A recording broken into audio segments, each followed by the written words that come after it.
i le lua o lua wha. Whai sau teo ngā tupe e teo whaawhainga luenga ai lau se leni ina ia vave whaotau nuu se wha moe moe tā ua a lau ainga whaape e ka le sia. Whao ngā au nanga le ANZ po le talofa voucher, le M-Tala, ma le My Cash e ala i le Click X. Whaafsota i mai le ono valulima lua ono iwa whaiva, le www.utos.ws, po le e-maili o le info@utos.ws, po le Facebook, le UTOS, le whaaputu ngā tupe teo whaawhainga luenga o le mawaenga tausia Samoa, teo whaawhainga luenga e mātou lau seleni, ai sele e oe le manuia. Taraflava o David Tua le nei, olo e whaafonga mai pēi le Radio Samoa, tasi lima i watolu a mo, Samoa i manuia le nei aso.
Ua na o le Radio Samoa se furulima iwa toru a mo e tautuaina o e ilaunga ngana fitu aso le vai aso.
whaia lea mataulanga i le tua. Ia e abatu fo i le silisili ese mea na e tauto ai. Lo mātou tamai o le langi. Vi ia oe i le nei tai au ua mātou ai mandu masaai maomali i le nei tai au. Awa ua mātou mo fo i le asa fau mai a te oe. Te le tale mandu ai titi mala ua mua i le nei tai au. Ora mātou pese fia ma alanga inau vi inga lo mātou tua o mātou wifo fo i uluma ma mātou tau lo siri ese ma mātou whape atu e pa ia lava oe le tua ma malu. O e lava le tua ma mana ma tau tia e pule au i mea ma lava. Le ai lava ma se tusa ma oe. E to tuli vai ma tau lo whaiva oma o oe lava le keriso le alo le tua soifua. O le tupu e soifua ma le vavau e o le whavavau. O le tua e malia i manao i mere lei o malava. Lo alofa ma lo whamaoni ma lo wanga le lei lo mātua tua e le liu e o lava ngata anga o mea malava. O e lava le alefa ma le o meka o le amatanga ma le ngata anga o le mua ma le muli. O le tua e la e le vi ingo ma malu o le tua o e pulipulu le matanga fi. Ta maa whafta i tele lava. Lau mea lofa lo la fau mātou maua nei tahe au. O ai ea la mātou wala ua nao o lava. E whaaftai lo lofa wa e whaapopo fol ni asa fau. Whaita wino aso la sui fuala tunu mara mātou wala. O le nei wa mātou au lia i fo i le nei astofi. Wa ono ia i aso la masi no novema. Mātou wholaunga o le nei fo i tau sanga. O mea umawa e whaia mai mātou lo mātou tua lau pule lea. Ia o le mātou malanga o le nei aso. Wa mātou tu inati o aon ta māwha mana mole, tau te mai le mātou wholaunga o whai nei. Ia, manu ia whaiwa le whengai ma le tino, le nei asa whau wa e amai. Mātou te talo whailo mātou tua se ilo whangia nei a mātou whanau. Manu tia ma leo loina la tau, le nei aso, sa ili le poto e ala i awa onga, whamonia fo i whaiwa o lo whengai. Ia ma li me tamai tai whaia onga lo ngafa ma leo o ina nei mātou whanau. Yo nei whanau fo whengai misu enga whai o nei tu sanga, whatasi oe mai la tau lo mātou tua.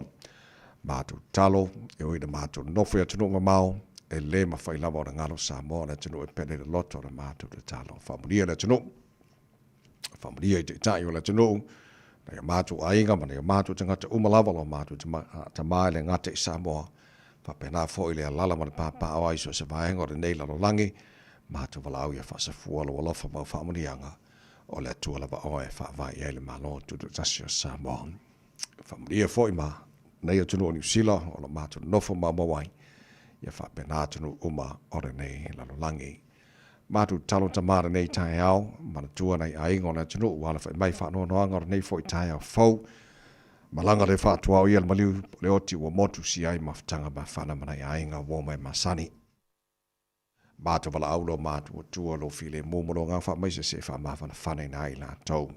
Wha manatu fo ia mātou umalo mātou tua, mātou te anga lava i utanga i tai, sa sae ma se sifo, mātou ia masaute.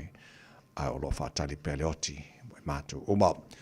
Ia, manuia le, tu malu mut panga mana tapo inga, nei o mātou mātua, tu a sinsino le atunu i manu mātou malaura ni yaso, tai tolu waina pe la tau le mawhana whana o loa lofa lo mātou tua. Whafoisia pelo lato si fua laure le tino siri lava ele angangan. O me omala whara mātou whaira nea sa fau, we a mailo mātou ta maa, ia mātou whaia lava ina ia fo iatu rubi inga ia te oe. O whai nātua mātou tangata, whaima mea whaingaluenga mo oe lo mātou tua so se mea te whinangalo iai, mātou te whaia mo oe ele nea sa fau we a mai. Ta maa wha mone wha moni mai, ele tautua reda sa mora ni yaso a toa, ua mātou wole, mātou wala au i ne mea malava, e ala le swafa manu malo Yesu ke risalo mātou li mora mātou whaola. Amen.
whaftai le tua o le inga langina la whepese a le korisi whawhai aui malua le tautua mo arwene Samoa Sfalima e watolu a mo sauri mai mo le tātou. Kalame malua le tai au ina I sekone.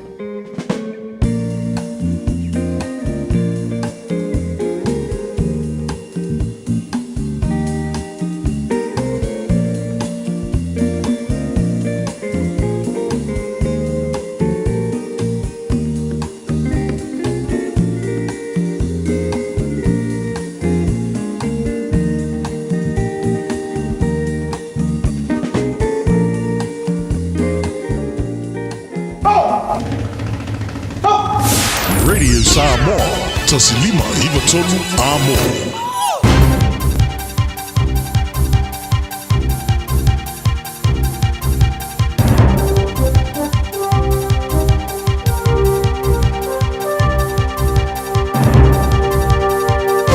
In this update, police still can't enforce a law banning smoking and vaping in cars with kids 4 years after it came into force. Our newsroom revealed last year police never updated their systems, so officers could issue fines and had no plans to, prompting Police Minister Mark Mitchell to overrule them and order a system update. Political reporter Ethan Griffiths has more. 14 months later, the systems remain the same and no fines have been issued. Mitchell now says it's not his focus. Police have issued 302 written warnings since the law came into effect. Work to allow infringements is underway and expected to be in place next year. More delays for Christchurch schools still waiting for post-quake rebuilds. More than $1.65 billion is being invested to repair 115 quake-affected schools under a program originally due to finish in 2020. Jamie Cunningham has more. The Ministry of Education says 103 schools have been rebuilt or refurbished since 2013, while 8 are still under construction. 6 schools delayed by added stages due to role growth or extra scope are expected to be complete next year. All projects are scheduled to finish by March 2028.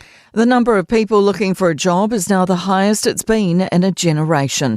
Unemployment hit 5.3% in the September quarter, the highest it's been since 2016. ASB senior economist Mark Smith says the actual number of people out of work is 160,000, the most since 1994. He says the job market is continuing to feel the impact of the recent economic downturn, but there are signs things are starting to turn a corner. Firefighters have commended members of the public for using garden hoses to douse a bushfire near Wanaka's Sticky Forest last night. Crews arrived to find a small blaze, which Fire and Emergency says bystanders had done a good job to contain.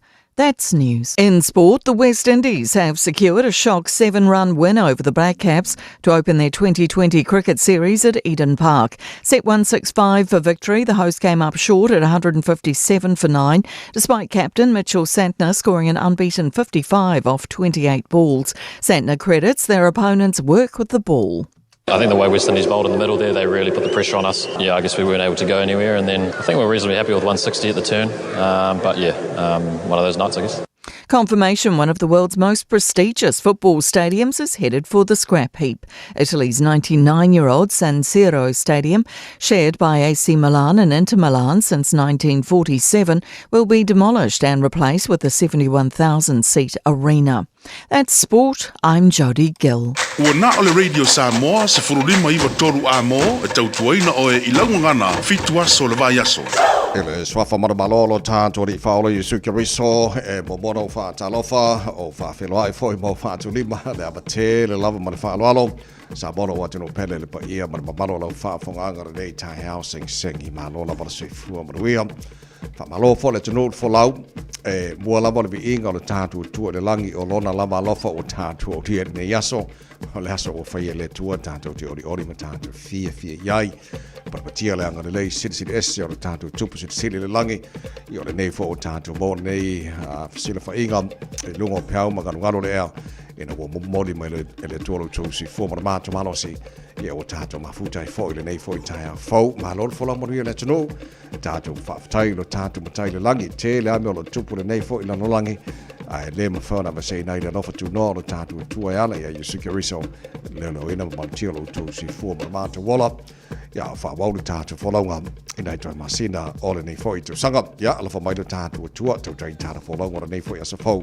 ia ma tātou wholau le lalo na lofa o tātou ia le nei fo i astofi wa ono ia ia sono vema o le tātou wholaunga le lua fe lua se fulu ma le limo se mana whafonga le pora kalame maru le tai au ala radio Samoa's fulima e ma tolu amono to ona nei tamai many so sa mai fo insinio o tātou Facebook ma le YouTube o radio Samoa Sarah Tasi Vantea ma le whenga pesta au jelo le sio tau tōru tō pa ia molo tō malu se pa ia le tu la e iwa e le tai au nei.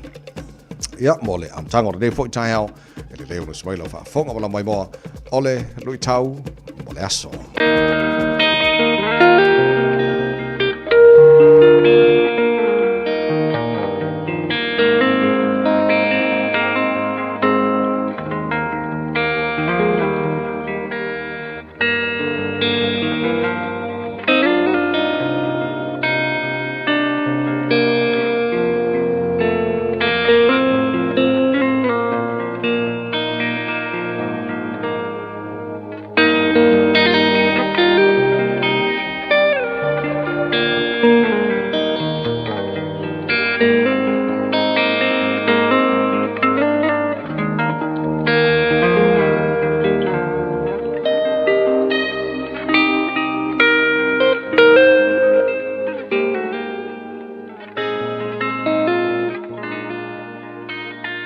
Lui tau mō le aso. Saunga le mū I a ao le atua. Safety in the hands of God. Lau tusi o le salamo, tolus fulu ma le whā, a olona foi upu e whā. Na o sa ili atu I le ali. O na tali mai lea o ia I a te au. Mana la vea ina au. Ai mea uma na o fefe ai. Saunga le mū I a ao o le atua. Safety in the hands of God. Ua sola au sulu solo tā vita I lona fiaola. Ua tuli loa e saulo ina ia fasi o tia. Nā lai o na sola tā vita. Ma alu watu ile a ai o kata, o se a ai o le nuu o Filisitia. E maulu watu tā vita ile a ai o kata, ai fai maita ngata o le a ai. Peia o tā vita le tangata lea. Le tangata tonu wā lea na ia fasi o tia, lo tātou toa tauta ua o kōriata. O ina, na tupu tele ai le fefe o tāvita. A ole mea mānaia ua whai e tāvita. Ua tuli vae tāvita I luma o lea tua. I lana tatalo whaatau nau. O le mafua anga lena, na fatu ina ai e tā vita le pese lau I loa le nei I le lau tusi e tolu se fulu ma le wha. Ina ua tupu le fefe I lona loto. I tangata ua fia fasioti I lona ola. E whai atu tangata o le aaio kata I le tupu o ākisa. Leha ua maua tā vita. Peitai, e au tilo atu tangata I a tāvita. Ua ngalue lea nganga o lea tua, ma li liu tāvita e peio se vale. Ua tusi solo lona lima I pā o whai totoa. Ua tafe ifo lona wha ua I lana ava. Ma a mio e pei o le tangata ua leanga le ulu. E whai atu tangata I le tupu o kata. Ai whai mai le tupu. Tau te wa ai atu wā o le vale le mea, ai sanga au mai lava le nā tāvita. E le onge vale lo tātou mālo. Samo ai, e tele aso lo soifua. E iai tangata lātou te fia whaao o le leanga, I lou wola. E iei tangata lātou te fia wha o le leanga I lau whainga mālo. E iei tangata lātou te fia wha o le leanga I lau e kālesia. E telefoi tangata e fia wha o le leanga I lou lava ainga. O le whaasao ina e le atua o tāvita. Maliliu e pei o se vale. O se tala matau lea I le tala whaasolo pito o au ngā tupu o Israelu. Sa mo ai, a o ina e whiangai, matangata e taumawhai e whaao o le leanga I lou wola. Tangata e fia whaao o le oti I oi. O e ita mai I a te oi. Wha moe mo.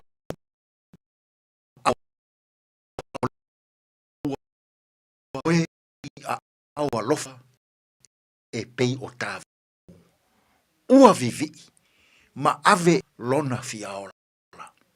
Ua tali mai le atua. Ua na liliu tāwita e pei o se vale. Ma ua whaasao ina mai ai le ola o tāwita. Samo ai. Ua nā o a aua lofa tātou te maua ai le ola. Tātou te maua ai le saunga le mū. Tātou ai le mawhanawhana. I e ita mai I a I tātou. Tātou te tālu. Le atua mamānae. O lava a aua lofa. E mawhanawhana ai I mātou I taimi o pua ngā. Lilingi maia loua nganga I lunga I a te I mātou. Elele iaia mātou fe au mga aluenga o le nei yaso. Aua e te tuu la fua ilo mātou wola I le leanga. Tātu ia malau fio I le nei yaso. E manu ia ai fe au mga aluenga. Lou lava suafa Yesu ua mātou te tālo atua I nei. Amen.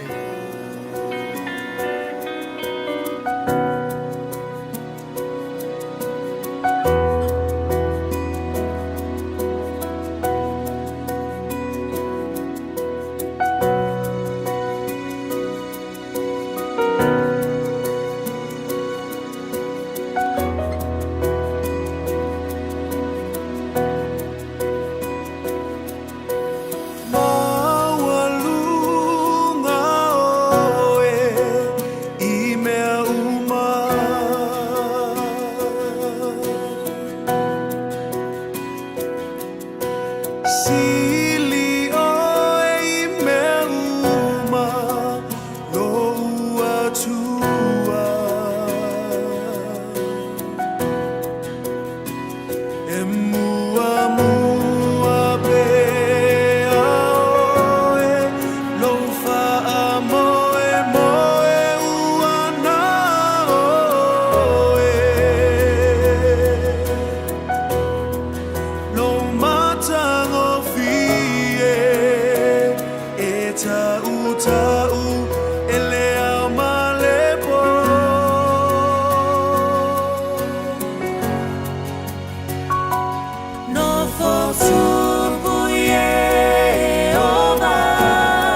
Bezele, hallelujah, worship team, Manuelu in o se fulu, malabalu le wate anele tula, ono, malo se for manhena to no lay down, I mean, no John fa, pa o for no tato musica le tail, and matoi fa fia, o em fasi vai, o le tail fo, em fa marcia fo, le no fa malo si mai.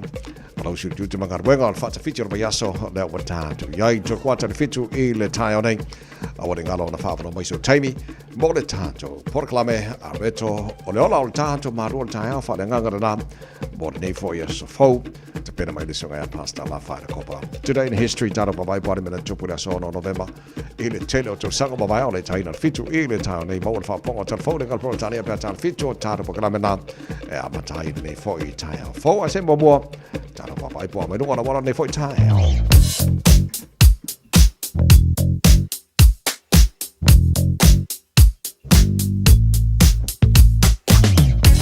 Le poti a pata mai nunga na wala ne fo i tail, fo le babai atu, pau fo i baanga o le mumu mai nei tail, o le malanga mai North Shore, pasi mai Albany, pasola mai Silverdale, mo la tolo malanga mai North Shore, ngal taulanga i Kilani, pau nal baanga o le ua poloka mai fo i nei fo i tail, fo fa pena fo i ku meu ana i whenua pai, a oise baanga o mana wala, faisi pisi lai titi lava le malanga malanga lele lua se furu a, lai flow le lei mai lava, le malanga mai o le tano e Point Sibelia, fa solo mai e le highway lua se furu, i awhelo le malanga lele, tau poloka lai titi lava, pau na baanga lo te wapato faisi poloka le nei fo i tail fo, State Highway 1, le baba pakura mtaka nini lesi baanga lo titi latu, faisi poloka lai titi nei tail, ai mbakwa mangaia.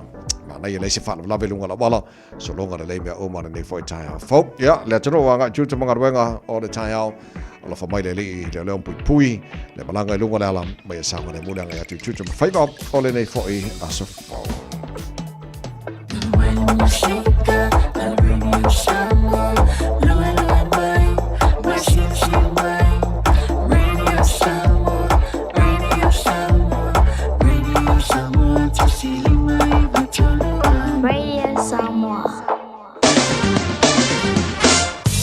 Abata talo tawara nei fo i tail fo tamaki makaurau au kirani no whanga whasalonga Radio Samoa se furuduara i le malu lūne nei vaenga o le tail wingo le tau le sole a langi le lei le tau le tela vaenga au kirani le tuma vai atu le lau a maka mala malama vau su sulu mai le la o wa mahi fo i ngai kaya fo vi i le li lua se furu matawhāle a maurunga nā le bela o le ea mo tātou i au kirani i le nei fo i a stofi se furu matawhāle o na mawalalo tail pe au lia lau te vai atu le a whasaro fo i na awa le lei le tau tela vaenga au kirani pe vela fo i kaya au lua se furu lima o ka e leo mai a vela i o mai wa le vang mako whakarakari aku i au kouwha mone a vai ngoi on tuatu la stonai o lau te vai atu ina i swinga la stonai o le alangi le lei le tau e fia fo i lau su mana ka polo ia o vai ngoi on tuatu le sa o le pa utimu le vai ngau kilani pa utimu i le asonga fua o le navai aso mana iatu fa pena fo i la solua mana solulu o le vai aso fau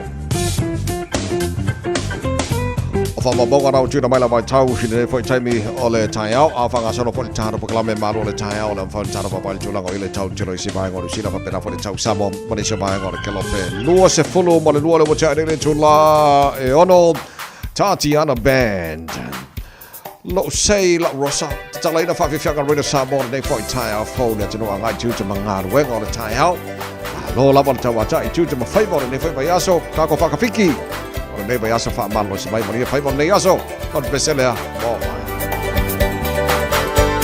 uma fafanga e tipo mai pea i asa uma le fia fatasi le fia vai ia o esuma lo usei la urosai e sili le manomi Latifa imoana la utaimane watasi lava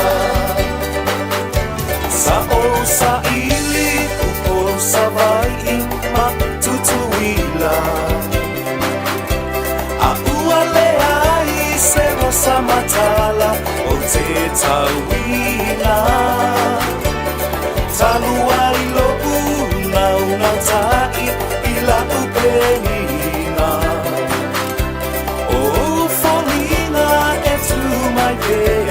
Io Uma mafafanga e tupu mai pea ia so uma le fia fatasi le fia vaai ia o suma lo useie la urosai e sili le manomi la tifa imoana la utaimani watasi lava uta ua upu awe tanusu nei moa molulu le mafutanga nei ave fasele mutu e mana tua i Solomona na paui le alofa le fia fatasi ma oe le pele ia so uma o mafafanga e tupu mai pea ia so uma le fia fatasi le fia vaai ia oe suma lo useie la urosai e sili le manomi la tifa imoana la utaimani watasi lava sauia oe la urosai fai mai e sautala o oi ai se si awami o ita watasi ta umaya o so manatu betelo famoni mana tua le tata toma se yo leoti o mafafanga e tupu mai pea ia so uma le fia fatasi le fia vaai ia o suma lo useie la urosai e sili le manomi la tifa imoana la utaimani watasi lava o mafafanga e tupu mai pea ia so uma le fia fatasi le fia vaai ia o suma lo useie la urosai e sili le manomi la tifa imoana la utaimani watasi lava la tifa imoana la utaimani wasili lava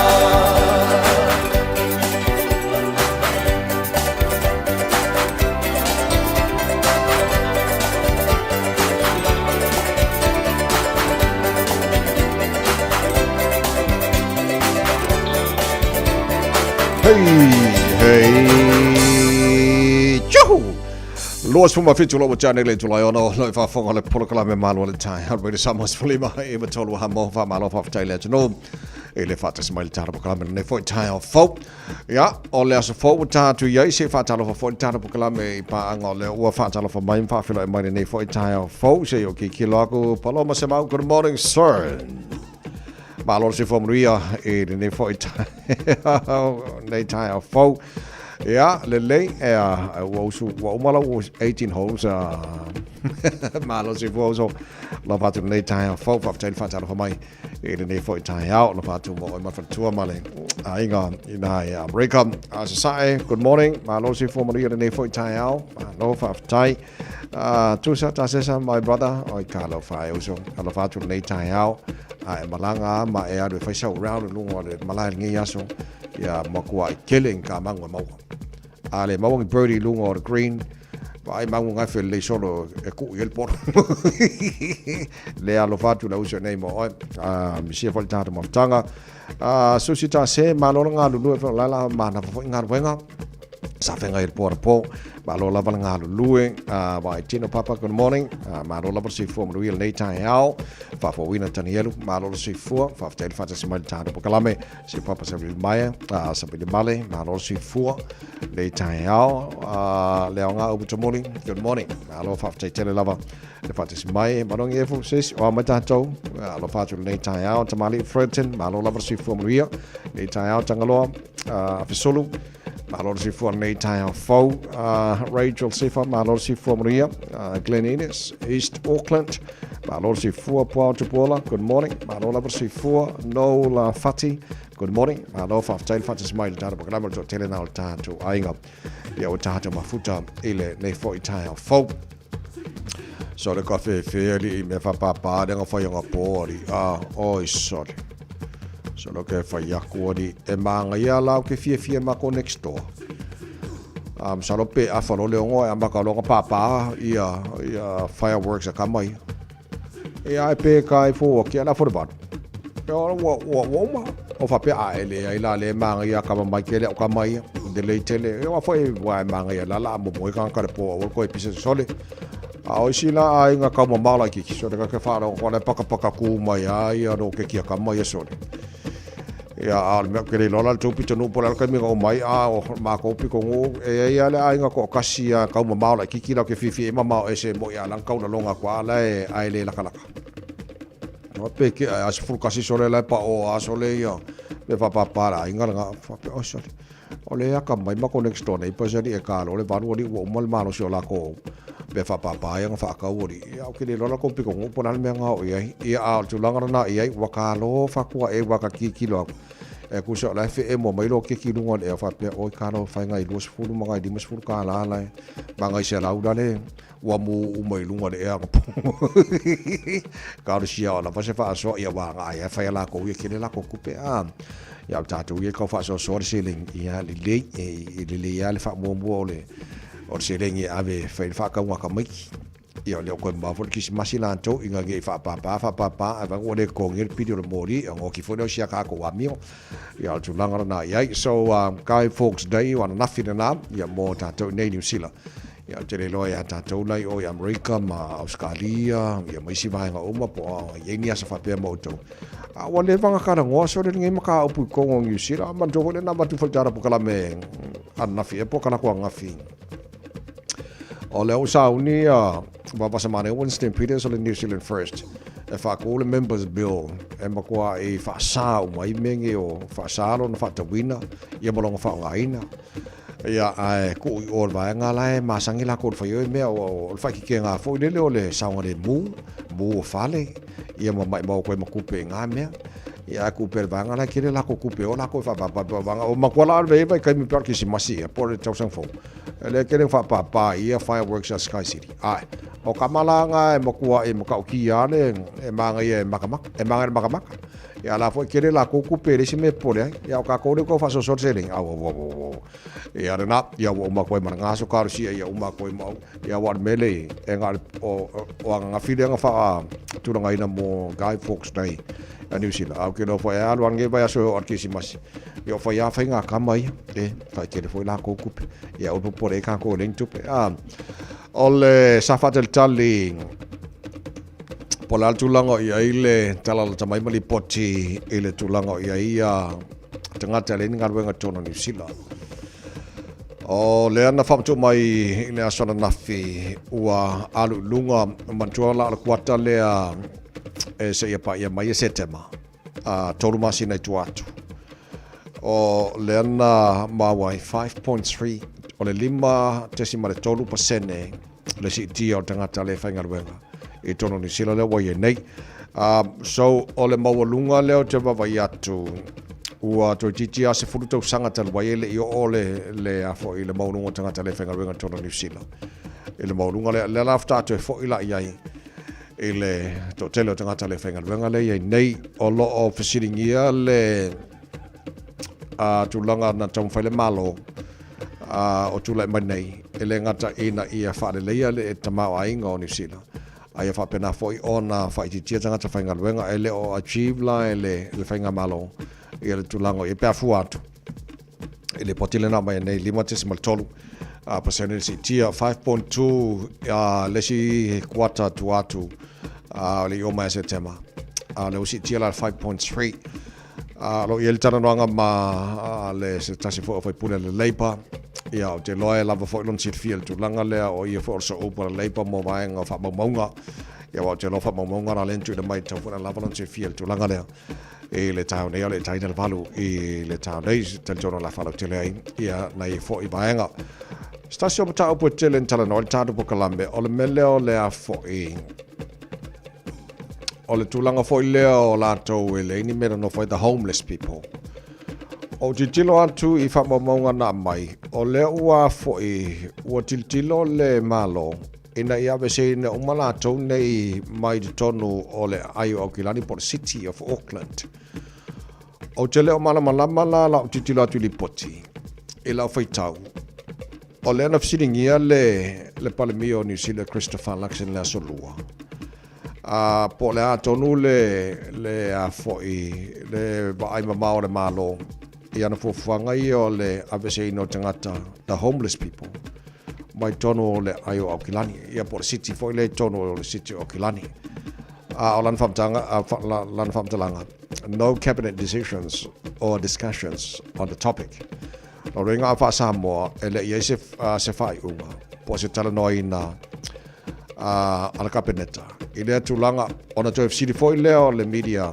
ele asolulu on a famtalanga, the government was in decision with lots of different stakeholders in Auckland to improve the state of the city centre. Olona wingala pe foringa mai esele tari la solua. Esele tari la solulu. Fa sengala el tali la solulu. E mana na o your stakeholders po la to tangata fai business umai tonu o le city o Aukilani. E avesina umai tangata the homeless people.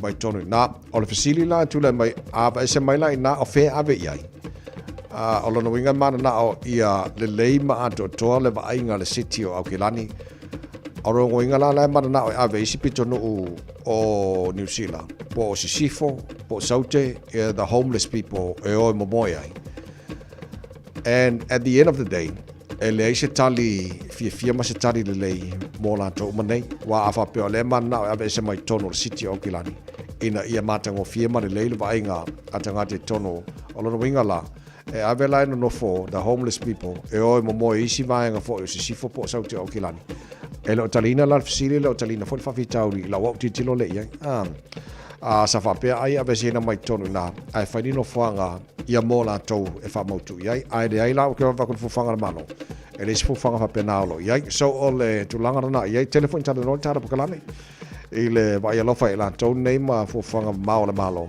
a lo titi lot o le la mana o ia matango fiela vai ngai tono City o Aukilani ai le lola po fela ave la to nei e fa mo tuanga ia so o fo fanga na le malo i lo titi lot ia mani so vai ngai pe ma wal tara po kala me fo wal fa fo mana tino ile nei fo tai fo le to bar sa mas folima i ba toro a mo no to lo se fo mal fa mi no to lo to talo le tu la fitu ma lo se fo nei tai fa wa fa fi fianga Salafa ie au le lei beautiful Savai Samo Ula Groove. Good morning. Lumata ngo fi na wa ilala be asulu ye na yo love for nuwa le moana ila masina o mata ango be dina tawita filanu lanu wa ipe yo susana be o sei a eta oto wa tumanga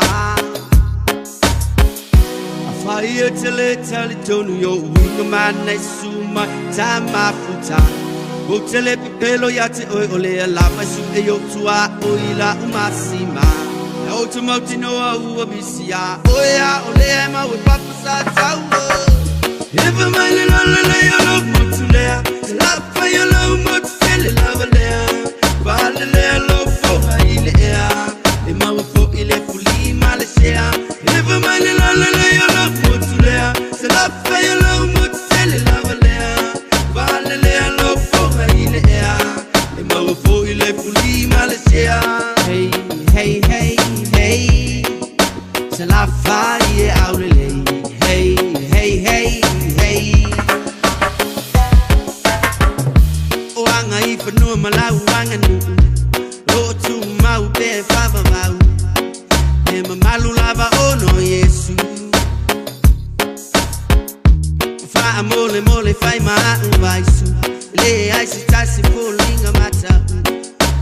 lava oi lo fatu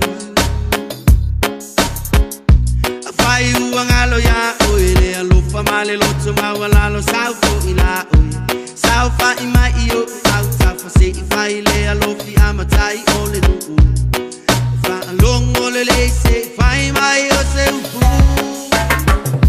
If I'm a little lay alo mutulea La fa yo lo mut fele lava le Vale le alo fo ile ea Le mau fo ile fuli malesea If I'm a little lay alo mutulea La fa yo lo mut fele lava le Vale le alo fo ile ea Le mau fo ile fuli malesea Hey hey hey hey Se la fa ye aurele Hey hey hey hey Se ngofo mai ai lalo, malola mai le kipi, ai aue ke ka alo, o ka meki o le mokele mena kumuri wha alo ma lok mo lalo, ai awhai ai e sasi, ngwinga lau ka koe whai kui whafu, wai mai o pule ongo, o umanga vai kofia i ai le fue mai ko o koko, o lau lau ngai kosi ai nga mau malai fongo, o mamalu mau pa ia e wha me melo i ai le loko, ka kopala me wha songo, sa kukula whai, whai mero ko o ko o le ngau fui whaku, wha sale le anga, la ko pule le ngau wa waku, Nga e maunga tule sale aula Vai ku kule malai Ku whale nga fulu ma faufonga Nga i fo munga whai mai e tule sa foku Finga o lo malai e si o si o mia e whale loku Vai singango Le kumalo e tule a sau O lo malai fongo o maki a maki ai u au Pa solo mai le kusalenga O le kalai mana mana mai Vai kasi whale koe le malai O le kamau a siaka Palau di sifo Ma parau le whale whae tule palauli I lo malai fongo i veilo a Seua ako kingo le kama ma au le lei Sala whae o oenga moe pa i o le kala le lei Me mika i le loko e whai masei Wa sau whala le lei Le moku whai mea ma whai lau sala whae e au le lei Ifa mai le lala lei o lo mutu lea La whai o lo mutu fele lava lea Vale lea lo foha i le ea Le maua fo i le fuli ma le sea Ifa mai le lala lei o lo mutu lea La whai o lo mutu fele lava lea Vale lea lo foha i le ea Le maua fo i le fuli ma le sea Hey, hey, hey, hey Se la whai e aure lei Hey, hey, hey, hey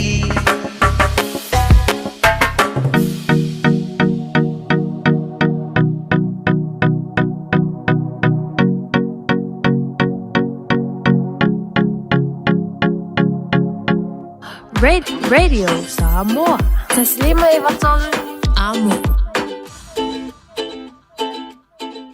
Experience the crew care difference. Crew care. Looking for an opportunity to build your own business? Start your own cleaning business with Crew Care. You'll be joining one of New Zealand's fastest growing commercial cleaning companies with 12 weeks professional training, flexible working hours and a guaranteed income after 2 years. Find out more today. Experience the crew care difference. Crew care. Crewcare.co.nz. Are you and your whānau fully immunised against measles? Measles is serious. It spreads fast and can cause severe illness. Your best protection is 2 doses of the measles vaccine. So, now's the time to check if you and your whānau have received both doses. If you haven't, it's not too late to catch up. Book your immunisation today. It's free for most people. Find out more at info.health.nz/measles. Alofa lava Aotearoa, o le talafia ua faitiitia nei tausaga mai le ona 15 tausaga le matua o le soifua ua faatinoina ai po le kalame o siaki ma faaato o gaau po o taufale manava e leai se galuega tele te faia e aulia lo le 15 i le 5 tausaga le matua o lou soifua o le a lafofua atu i lau pusa meli ia le pusa mo suʻesuʻega ma faaato o gaau ma taufale manava ma faamanuia atu lou aso fanau ai o le vaega e lelei ai o le a maufua pusa ma mea faigaluega mo le faatinoina o ia faata ma suʻesuʻega e taʻilua tausaga ma lafu atu seʻi o'o ina e aulia e 75 tausaga le matua o lou soifua avaveiloa ma mau e suʻesuʻega ma faata o gaau po o taufale manava a le kanesa i le amataga e mafai ona togafatia ma le manuia e leai se totogi e vave ma faigofie o suʻesuʻega ma faata o gaau po o taufale manava e mafai ona faasaoina ai ola a mau aloa laupusa failoa Beta Drive Doctors i le taulanga whaatau i maangele whaapea manrua mo le vainga o so singa se pe amana o mia e fa tino e fo I matui pui o le whana witi o tui pui le ko witi Sfulu River mo I latou e Sfulu tausanga malunga atu fa pe matui pui o le flu Pala au telefoni, 255-25 mo so vano e whaatino ai nei au nanga. O fisa wha I maangele e taftawhane o le McDonald. A manrewa e taftawhane o le Whaletusi po le Public Library. Peter Drive Doctors Clinics. So se fulo mo le fitu mino jolo jolo talo le jola fitu le jolo mo le Samoas fali mai jolo mo mo le kalame mano le tai o lo no ne o so no ve mo taro polo mo le lua pe lua se fulo mo le lima. Le se tatu le pochi mo wala pe mai fa fianga fa na Jerome Gray. Sia ua tu fa solo ua tu sia le li poto Oropati Stevenson Tele mea taua olo o Samoa o vai lima sana fato ila Olo to o tu il tu sivi Malata elenga il loto Samasoni Ai ole silio na mea Samoa e loto lofa Musili Samoa Oi Musili Samoa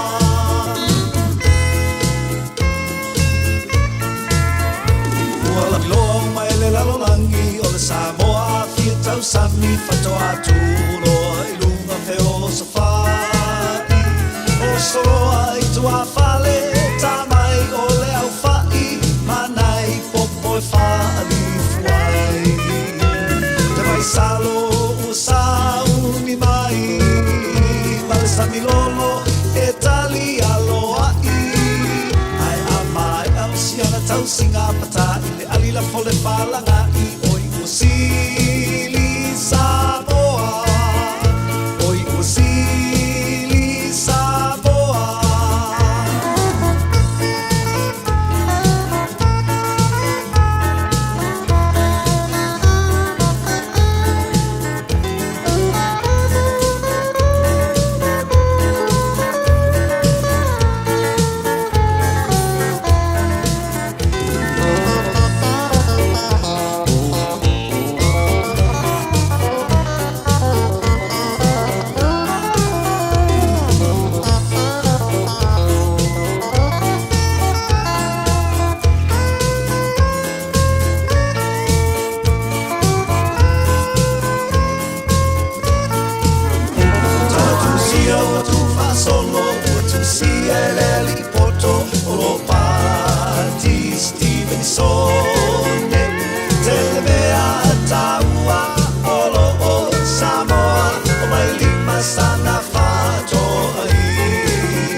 Samasoni ai ole silio na me uma ole Samoa e loto lofa Usili Samoa oi Usili Samoa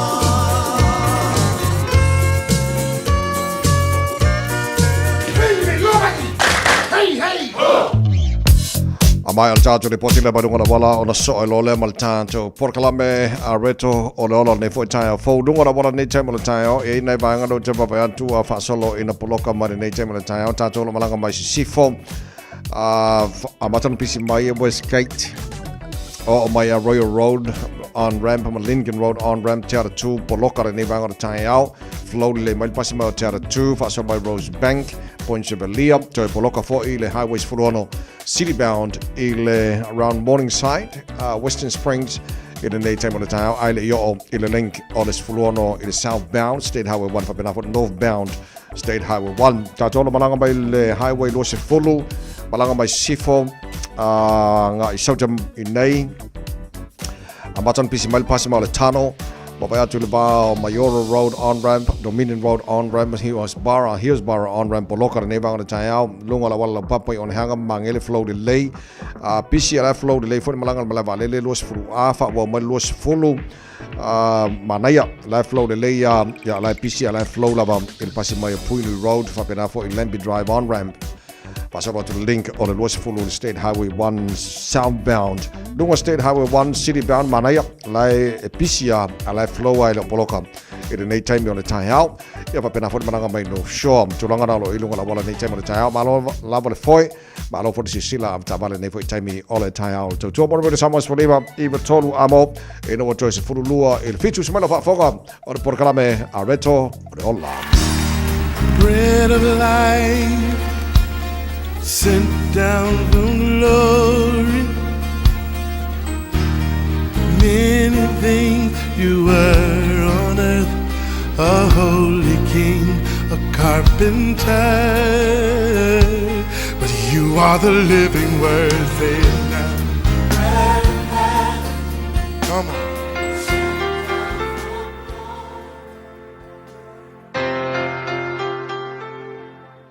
Alo le soifua manuia le tatou tudu mai le tatou polkalame o la retole ola le yaso ya fatalo fatu le suafa manu malo tatou le faola o Yesu Keriso. O le tusi kolose tolu fa upe sfuluono fa pea ia nofo le afionga a Keriso i te tonu ia te outou ia tele lava. A le upu mo le asule nei fa tumulo mafaufau i le afionga le tua po le upu le tua.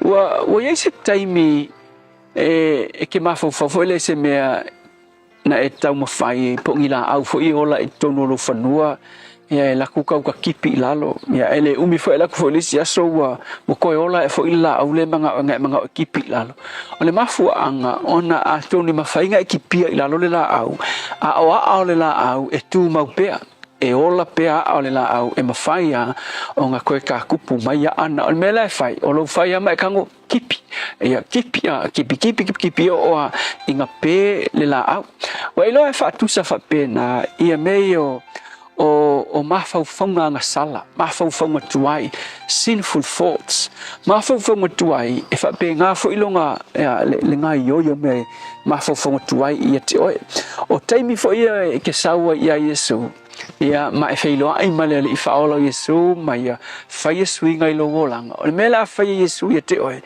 o le ai a mako ngā suia lo mawhauwhau o le a e mawhauwhau i mea fau i le tua winga i le tua o le alofa o le tua ia te oe ia o lona fina ngalo i lo langa o whaamanuianga le tua i lo langa ke le yo mea fau o le e mawhauwhau aku i le alofa o le e mawhauwhau aku i le anga lelei o e mawhauwhau positive ai sea o ngā uangofo le fionga le tua i kukongu ia te oe o le a makafo o ngā sui o mawhauwhaunga pētai e le whapea o le a le ko iai ngi mawhauwhaunga tuai e o mai ia te oe mangua e iai le tino o lo iai le kingo le ngei ia o le ku maufo ia o ngā kula ia ki kāku ngā kula whare tangata e ui ngā pē i lalo ai ia kaimi e koe a ngai mai fo lela a ngai mai o le mele ke whaia o lo kango e kipi i lalo whawhelonga e kipi i lalo ia ngā tula tuai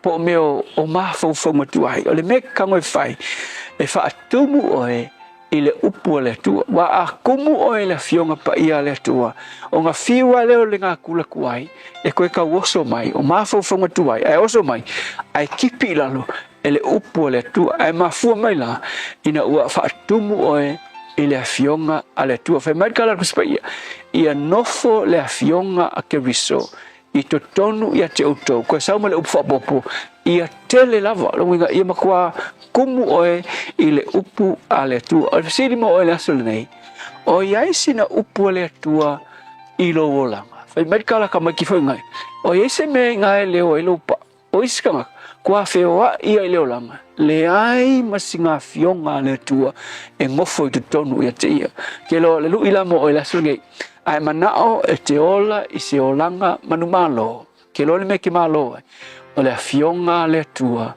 e nofo ia te oe matumu ai oe le tua ia maua le ngā lala o i mātou me se fo il nei atunu ia e whai tau o fionga a wa o ina e pui pui ma fesoa sohani a te i mātou i meo le nei olanga whawhitai Yesu amen.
Telo fai te ole pese mala fai pese le Peace Chapel fa mai ele taro baklame a reto ole ole ne foi tai fo ina wo to tolu mino tolo tolo tale ole July fitu ole asono o November. Ana mera tupu ni aso I tausanga ua mavai.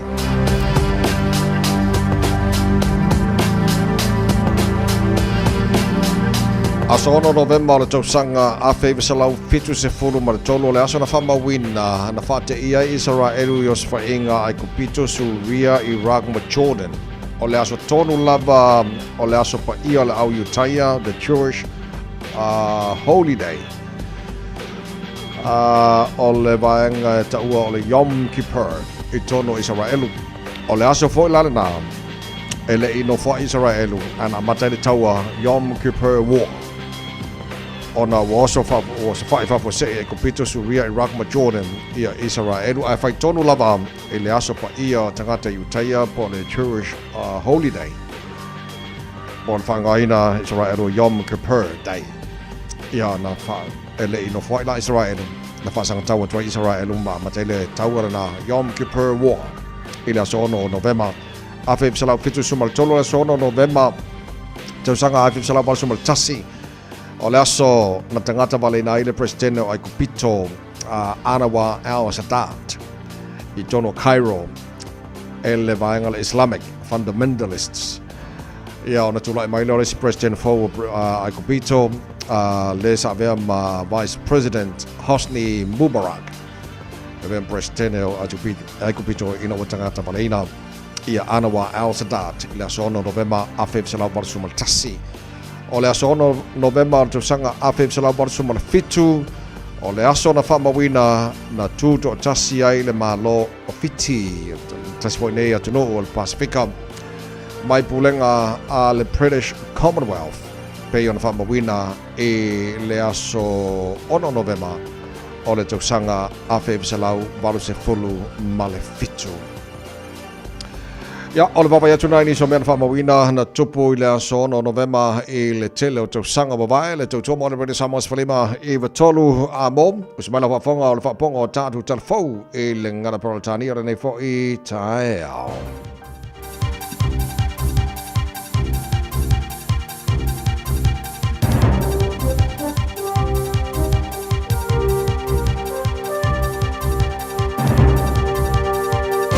In this update, Simon Bridges says the government's been heeding his call to do more to grow Auckland's economy.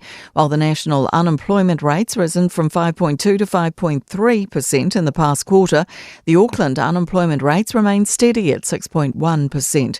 In August, Bridges told our newsroom the government needed to be doing more to address Auckland's surging unemployment. 3 months on, the Auckland Business Chamber Chief Executive says the government has stepped up to the challenge. Events funding, ASB Tennis Centre funding, moves around tourism, visas, a handful of other things as well.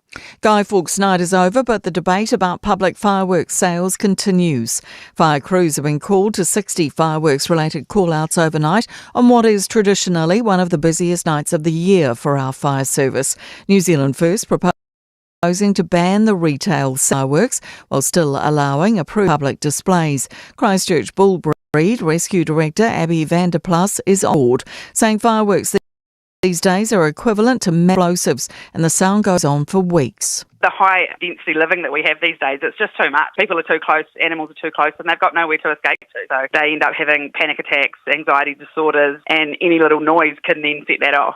Kiwis with neurodevelopment conditions are 5 times more likely to die young, according to new Otago University research. Autistic researcher and co-author Joanne DeCombe says the main causes are medical issues, injuries and suicide, and these figures highlight some urgent needs. Need for improved medical interventions and understanding co-occurring conditions and targeted mental health and wellbeing and crisis support.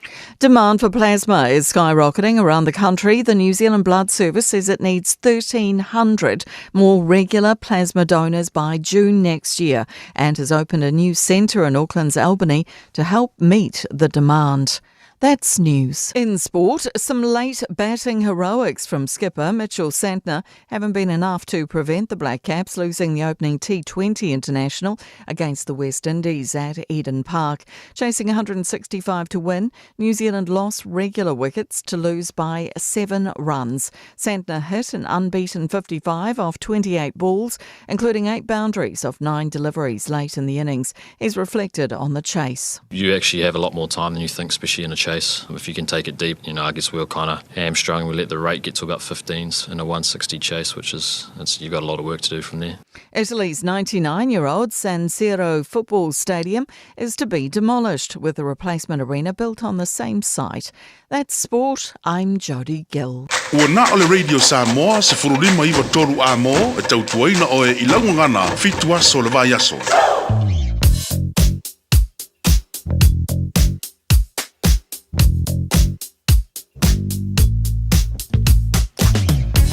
Tātou reporti la tamailunga la wala nei foi taimi o le tae ao o lo tu mauna poloka tātou la malanga mai sifo leo o te baba i ato le link mara se furubalu mantua fora se furubalu e amata mai o Green Heights pasi mai whenua pai whasolo mai le link i anga se fulu ano o nā le amata mai le poloka nei vanga o le tae ao Westgate, Royal Road, Lincoln Road, Te Ara 2 pasi mai Te Ara 2 on ramp la PC ala flow de lay after to poloka lava le highways fumare ono ile pasi mai Point Chevelia on ramp fa solo anga Western Springs they tell me all the time ma rail flow mai o le highway lo se fulu eu lava na PC ala flow de lay va tuna le vana va Mayoro Road on ramp and Dominion Road on ramp southbound le poloka ne va on the time I flow de lay mai lava se ia pa ia lava le link o lo se fulu anga ile State Highway 1 southbound in nei foi tema tae State Highway 1 ma nei foi flow lo te pove atuna le bana va papakuranga i takanini le poloka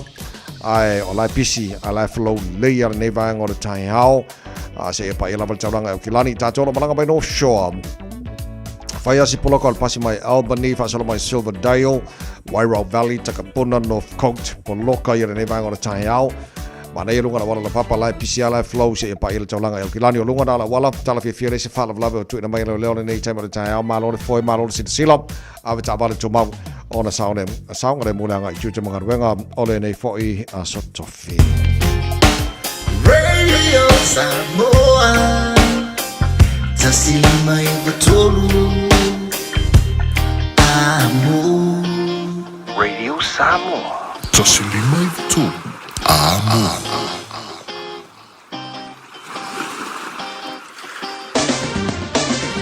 Malo se fo Maria la tino nei taimi o le tae o le mahinga la tamai nei e le tala o le tau la tātua amata mai Samoa nei fo i taimi o le tae o papai atu la langi le lei awa o fo inisio taimi o le tae o i Samoa wa te ale fitu i Samoa lua se fulu o lo i le mawhana whana le ea ele nei vaenga le tae au winga le tau i Samoa na fasona na awa o pa utimu e mo wila inisio vaenga o le tino le nei fo i aso lua se fulu ma leiva degrees Celsius mo runga le vevelo le e Samoa le so lua se fulu ma lima i lona maualalo. Ia, awone ngalo le whatawhiti o tāru tala mai Samoa o le nei fo i vai aso o le valu i le tae au nei. Ia, le mamalo le tino whawhong mai Samoa i le tāru pokalame nei tae au malo lava si fua maruia. Nisi fo whawhonga mai mo mai Amerika Samoa o la whatu malo lava ia le si fua nei tae au fau. Se mai tala le tau New Zealand nei. Tāru a matamale motu i saute, good morning. Whanga o maltara pokalame so se whanga o motu i saute. Wapai atu Westport Fasolo na awa oe pa utimu i nisio taimi Spulfitu marunga na malulu Fasolo langi le lei le tau Wanaka Lusu tasi marunga na mawhana whana Ti marunga na langi le lei fo le tau Awa oa nisio taimi Lusu Fulima marunga na Vevela Whamawina more nei fo i Asafo Queenstown Fasolo ina langi le lei le tau Awa oa fo i nisio taimi Lusu Fulu marunga na mawhana whana Nisio vaenga ye Nelson Na langi le lei le tau Lusu Fulu marunga na mawhana whana Le so kai Kora langi le lei fo le tau wawa yatu o le a whaisi vevela tele o le tau i kai kora lua se funu male ono le maurunga o le vevela o le ea i kai kora i le nei fo i asa fo wa tātu o ria i le tele vaenga o inu mekako whatara pātu i paanga le tata pokalame so se vaenga o inu mekako lo whawhonga mai awa o pa o timu ni so taimi se funu malu marunga o le malu o le ea i le tele vaenga o Dunedin o le awha solo poina awa oe pa utimu i ni so taimi luas futasi morunga na mawhana whana karai stete. Good morning. Malo la versi fuan nei time tai au o le alangi le leili tau mo o tau e awa ni so taimi o le mokwa ve bella o le e kara stete lo se furu mar badu o ka e se iwa ai sole. Ya langi le leili tau Blenheim ve bella fo ia lo su fitu ilona maununga Alexandra langi le leili po le tau lo su fa le ve bella sole. Ok fa ia kori o le moku i sau keri o le mokwa ve bella ani. Il motu matupi tola bununga le motu matu kai taia. Luas futolu malunga le vela o le sola fa solo in langi le leili tau e pa o tai ia timu ni se vaenga kai tai le fiafiana nei le la moboring tone malon se formria le nei tai awa le tau pa una wanga ni se vaenga le tuati o Hutt Valley ia fa pena fo ini se le tu se sa e o le la mua fa solo nang malo se mal savili mai matu se fun marbaru marunga malu le fa mawina moboring tone e le nei fa ia so fanga nui fa solo awa lang le leili tau luas futolu malunga le vela Pasoro langi le lei tau ranga langi le lei tau po tau maranui langi le lei ora tōrua langi le lei tau le so pasolo ina langi le lei tau Palmerston North losu tasi marungan mawhanawhana New Plymouth awa langi le lei fo tau Montreux losu fulu marungan mawhanawhana langi le lei tau Napier losu whana marungan Bethela Masterton langi le lei tau losu whana marungan Bethela Levin awa pa o timo ni so taimis fulu iwan marungan malu le Air Hastings langi le lei tau Bethela le Air Montreux losu fulu ono Lona maurunga Gisborne lang le leili tau lus fulona maurunga de bevela kirikiri do Hamilton lang le leili tau lus fu farm maurunga de bevela fa mawina sone na ko ni mo ka bevela ke leisi va ngoni sila ni a ya le lei tatu se mai ele no fanga fa salonga radio Samoa tama ki makauros futol o ya ile malulu le er ne va ngoni tai aba ba tu fa fo o ka e makua beautiful pineapple lesu sulu mai lai al kilan e kai manga e foi o winga na tau le sona alangi le leili tau i Aukilani le aso ato alusu fa o le marunga na le vela fa mawina mo Aukilani i le nefo i aso tai au pe au liam o le afasoro fo ina langi le leili tau tela vaenga o Aukilani luas lima le marunga le vela tai au vaika yon tuato le afasoro fo ina langi le leili asto nai fasolo na pa utimu le aso sa pa ufo utimu le aso ngafua malaso lua malaso lulu o le nawa i aso o luma nai ato Ya ole na. Apa babonga na la tau tu na mai ni foi time le tai au le turu nga o la papa au ni sava nga kelope le tau la maria mali tau mo to e ni foi esa fo ta to rodia. Le tau mo ro sa mos foriba e va tolu amo ina ua i va le wate ai nei.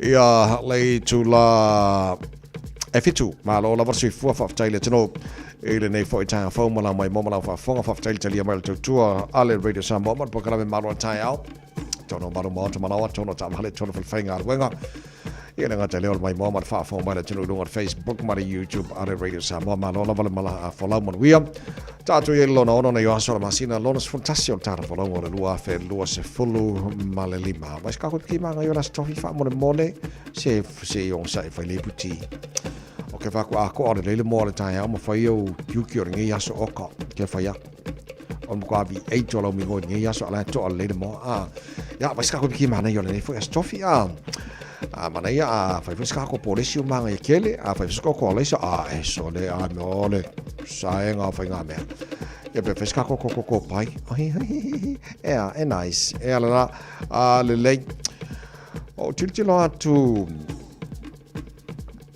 ele sa linga o le pule no New York o malo le sui o le Democrats o le tangata ingo ya Mamdani au titi lo atula o le afoi o le manumalo marisui o le Republic ai na fa mo Donald Trump e malo mai lang kamalen kamo i New York ai ba ko e fa ke ia ko uma ia ina o malo mai i le sui o le Democrats kamalo Mamdani of sitting ia ila termine nei le support le afoi city o America ile fenga malolo e nei ale Republic ona la ki kiro solo ka maka kia ka le o Soran Mamdani o le Serial Democrats malo makua e maka kia ni le ona ki kilo aku for my making history as New York City's youngest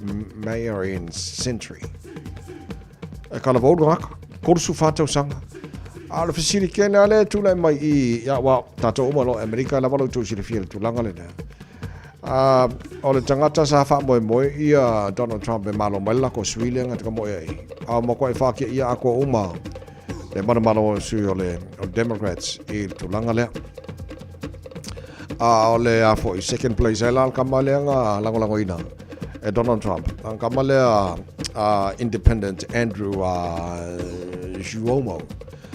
Lona luai. Ai mana ai la sui o le a fo i.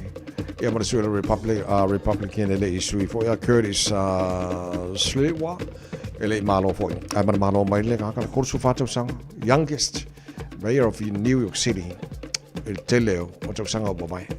Wakau kia. So ka fefe eri. Sa fa pe ai o makoa i le lifa umare sapora America i le whenga malo le Republican le kikilok. Ele ai ri ole foi tanga te mano e lango i le Democrats. E pe afu atu le whenga pa i le marmano mai. O tanga tale i le vea mapulino. Ia ole malo ole na foi tuma New York City so ka ki ari tana fatu talo stemi nei le tai au tona pike au ole peleki mo le talonga maskotilani i le fai unga vaso nei o lo titilo atu e lo mautino le leipo le vai ngole au i le selection ale fai unga ole peleki e wale ufa mandu ali la i Scott Barrett kapiteni e malona uso ia Jody Barrett. O le la titilo po ai ni so la faiona se atu suia ia la uana. O la po titilo atu o mona fitfiria ia o le titilo ile afo ile au e ono wa ai il faiao. Ia malona swinga tawana ia o lo atu so the possible All Blacks ai le ila wina po le o ale whaiaonga ia mōna tālonga na whaiunga na whasora nei. O lau titilo atu the possible All Blacks team to face Scotland. Numara suma 5 Will Jordan, Leroy Carter, numara suma 4. Sfutolu Lester Whainga Nuku. Sfutulua Quinn Tupaia, Caleb Clark, numara suma 10. Bowden Parrott, numara 10. Cam Roy Card, numara 5. Peter Lakai, numara 8. Adi Savero, kapiteni na numara 7. Numela Valu Simon Parker, numela Fair Adi Savea, okay. Kako Loco Fabian Holland and Josh Lord. Props Fletcher Newell, Cody Taylor, numela Luam, Ethan DeGroot, numela Tas. Or reserves George Bell, Tamaiti Williams, Pasilio Tossi, Sam Dari, Wallace Titi, Gorgeous Ratima, Rico Ioan and Damian McKenzie. So ole aulea ole etaltonu ole aule le fitfilia nei aile motinola after piki mai awal ole peleki is time nei ole tai hau ya ole tulanga na yai ta penalta tu tosa mo talonga ile asusane sol cafe makau kia le mele ole ai ole fa mai le fa ya onga Alikiwi Stacey Jones kama ngai al kalonga langa ole matua i pisa o supporters ale ala fo al tatu to samo ile pola sa fa mai la ia fam talanga por mana ia nal talonga le ai ole pisa o supporters samo o sem kwai manga ia vai ngade leitele ia mo talonga ile sa nei so kar siala ia mo kwa i fai fa le lo ko fa sa or ka ko to samo ia kalonga lenga malolo ai le talonga mo kalonga mo le Pacific Championship le sa fa sa lo tanto le tio o tiki amalo tanto to sa mo ko fa ka malai ngai minguke ala ngo wingala ole amakua i no fouta le le fa ya onga ia matamata lo le aila ele ko ku wala sa mo ora makua i fanga umar malo le mele le ai e mo lu ala talonga mo so nga Pini al Gillaroos Australia ia male Kiwi friends au ia to my time. So ina le Champini al vai ngota mai Pacific Championship. Ia ona tau lo le so ingo Champini. O le Pacific Championship o lua fedu suma lima. E le bao le toa samo. Ia malta to au malo sel Kiwi New Zealand. Ia se ka ko fakarikali. Ai le ona ka mala singi so le ko vai aku ia wala ngai ka longa faisini. Ia ai le ku ai fo tulanga la ia ka ko solo ka bali ngai New Zealand. Fa pena fo telo isi vai nga ke le sa mo lo fa sa le o Koe whase moro in Samoa. O ia ngila, o le ai. Whamai leo New Zealand, le ai se me le ngai ngapa wale me au ngi sori ku la whongo. A o ku langa yo le support au mo tato au toa Samoa. Ia po New Zealand foi. Le ai. Le ai. E kala a solo ngata vale foi ngapa wale me ia o ngi sopo. Au ngi sopo aku male soli ino tu la whono. Soli ku la whongo ia mo ticket. Ka ko langa New Zealand. Ia au kele roa Samoa po la tu langa iai. Wa fiel kelo iska ka Samoa. Tangata sa uskai le tu la fono la wana. Wa fia ngore le uskai o sifo. Bye e foi isi mea. Ia fare ko ngo kois. Kalsia ka kala la mo o sa vadi taulanga o kilani mo ka sisi solo fo. Support el taro to sa mo. To Tom Herbert sa mo solima e be toro abo. E no was a football fit to la mo ja nei tu la fit to. Ai fo io le muane. Ele tau mate peni pese mai fea a ia malama olei ano foi le moana olei a fai anga tau a sai le tai papa ole tua masanga olei a lava ole ngata I fale Taele la vai le taifana tautai ai lava sauma afe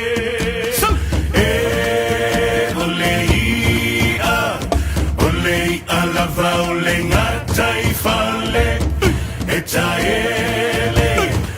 taele la vai le taifana tautai ai lava sauma afe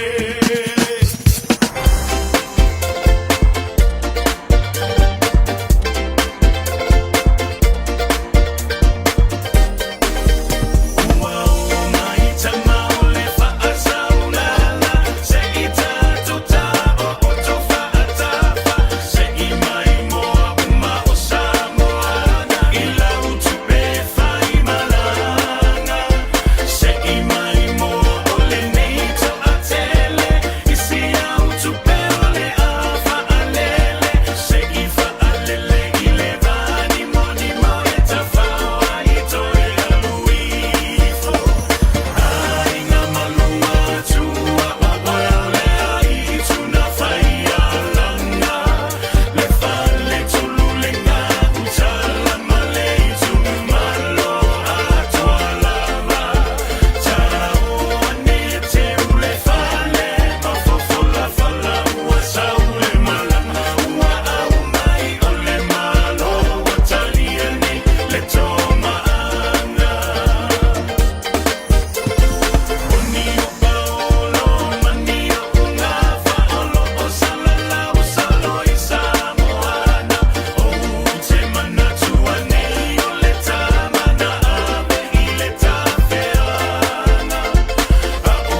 totu amo. Just think a minute. It could change everything.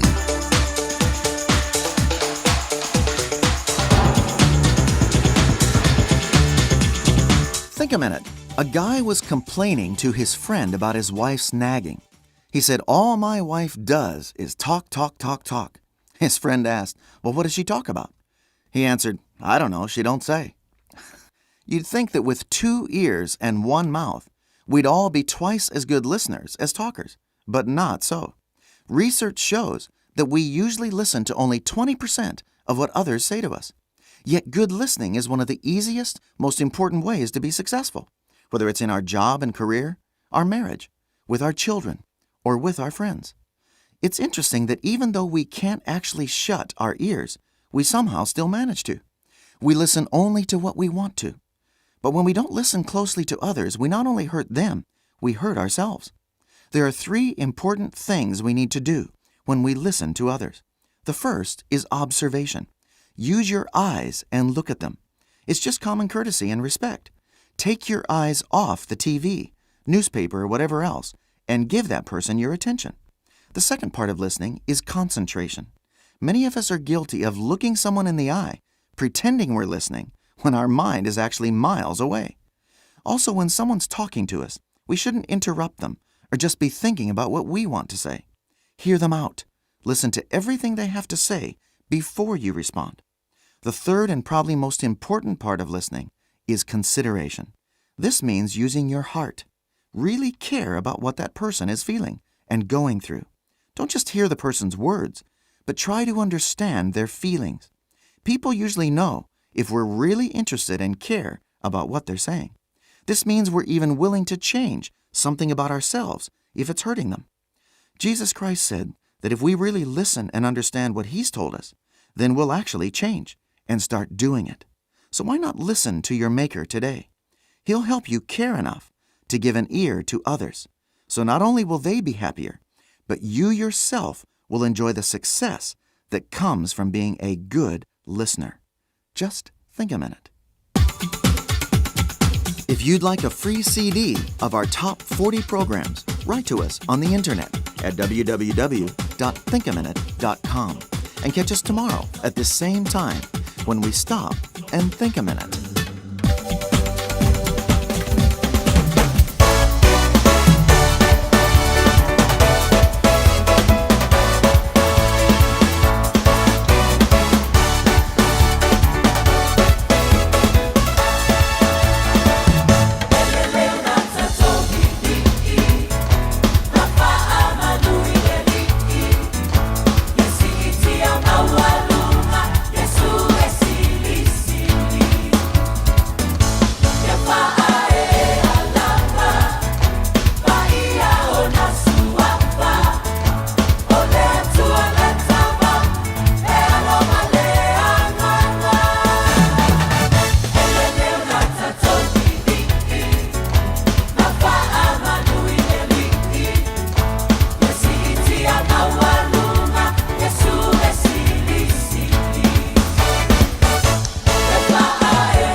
Malova Samoa.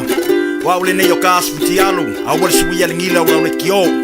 Aeva eva mai ina se fulu lima iva kolu. Amo Radio Samoa. Vevela a.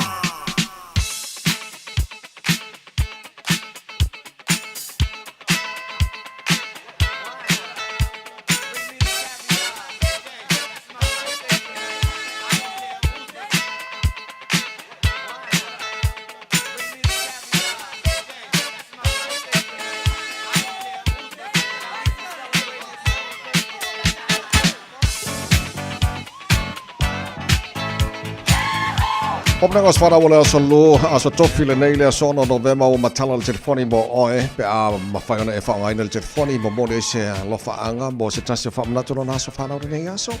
Tolu fitu tasi lima, iwa tolu lo mo whela wano lungal tātu e Meliona Air at radiosamoa.co.nz. Lungal tātu Facebook, mari YouTube, Radio Samoa, awala manam whanau mai lo whamuni angas whanau nei fo i taia fau, matalena malo le suifua.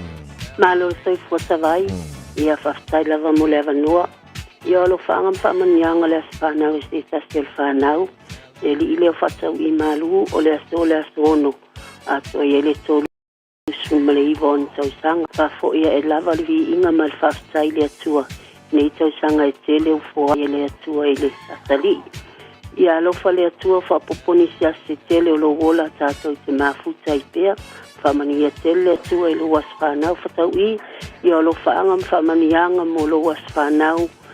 Mo oe mai o wainga o malawa whapea fo i lo usto ia Edward ma Melissa o Melbourne alo whaanga fo i o usto o malawa mo oe whapea fo i sio watali i a sana alo whaanga o seu tuolua i a sau whau whapea fo i a loto fine to tasia ana Robin mal whanau alo whaanga o nephews o nieces ai whasi sile alo whaanga o matu o maluma talena o kura whastai lava tawai mo le avanua manuia le tae au soifua. Tai matalena manuia fōle nei tae au fōu. Wapai atu o le whamanianga lungo le tātou YouTube. A happy early birthday to my sister Esther. Mariola was whanau, and that's from Junior Mikhail. Maria Terela was whanau the nei fo Yaso. Yes, yes, it's from the young Lungo to Facebook, Mari YouTube, or Samoa. PIL, IP, and a power now, Tato from the young or the for Italian phone. Lungo Tato in Melly, Lay from the young Lungo Tato in Melly for Italian phone. Following a bio Tato from the young now in Italian. Late, if I from my Lelo was so far now. Yeah, let's say so video from Natural was so far now. Yeah, from my Yakula Marco. Leo penga lenga mal pulenga le Radio Samoa. Mal taro pokalabe mal wala tayo famni atu le pesele mai le tiama a tate moya lala. Avele inga mal faftai le tua wauria mai. Ya le nei foi tau sanga fa popolo to se forma ma te wala. Very happy birthday to you all.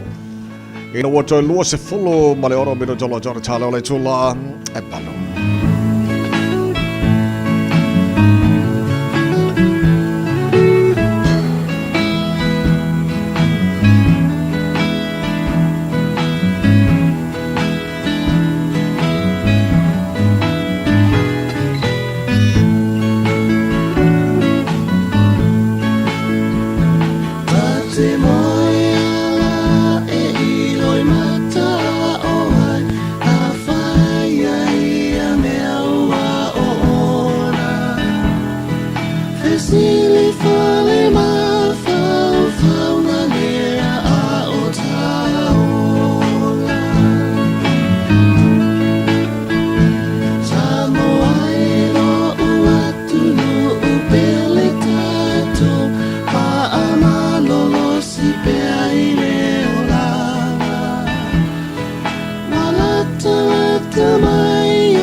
To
Se vai ngamai wala wala nei taimi o le tai ao, tele vai ngala wala poloka, bo tātou le ngate lungo tātou highways, whapena fo tele o isi vai ngala wala, Great North Road, around Avondale and Point Chevalier, ai le yo i le on-ramp o le city-bound State Highways Fuluono, whapena fo le westbound o le Fuluono, poloka nei vai ngala tai ao, Te Atatu Road, south of Te Atatu, ai le yo o le link o le city-bound State Highways Fulmaleono, Pena for the westbound, the Fuluono, Poloka for the neighboring on the Taiao, Tatolo Lungo Mount Wellington Highway, Pasimai Pamua, Fasolomai Silver Park, Poloka the neighboring on the Taiao, the link, southbound State Highway 1, for Pena for the city-bound State Highway 1, Maltelo Isibanga, Ole, Walalunga Highways Fuluono, Tatolo Malanga my Sifom Qua Poloka, neighboring on the Taiao, Mata my lava, all the link, Malis Fulubalu.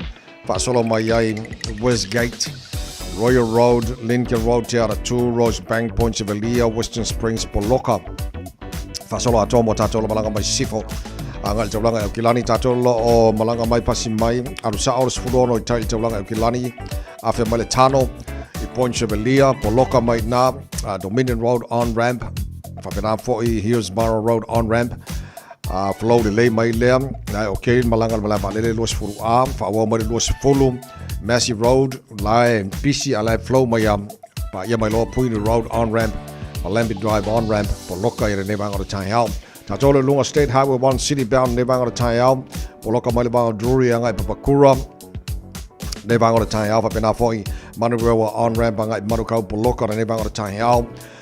Flow le yaktu Manukau, Te Irirangi line, PCI line flow, Istamaki Road on ramp, Solo Dry High Brook, Mount Wellington, Papenavo Ellerslie Pin Roads on ramp, Poloka and Nevang of Taiao, Pasiatu Green Lane, and New Market, Kilisab, Flow le se by El Tolanga, Kilano Chen now buying all a wallam, daytime on the Taiao, Malpisolo up Tabaling, to Bawal Sound Mul Malangai, Galwing of Naytao, Malol Foy Malol Sitsila, Usta Itula Fono Lunga, Ole Awalam.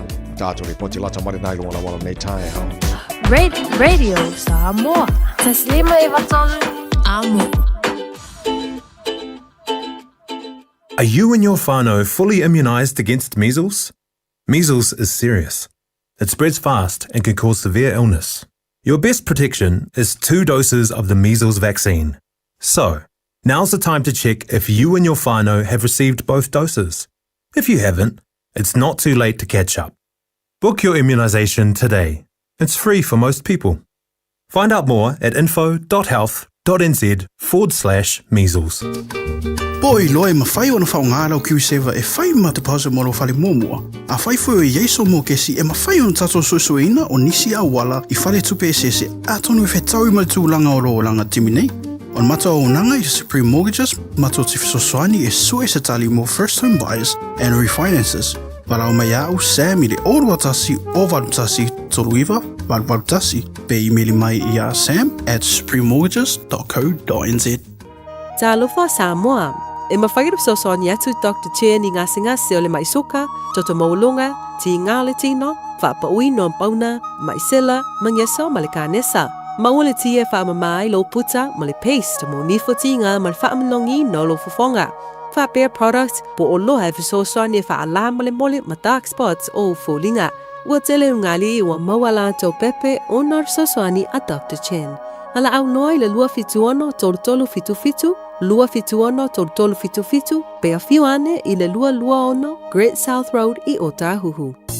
O mana o mie o e pose isi lo a inga se fisosoani tau malanga inga mo New Zealand. Imata au po pe o le vaita mai no whanau po ngaluenga. A whaia lau tali o le ioi, wala au loa Ken Ferniho o le Fern Immigration Services e iailana lai sene, ma o silia ma le se 15 tau sanga hola na tau tua. E toa tele tangata o fisosoani iai Ken, imata upu tau malanga inga, e awhia imata upu na o atu le tribunal, ma apili le minister. Tanga iana e le Facebook, ma le openga te whailangi I Molimau. Mo nisi whamtalanga, wala au mai le Fern Immigration Services, o luatasi, tasi lima tasi, o lima. Le kiwi fish, o se whale I a whelesi au kilani. E te maua o mai tau mawhaol sami.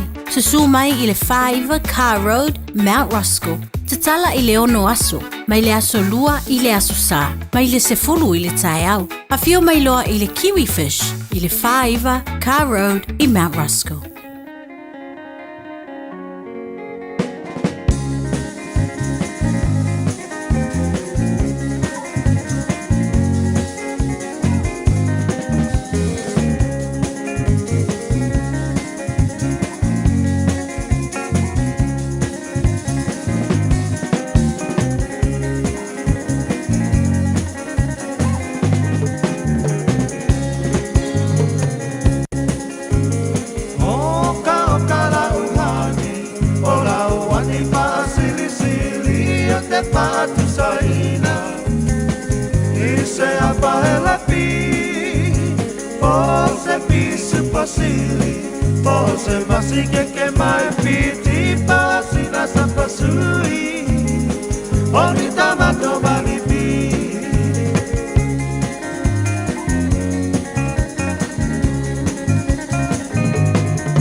Whawhiwhenga mai le 5 stars in the daytime on the tai au ina ua toe se fulu ma le 2 minu tolo tōre tale o leitu la e balu o taru tala mai Samoa pēr tala balu I le tai au nei.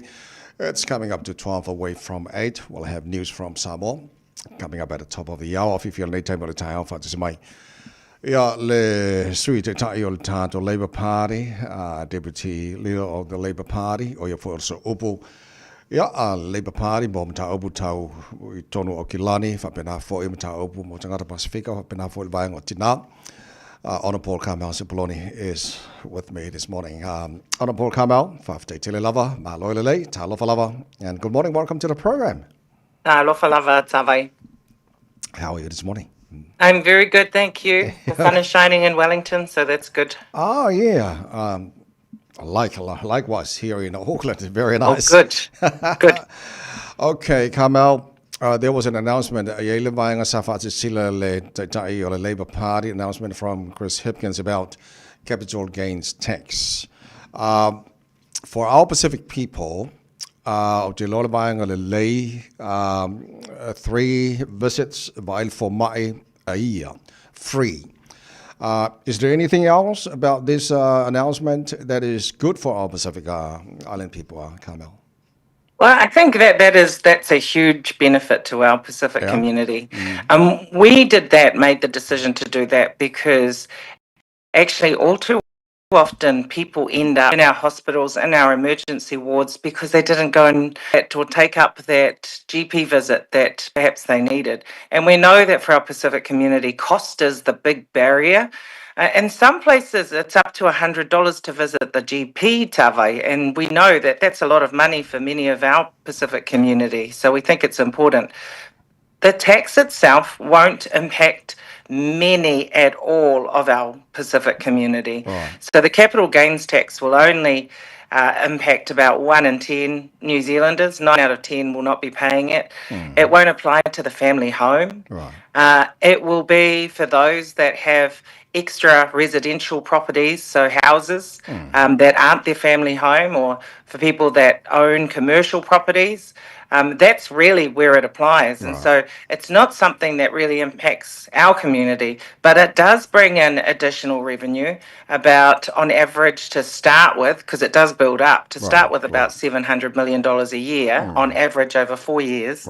And then that's going to enable us to pay for those 3 GP visits. So we were really clear what the tax would be, who it would apply to, and then what we would use the money for. Okay, Honourable Campbell, since the announcement, what was the feedback from those, who are most affected with this capital gains tax by the Labour Party? I mean, those with properties, investment properties, and the business people, in New Zealand. What was the feedback from them?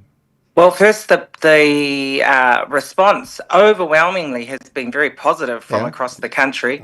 Now, that's not necessarily those that own, multiple or lots of residential properties or commercial properties. I can't say that I've heard from them directly, Tawai. Those are not the people that I talk to on a daily basis. I talk to the people that are out and about at our Kelston supermarkets and at our sports games and on the streets of Avondale when I go by my taro and my palusami from the shop there. But the response has been very positive. I think people see it as a good plan from Labour. Those that know what a CGT is a capital gains tax, many of them think that it's time, because many countries, New Zealand is one of the few countries that doesn't have one, and so the response overwhelmingly has been positive. Okay, Honourable Campbell, unemployment rate 5.3, the highest in almost 10 years ago. What can you say about this, Honourable Campbell Sepuloni? Yeah, so it's even worse for our Pacific community. So 5.3 is the highest in over 9 years, as you've said, Tawai. But for our Pacific community, the unemployment rate is 12.1%, and it hasn't got any better from the last quarter when they measured it. We're feeling it. Our Pacific community is feeling the tight labour market and the fact that the economy is performing so poorly. Our Pacific community is feeling it more than anyone else in terms of not being able to get a job, so particularly our young people who are looking for employment and losing jobs and not having anywhere else to go to. We're seeing it in the numbers of people that are moving overseas. About 200 New Zealanders are moving overseas every day, and we know that a large number of them, because we can see it through our social networks, our family networks, are from our Pacific community. A lot of our young people who can't find opportunity here are moving overseas. Now, the government would have you believe it's everybody else's fault. But the fact of the matter is they have made some decisions and they have set some priorities that have meant that our economy is performing poorly and businesses are performing poorly or struggling, and therefore we don't have the jobs that we had 3 years ago. So Nicola Willis, Christopher Luxon, they all need to take responsibility for how bad things are in terms of employment. Okay, Honourable Campbell Sepuloni, I was reading a press release from your colleague, finance spokesperson for Labour, Bestata Malalangi, Barbara Edmonds, that Labour has a plan for the economy, a better economy, and also create more jobs in New Zealand. Can you tell us about that? So we've already announced a few of our policies. There'll be more to come next year. But the first one that we announced was the Future Fund. This is us setting up a fund that we can then utilise to invest in New Zealand businesses to help them with growing and thriving. That also helps with job creation. The government wouldn't be the group that oversees that fund. We would expect the guardians of the super fund, those are the people that manage the funds from our Kiwi Fund, to oversee it. They've got an excellent reputation for good investments, but this won't be about investing just anywhere. This will be about investing in New Zealand. So you can see how that would help with growing our businesses and job creation. We've announced the CGT, and we've announced alongside that the 3 free doctor's visits for every New Zealander every year. Those are an indication of what you can expect to see more of as we roll out our policy. It is about making sure that this is the place that New Zealanders are able to live and thrive, and that all the opportunities are here, and that people are not forced to go overseas. Because, Tawai, I don't want my kids to move overseas for opportunities. I do not want my grandchildren growing up in Australia. I want them to stay in West Auckland down the road from me. All right, okay, excellent, Carmel. Okay, I've just found out this morning, sad to hear about the passing of Tunu Mafono Awafa'amoe. How much do you know about Tunu Mafono, Carmel? Yes, very sad for the Labour Party and for particularly our Pacific people in the Labour Party. Also very difficult and hard for many of our Pacific people in the social sector who worked, and health sector and disability sector that worked alongside him. Ava was an amazing human being. He was at one point in time elected onto the local board in Otara. He served that community passionately. He was the chairperson of Wakatautua for a period of time. He has been an advisor in the disability space, and his accomplishments were recognised by the government with the King's Honour that he was awarded a few years back. And his King's Honour really was, I think, for a contribution to the disability and Pacific community. So it is a sad loss for all of us, and particularly, though, recognising a huge loss for his ainga. And so can I acknowledge them, acknowledge their grief, and send our alofa and condolences to them. Excellent, excellent, Carmel Zapoloni. Okay, before I let you go, Toa Samoa playing against the Kiwi this coming Sunday. Well, how much of your Samoan blood and your Tongan blood is supporting our Toa Samoa? Come on, Carmel. Oh, no, Toa Samoa has to win. Yeah. Has to win. Yeah. And I'm disappointed that the game's not being played here, because I think that's right. They were, every Samoan in Auckland and across the country would have come to watch that game. But anyway, we'll be glued to our TV screens and waving our flags from our living rooms here in New Zealand and supporting them. So I send my and the Labour Party's best wishes. Well, maybe not all the Labour Party, because Willie is still supporting, Willie Jackson's still supporting the Kiwis. Let's say the Pacific MPs support to Toa Samoa. All right. Ana poka Marcia Poloni, ma lo, whawhetai tele lava for your time. Maruia lava nei aso. Whawhetai lava. Whawhetai lava.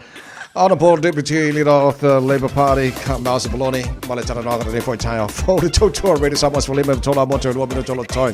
Ana tāno ne tula malu tala mai Samoa nei tai au.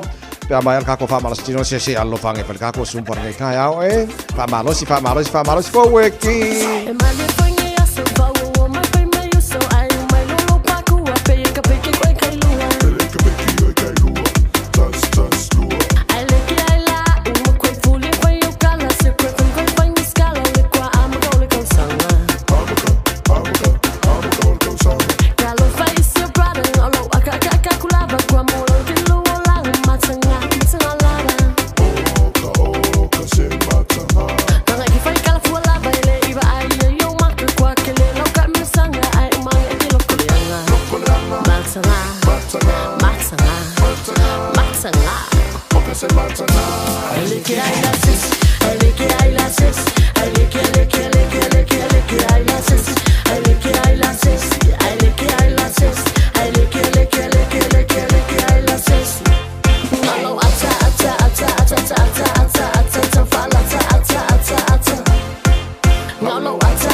Wina tu telefon mai Samoa. Ona o le lango mai le ofisa malanga o le Ades Travel. Telefoni o iwa, tolu iwa, lua o, faselau. Tolu iwa, lua o, faselau. O te whatalofo no tātou o tino o tātou mafuta, whapoponga le tautua le nei aso si mai alau whaafonga. O le masino November le tausanga lua whelua na urua i tofi ai le fionga le sātere rapi va ai.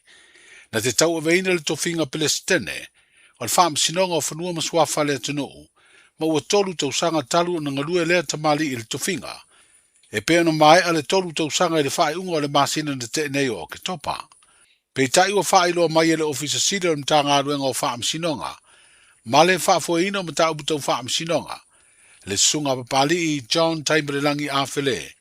O toe wha o popo le isi se fururua masina e wha aua wa i pēa, ona tau ave lea tofinga i le Palestine, ma o le whaai lea o tau sanga ua savalia, o le tau tua le fionga le sātere rapi wa ai le tau veina, o tiutia le Palestine o whaam sinonga o whanua masuafa o Samoa.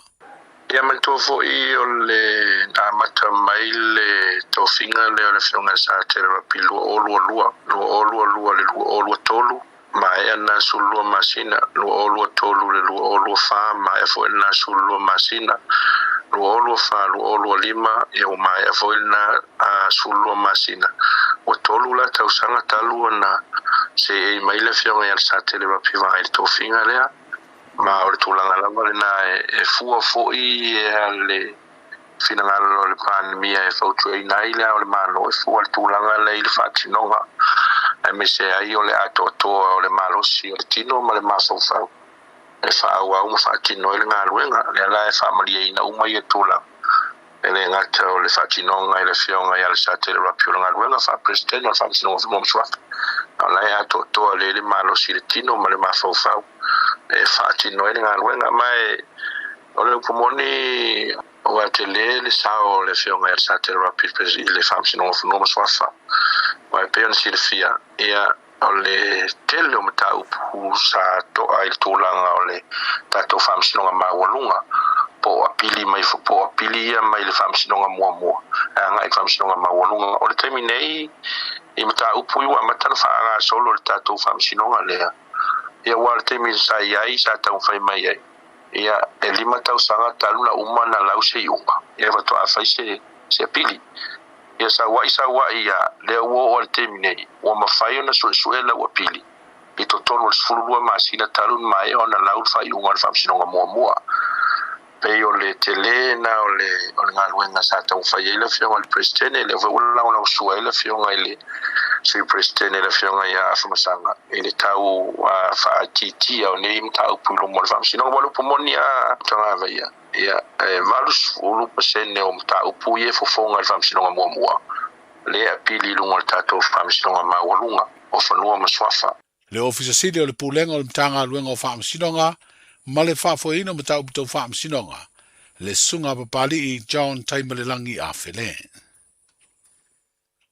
O le tutu whaatasi o le malo o le atunu uma e kalesia o le mautau ave lea le taitai o le tātou malo le fionga i le pandemia, susunga la aulia le mali atoa le ua te apolata e vau Fosi Smith, e manui ai tau mawhainga uma mo le manuia o tātou tangata.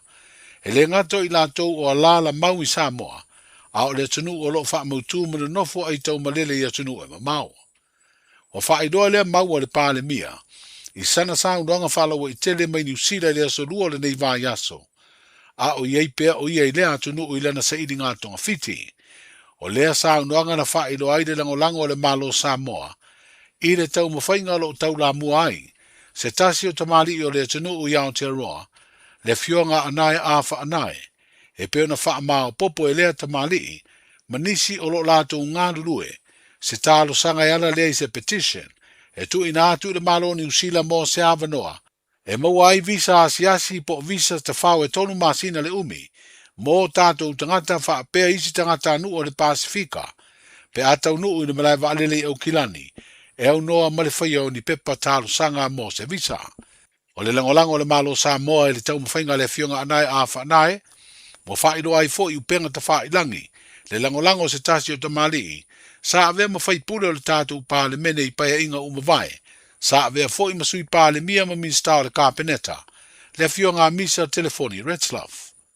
Ae i le saunoanga le pa le mia o le tātou utinu, le sunga la aulia le mali e toa leu wa te apolata i vau Fosi Schmidt, o ia talo sanga ina ailo tātou utinu o alala ma wha mautu i au te roa, ina ia fesoa soani e fo ia le wha fi tauri, o tātou tangata sambalanga atu ini visa te whao, ma isi wha moe moe pe o ngā ruenga wha vai taimi, ai wale usita ia ia ingo visa sambalanga atu ai, ma ua se di ai o lato waso, e na nofo i tutonu New Zealand. A whai wa tātou tālu sanga tātou te whi nau le malo New Zealand i le mata upure nei. O lona winga, e le na New Zealand te tau na pui pui. E tau whai na pui pui ma tū lai le malo Samoa. Ina ia whaile ngai ngoinga, o aise tangata e sau i nei pe atalia le tālu sanga. Se tau ntu e fo i Samoa pe a umar piriota na whatanga e no fo i nei. A whai e le mera na e ma i mau le taimi o le tālu sanga le whai.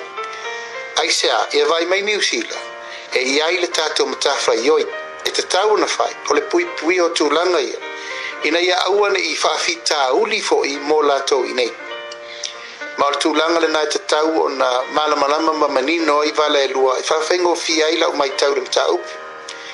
Wa umana ma wheloa i le lei, ma le fionga ia anae, a whanae, ia ai mai se fo i le tūlanga o le taupulengo le nei matau, ma o whautua i ai tūlanga nei.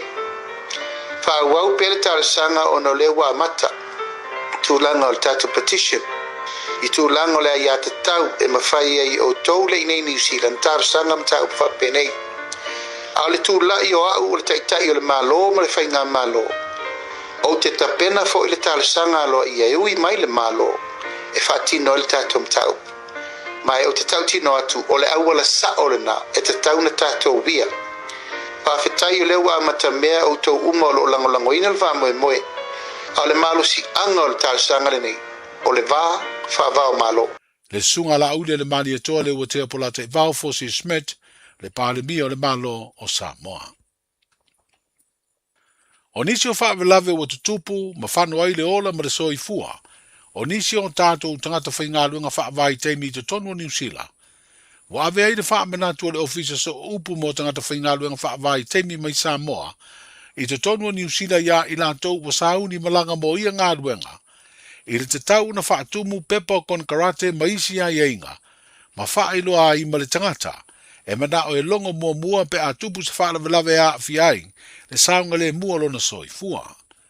Wa whaailoa le ofisa so upu le na upenga te whaailangi, mo fiso o ta inga te le vavave, o le tangata e pito la talata so o tanga po le next of kin, e te tau na whaailoa ma o se tangata e vaia le tangata whaingaluenga whaavai teimi, e wiri iei vahenga o whaamnianga tau tupe po o benefiti.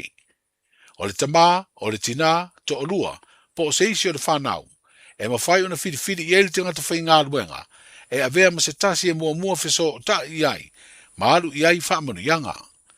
Wa whaailoa i lea whaasaralaunga le ofisa so upu, mo tangata whaingaluenga whaavai teimi a Samoa i New Zealand, e leo se matawha ioia le ofisa, le talio ni whaasea, ona oni mata upu, e whesiringi ai ia tūlanga.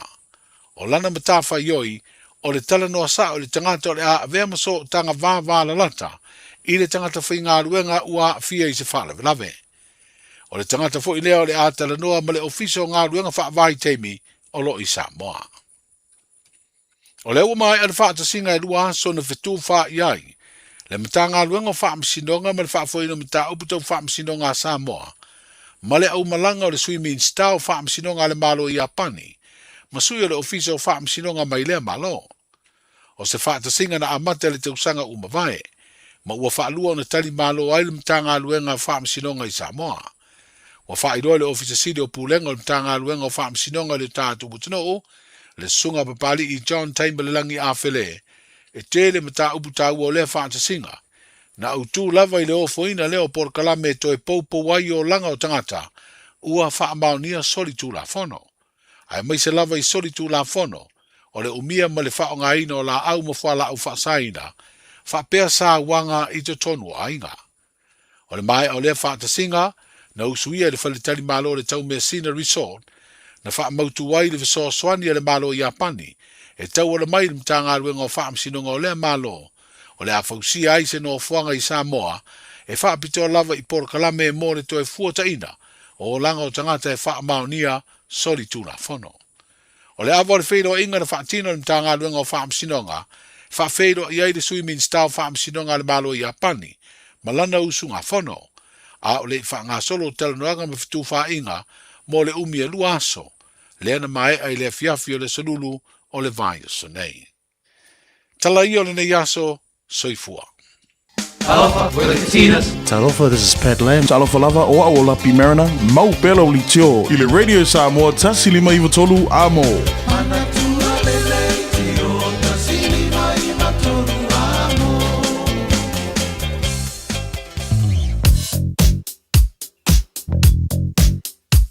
O li poti mai lunga o le alatele, ua awina atu on o le langolango mai ale ofisa malanga ale A-Dash Travel. Telefoni o iwa, tolu iwa, lua o, fase lau. O iwa, tolu iwa, lua o, fase lau. Poloka tere lunga la wala nei taimo le tai au, tato lo whawhonga mai masi tato lo o ilunga o highways, nei vanga le tai au poloka ia. Au e malanga tu nei sautianga le taulanga o Kilani, le State Highway 1 City Bound. Olo tu mono poloka le pasi mai o Drury on ramp, fasolo mai Papakura. Te lolo ba Papakuranga i te kanini. Manurewa on ramp Poloka, ne vanga le tai au. Te lolo ba Manukau anga i te Irirangi. Fasola toi East Tamaki Road on ramp o ngalo amatan Poloka. Fasola ko Tahuhu, Highbrook o Tahuhu, Mount Wellington around Tip Top Corner. Fasola toi Ellerslie Penrose on ramp Poloka. Fasola toi ne vanga le tai au. Pasiatu Ellerslie Penrose. Fasola Green Lane, Newmarket, Gillisab. Ya la PCA la flow de lea mo tato malanga tu ni sauti angal taulanga ya Kilani. Vava tu faisi Poloka foi ole highway Luose Pulu tato malanga mai sifo pasi mai le tano Poloka yo le va Mayoro Road anga i Hillsborough. Pasi mai lunga la wala papa i one hanga mangele la flow de le mai. Manai foi la PCA la flow de lea le malanga bala le Luose Pulu fa wa mai Luose Pulu. Massey Road on ramp Poloka la Poloka la flow le yo mai Puini Road off ramp Poloka. Nei vanga o le tai au pena fo Lambi Drive on ramp le link o le Luose Furuanga ai ele State Highway 1 southbound. E va tempo le tai au. Ta tolo malanga mai sifo Poloka fa solo ato link mo le Furuanga le Furuono. Mai lava West Gate se pa ia Western Springs Poloka ia mo ta tolo malanga mai sifo. Angal tolanga ia Kilani nei va tempo le tai au. North Shore Vava atu le highways Furuvalu pasi mai Green Heights on ramp. Poloka i le nevanga o le tai au tātolo long State Highway 1 city bound, Northern Motorway city bound. Poloka fasolo atoa around Silverdale, Wairau Valley, Glenfield, North Coast. Poloka le nevanga o le tai au lunga la wala papala o kei. Se ia pa ia le taulanga o Kilani. O lunga na la wala mo le telo isi vanga o la wala. Poloka fasolo atoa le nevanga o le tai au. Toa le tai malawa lon sai after vale. Ia, mausta ilunga o tula fono la wala. Ia wa fo saunga le mo man fa manatu. Mai nai fa nau avel fa mo moi nai fa nau mo ko sina la wala nei ta mo saunga le mo nai fa nau a nga ia tula o ngore nei ta au fo. A fo fo saunga langa mo Samoa mo le Pasifika. A fio ane loi le la lao le R-Dash Travel. Ile tasi malulima Great South Road i Manirua. Po o le fitu lua o Shaughnessy Street i Papakura. Mo wa pase se pa u. Wala au loa le R-Dash Travel. Ile o lua fa valu o. Po o le o iwa, tolu iwa, lua o, fa o. The R-Dash Travel.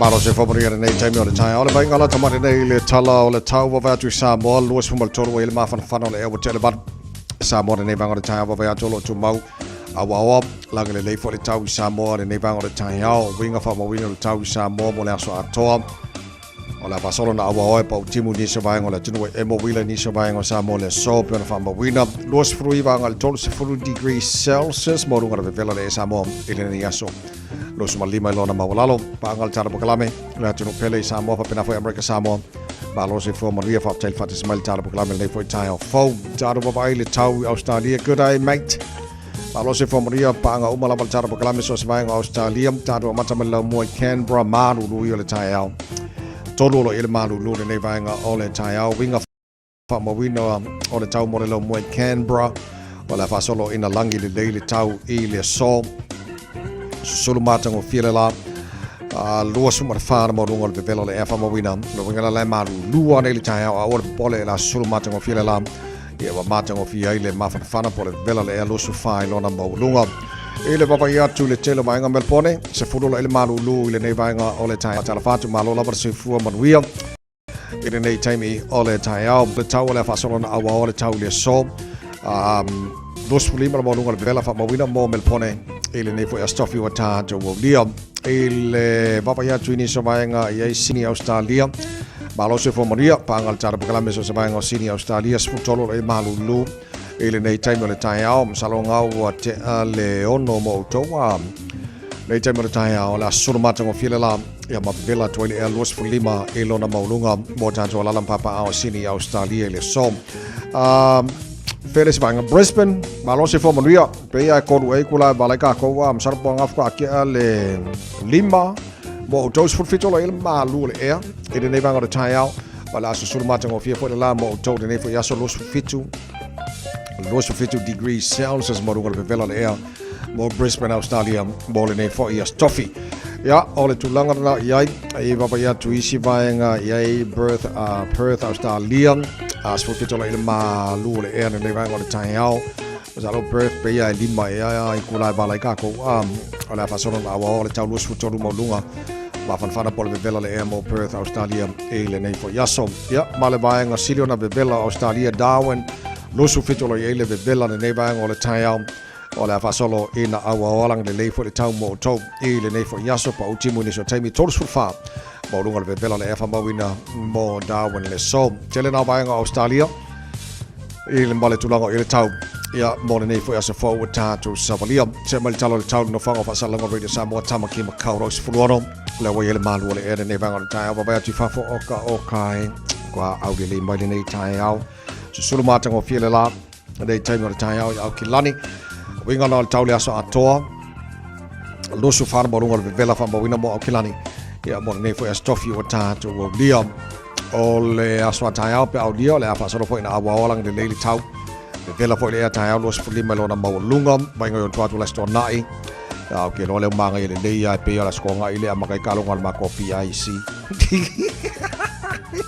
ya wai manga ya sulmata ko fiela la tal fe unga le foi mo ta longa ta to kale sia na sto nai pa ultimo la so fu aso lulu ala na ya solo mana ya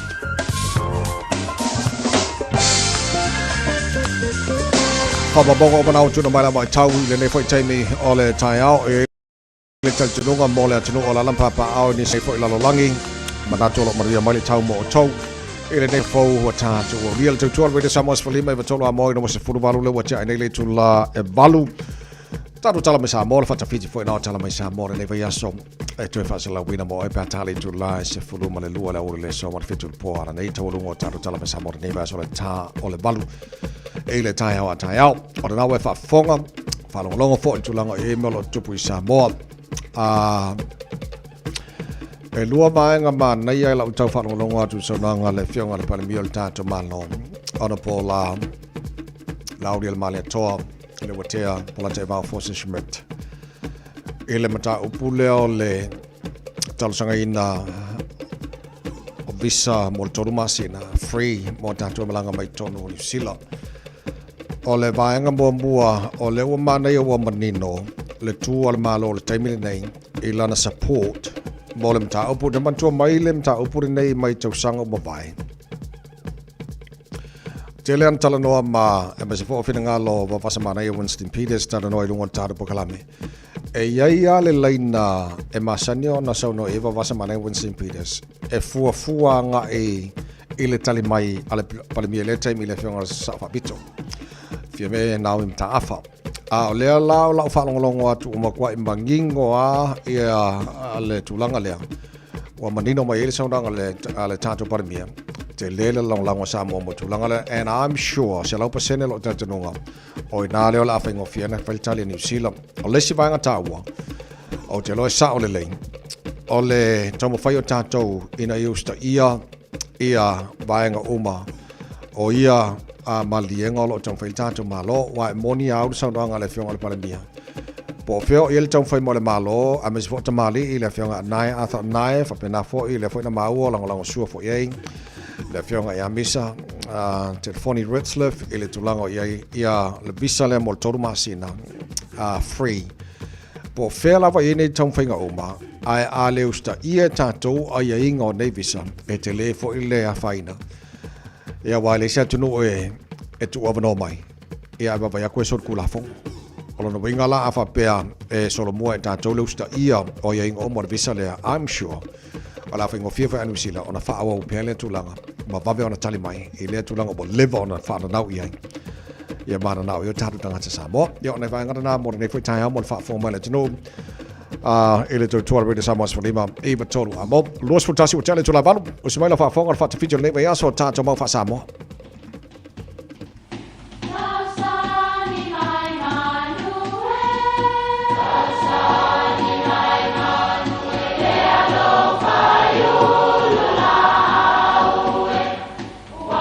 E o whanga manu i ululu o la au, awa e whawhanga i funga o la au. A o le tangata e whawhanga i upu matala. O le mawhileo o alanga upu mamuanga ngana sa moa maona whaapongai e a fua ilo na sio mianga.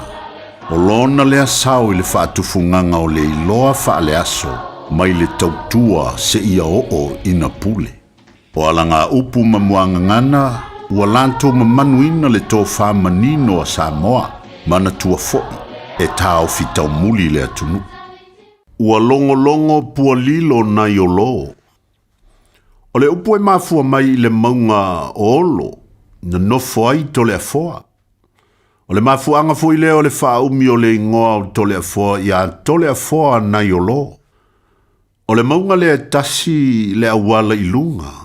Ai o pua lilo o ia lea sa nofo i le maunga, mai ao o na longo mua mo se whaatanganga.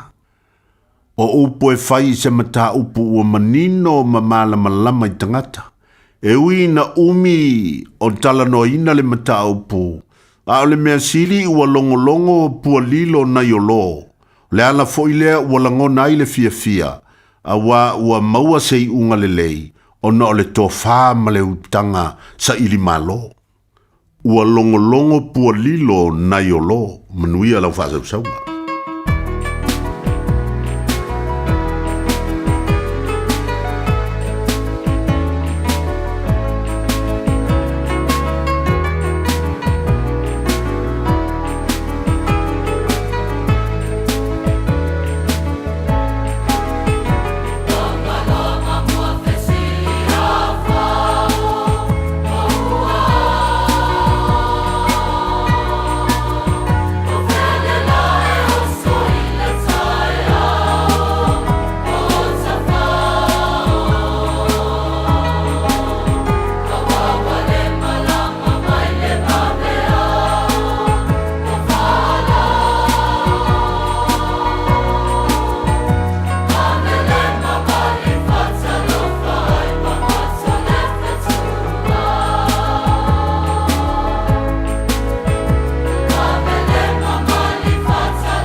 E mo mia se fai mo li mo ngā luenga o lo mauta pisinisi po malu tāpua. Mana tua lola matavanu electrical o te vanga Filipo a kau o silia ma le lus ful tausanga o tautua i ngā luenga wha e le tise i Samoa ma New Zealand ei. Wala au lola matavanu electrical i le olua tasi lua tolu iwa wha. Olua tasi lua tolu iwa wha. Moni quotes pe filo i fo i whatalano ngā luenga o loo fuafua mo le wha i unga o le ring tausanga ai mai se le tausanga fau. E mawhai fo iona e e-maili i le info@matavanuelectrical.co.nz mo di si Talanga. O le Casa Beds and Appliances, o le tali o manaonga, i o loe whaatotonga ilo mauta, ini tau le lei, toi anangata, e mawai moenga ngā o si tutona New Zealand, wha apea se tino fōa le potumalo lo, laulau ai manafoa, TV, la au pese, usa aisa, masini tā lava, telefoni fe aveai, maisi. A whiu ane loa i le whawhituwha Great North Road o tau, po le tolo fituiva Great North Road i Henderson, le Casa Beds and Appliances, telefoni ovalu selau, lua 555, ovalu selau, lua 555. Mo tupe wha momoli Samoa, mana tua loa le Pacific Easy. O lo wha pe le tātu wha pitonga nao le 5 tala tutongi pe ai wha ina le Pacific Easy app. E wha tino ai au tupe wha momoli mai lau telefoni whewe ai. O lo awa no fo le tātu direct transfer, ti posi mai e lau tupe le tātu account, ma wha mani eina fasidi lunga o telefoni. Ma wha tino la fo ina o lau tupe, ai inga wha pitoa. O le tongi no pidio le vai, mo li, te ngā tupe so se whale tupe Samoa, pe to tongi no ngā tupe e le nupi wha Samoa House Corporation, po le Samoa Land, ma so se au tanga Samoa, o lopa whai na whatino uma i le tātu au nanga o le Easy Pay. Mana tua o whasoponia so se vaenga New Zealand i o tātu lala, o lo awanofo i o tātu ofise tolu i o Tara o Tāhuhu mamangele. Me wha ngā le Pacific Easy app po le direct transfer, me wha sawa i lo teimi, ai sidi o na wha sawa i nau tupe ua taunga tāle pensini. Mō nisi o whamtalanga bala au le o varu se lau o tasi ono, po numera masani au kilani o le lua fitu ono fitu iwa fitu wha, ma le lua fitu ono fitu iwa valu wha. Pacific Easy, o la ba anga mo tupe wha Momoli Samoa. O fia maua sau ta vale po sau piki apu. Ai tongi ta iwa yaso, lua va yaso, pe ta imasina. O le sleek cars o le a maua ai le fisosoani. O ta pena le au whainga ruenga a le sleek cars, mo oe malo a inga. Aua e te popole i se mea e tasi. Te tala fitu aso, mai le sifulu i le tai au, angai le afo le ono le afiafi. Tele la lai au kilani i saute, vili mai loa i le o lua tasi faa, fitu lua selau, po le o lua o, fa 55 tasi 55 tasi. A whataro le July valo le tāra pokalame tua i le ele.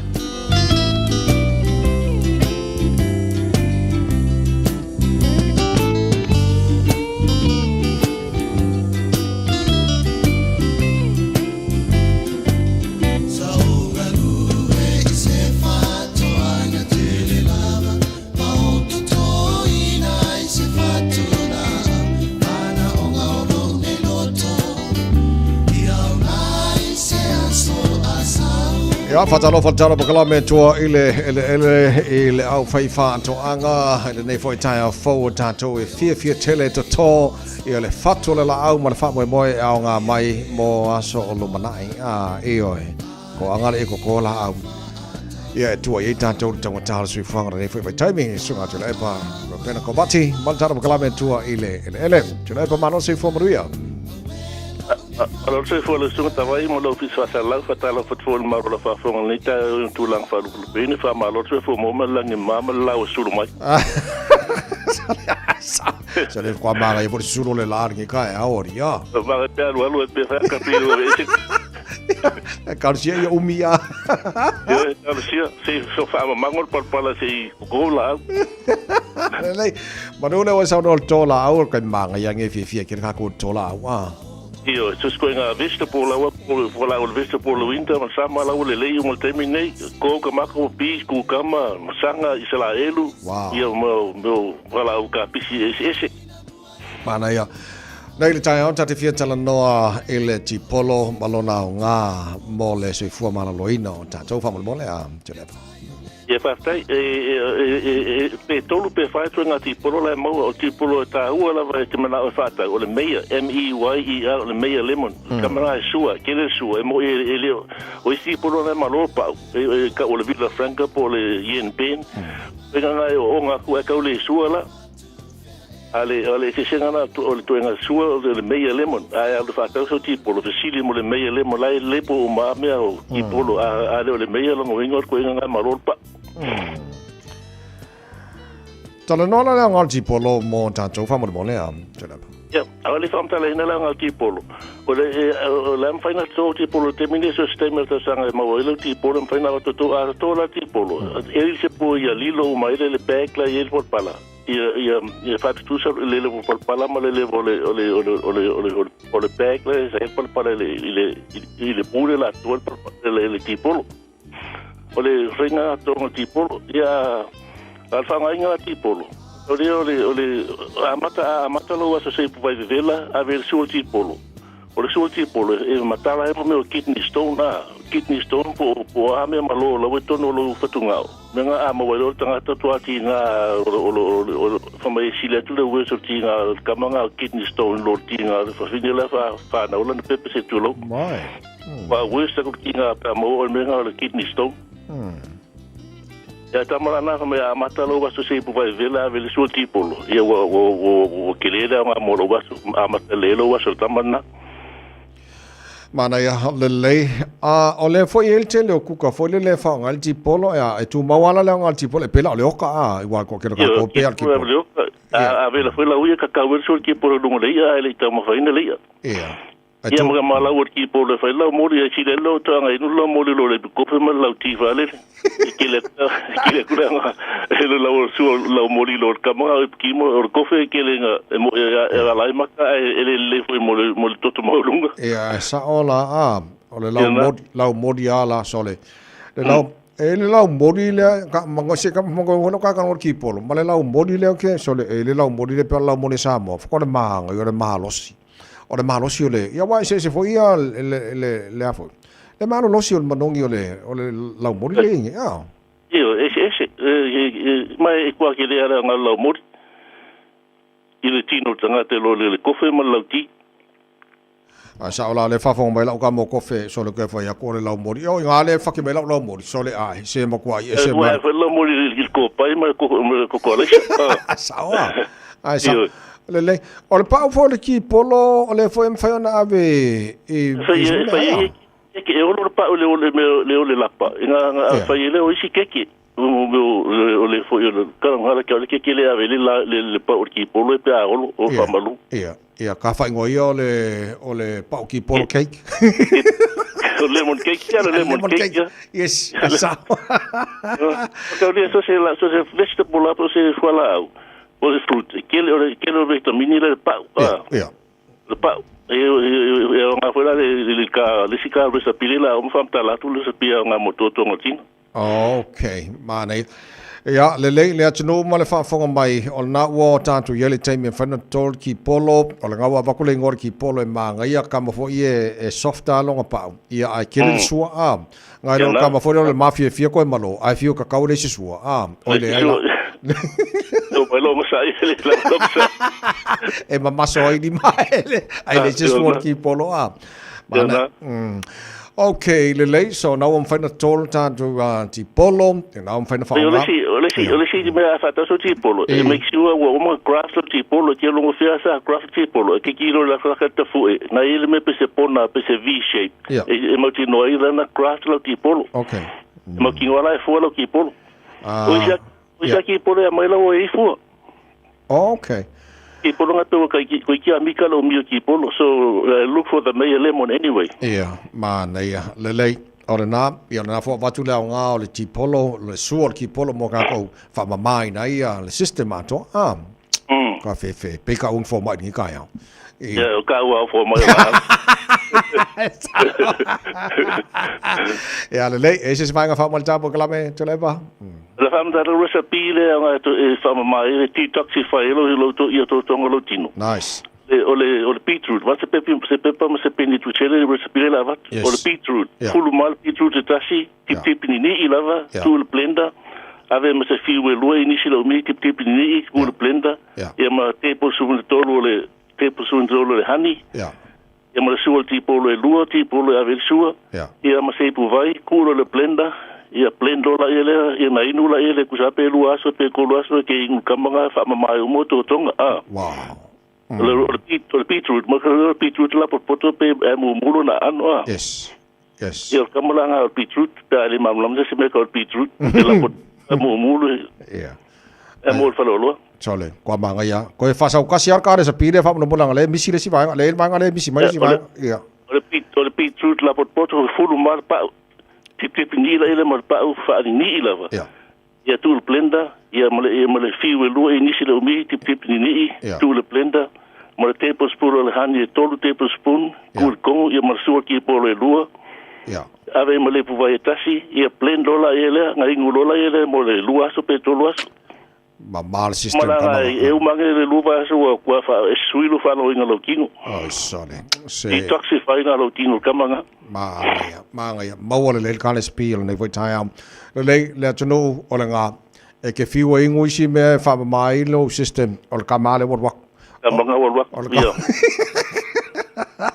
o ka kouranga o te na va te lu fa malo si mo za tu las neta va ya nga mo ta la mo fa ta tu sul fa por fa mai o lima pai e te motiva ai o lima to anga ngai oi e te mau olo ai mana ya wala el pai pai mana vas ngai si sa ska o e te ala melota o oi fa la veolo fi va ta o tu la lo folo fa la veolo i o lo fi va il pitol moenga fa lo leo sit up yes ese fulu sit up fa le siaso mo di sul lima fa pena o lo na tu le mo fale swing yo lima luma tua o swing yo luma menga kai ko fa me si lima se fulu o mo na no fole la lo tamle ulo moto lima lua tu fa matala lima moto fa matala fa me si lima se fulu le exercise na fa ngo o mo ne ulo lotino sa pikir sa valia fa yo exercise na o la va nga su lo nga mo exercise mo la so ato mana ia fa fo mai la au nga kai o sa vadi o nga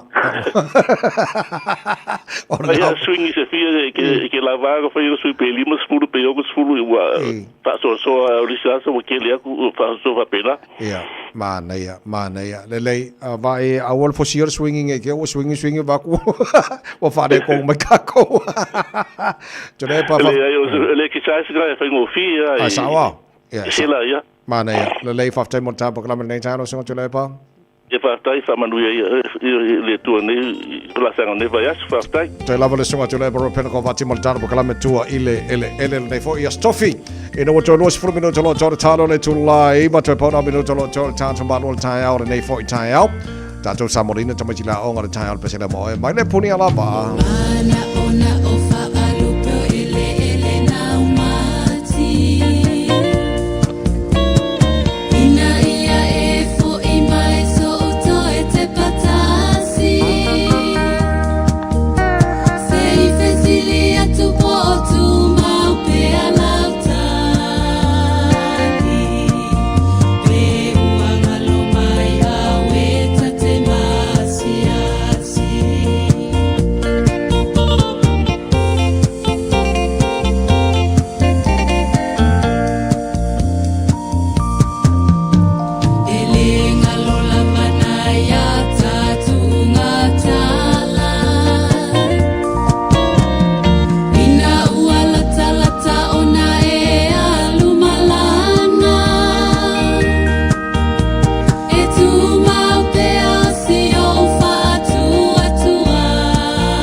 O li poti mai lunga o le ala tele, ua awina atu on o le langolango mai ale ofisa malanga ale R- Travel. Telefoni o iwa, tolu iwa, lua o, whaselau. O iwa, tolu iwa, lua o, whaselau. Tau whelolo mai le poloka tātou malanga mai sifo lo te wawai atu leo wa sama mai le pasi mai o Te Ara 2 on-ramp anga i Rosebank o lai pisi ala flow wa. A lai tu mawa na poloka le pasi mai Westgate anga i Lincoln Road. Pasi mai lo Te Ara 2 city bound anga Rosebank lai pisi ala flow wa kwa koe poloka la fo ile Point Chevalier on-ramp fasola koe Western Springs. Ja, le jo le link os fulano anga southbound State Highway 1 fa benga northbound State Highway 1 nei time o tai au. Filolo mai le pisi o State Highway 1 city bound nei time o tai au tolo malanga tu nei sautianga is ile taulanga o ki lani. Lau mana ia lai pisi ya lai flow le mai papakura fa so mai takanini manurewa on ramp poloka lai titi ya lai okay manukawa nga i te irirangi. Lai pisi lai flow for ia poloka ne Highbrook Tip Top Corner bound Wellington lai poloka ne banga tai au pasi atu Alice Lee Penrose flow the lane tatolo malanga mai C4 State Highway lo se fulo lo tu mau poloka pasi mau tano Point Chevalier Aleba Mayoro Road on ramp for benga for Dominion Road lo poloka ne banga tai au pasi mai Hillsborough flow the lane mai after poloka lava ele highway lo se fulo southbound ele pasi mai o Puini Road on ramp fa solo mai Lemby Drive fa solo le link o le rosi fuluanga southbound State Highway 1 o vainga o banane poloka ne banga o tai au vale ma lole on site ele ne fo tai au le pisi tele la wala ma lola wala on site ya le lei fa mana tuma sane le tarbo kala me ma lona tai au saunga le mua oil o fa fo ina le tavale saunga le mua pase se lo tono tavale lo e fa fo ina ma saunga le mua tavale so se vainga le au e lo fe malanga inga ne yaso o lo yo a Faio fuafua saumalaga mo Samoa ma le Pasifika a fio ane loa le la lao le R- Travel i le tasi valulima Great South Road i Manirua po o le fitulua o Shaughnessy Street i Papakura ma ua pase se pa u wala au loa le R- Travel i le o lua lua whāwalu o po o le o iwa tolu iwa lua o whā o le R- Travel Ready some Malo soy fua, o se fufonga Samoa, Radio Samoa, tasilima iwa tolu amo, se kia Radio Samoa. So se fulma lua mino tolo tolo tale ole tula e iwa le tau tomo le Radio Samoa se fulima iwa tolu amo nei tai au o i se meo whawhisi de lo loto. O le ale mena e whawhisi de lo loto. O lea, pe fiel pidi o mori o ngai masinga. E kusa umaka ko fesili. Na, pespesenga mai le eba. In the time of the tile of Fatuaya to Fella by Fafonga, but late time of the tile. Tono Lomota, Tono Tavani, Tono for the Fang and Wanga. Look on Facebook, but YouTube or some more Pesilla or late tile.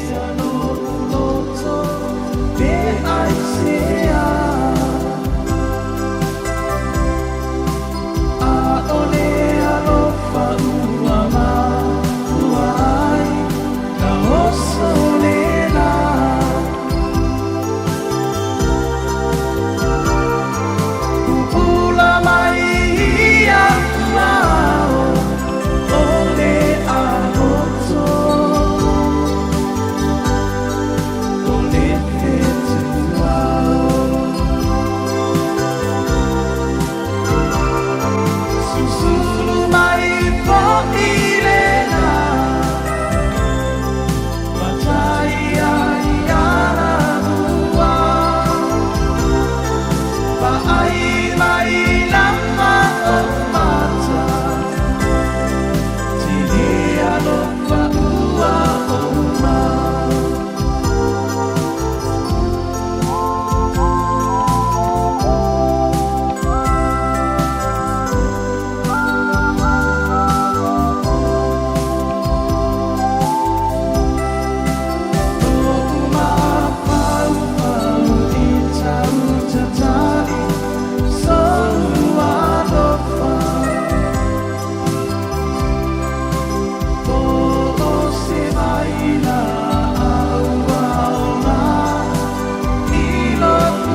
lelei aua e fiu e fesili lenei lalolangi le lava se tali lelei mo oe to tuli nei ma e fesili le tua e malia i manao i me lelei malama e a sa ona na e mana i lena i lelei fakai ka a fai kire masani ai fatai tai lenei tai hao e mai alo fasil silanga le on tato fato fa fo le mo nei foi tai au fo o le fasil silanga measles immunization week le vai aso nei o tātou iai fa fonga le mai tātou o le vai aso fa pitora nei mo tuipi pui o le misela vai aso fa pitora nei tuipi pui o le misela measles immunization week o le misela o se fa mai pipisi e a fiele fa nau fa pe fo i tangata matutua e ono tinga ina le tangata pe a le fa tete o le talafefia e mawhai o ona fo ia le nei fo i ngase e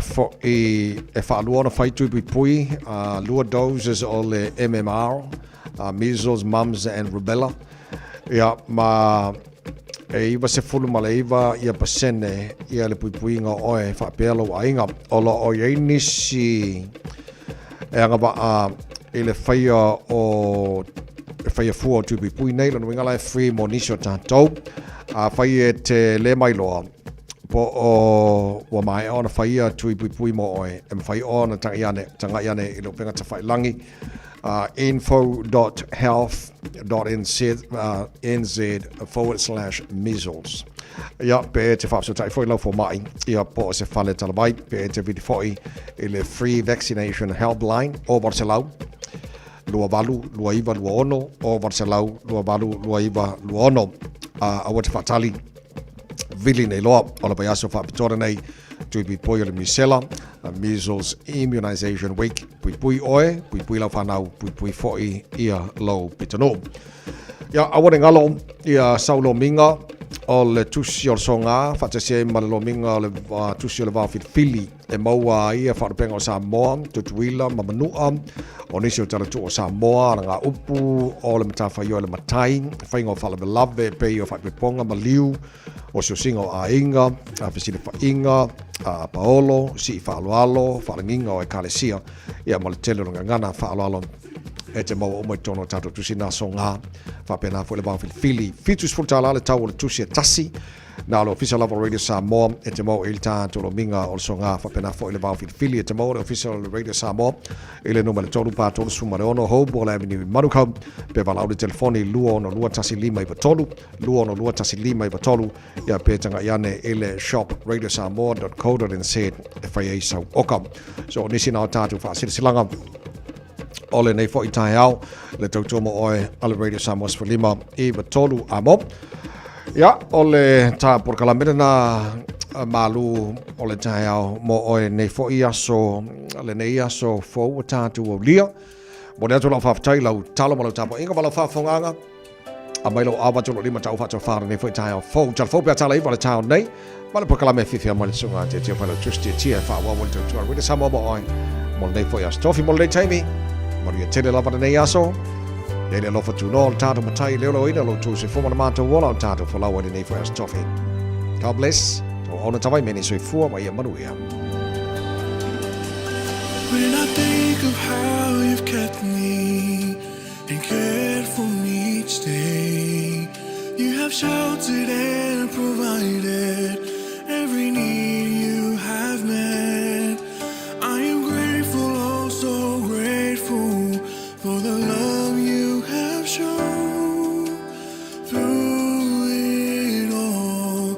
I know there's not a day where you weren't faithful. There's not a day where you weren't good. There's not a day where you weren't gracious. God, in everything I am thankful.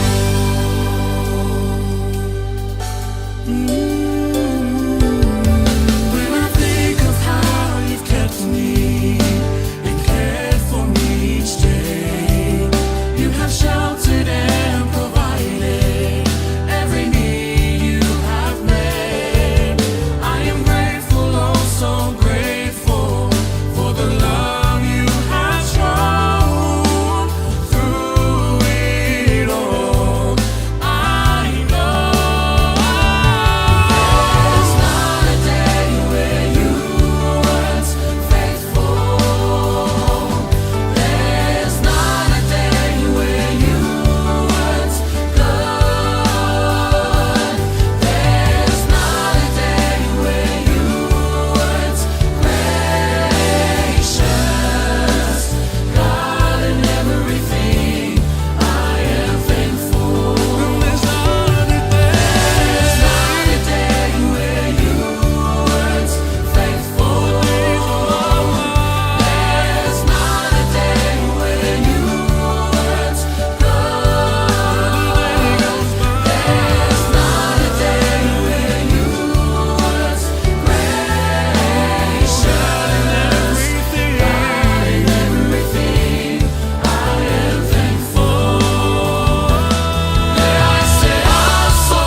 ia talani mai au te roa mola ufafunga mai le so.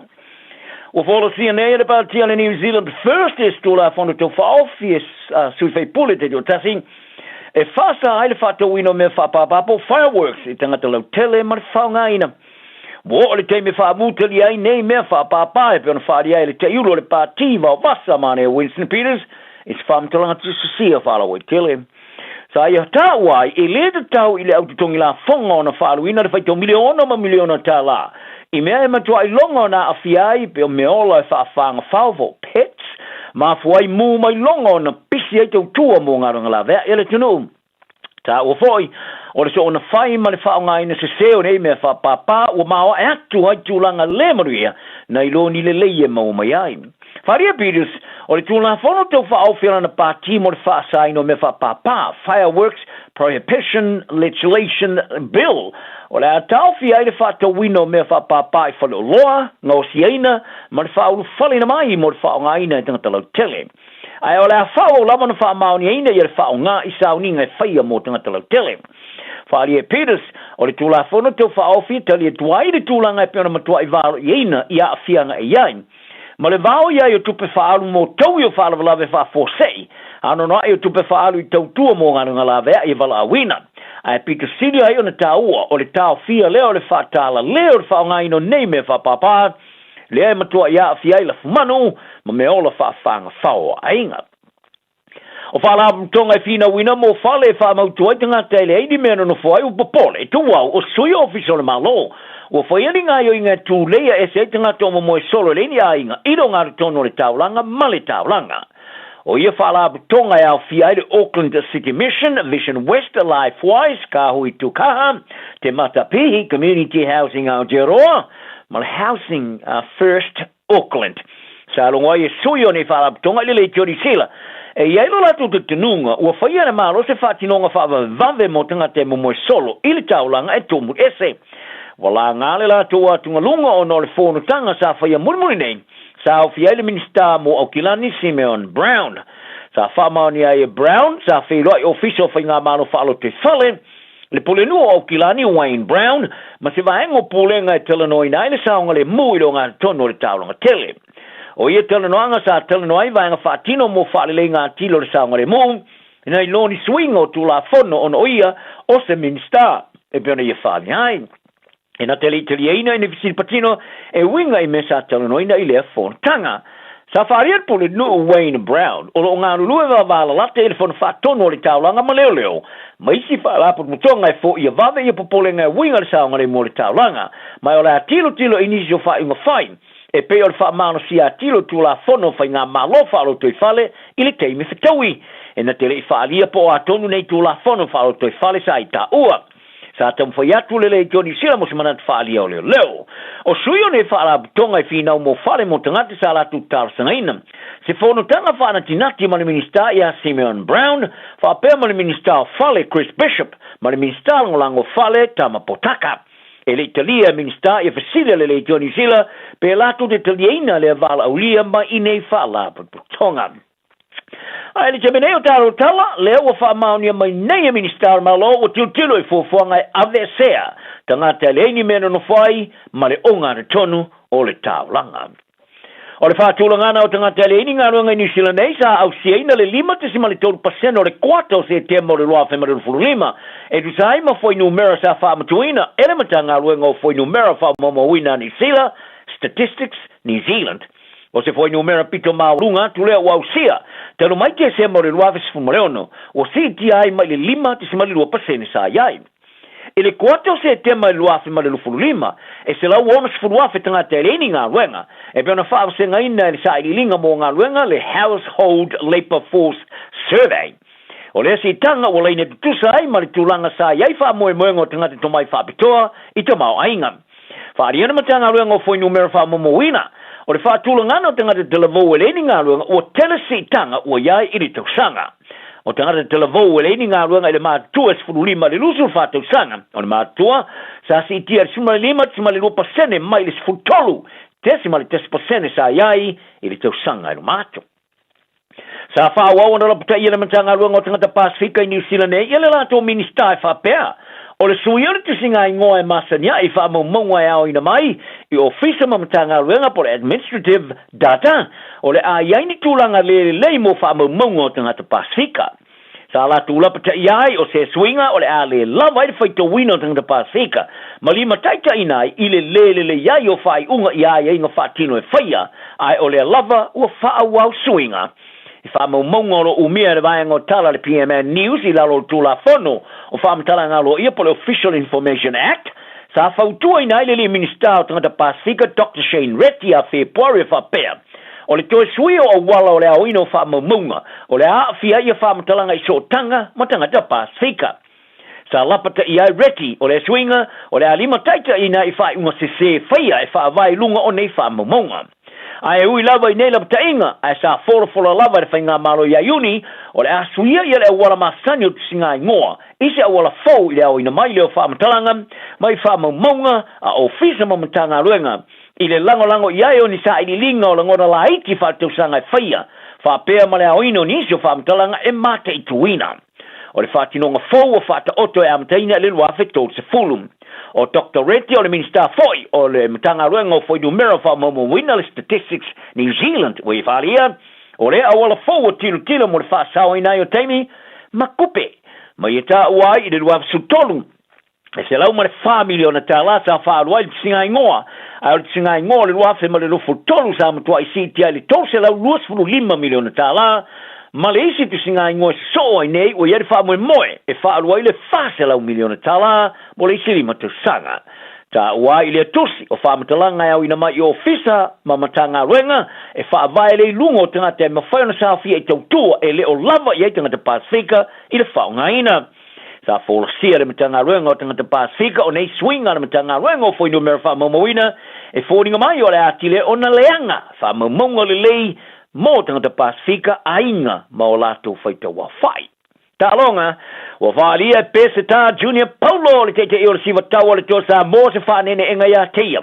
Ai wa ia tautino foi, wa amtai o na safai malona o a maloloina e pena mai tau inai o lona siwa fonga po lona leo.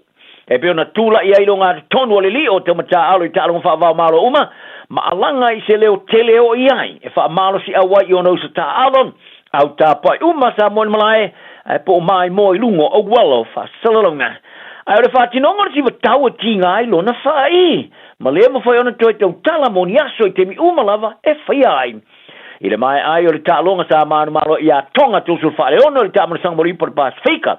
E te alese vai ki polo ma le tāmu whaino le ki ma le fiu e sui ai I le hani. I nei e mauti noa I le toi maru I olo na wha I tu lou I le tālonga telo le sua ngā champina ma le kiwi sa di sila le sa.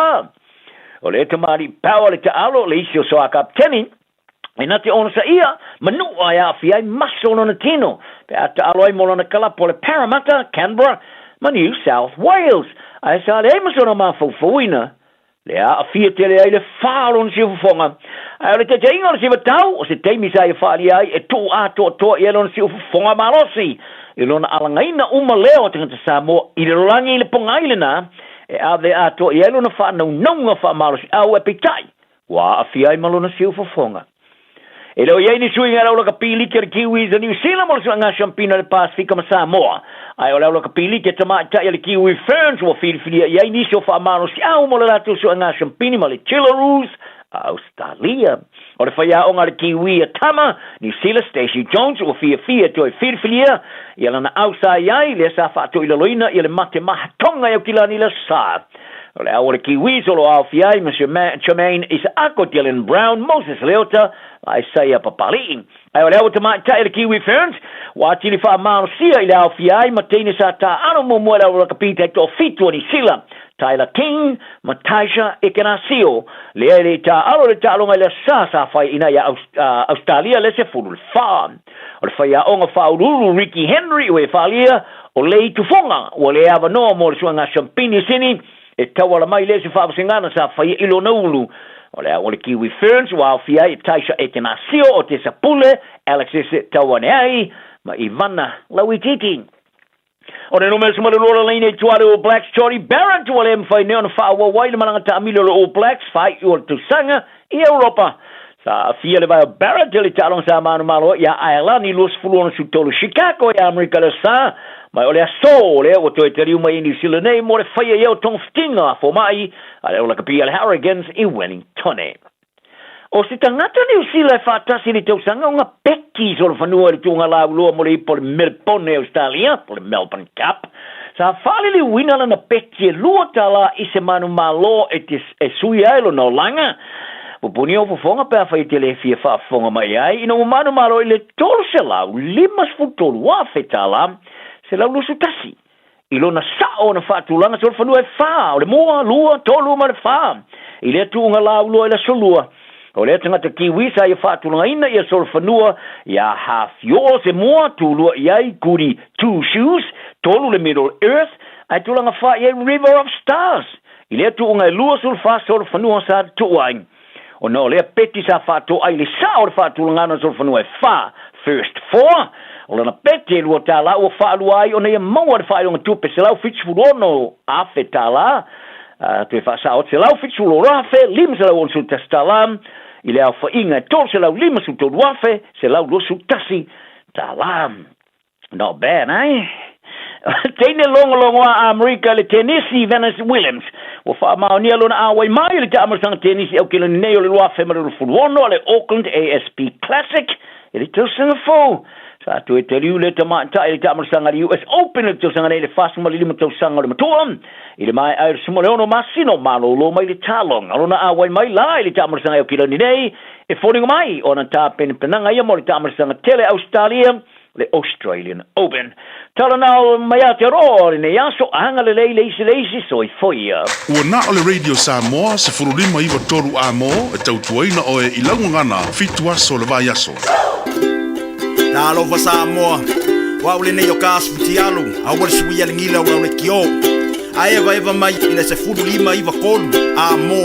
Radio Samoa. Vevela a. Fai tauina le upo le poto no le tautua matavela linga Fusi and Sons Funeral Services I mangele ma Samoa. I taimi o mawhatianga ma whaanonoanga ona o le maliu. Mana tua linga Fusi and Sons malana au nanga. O le a wha ma avenga atu mo oe ma le ainga. O le telefoni lua fitu lima tolu o fitu.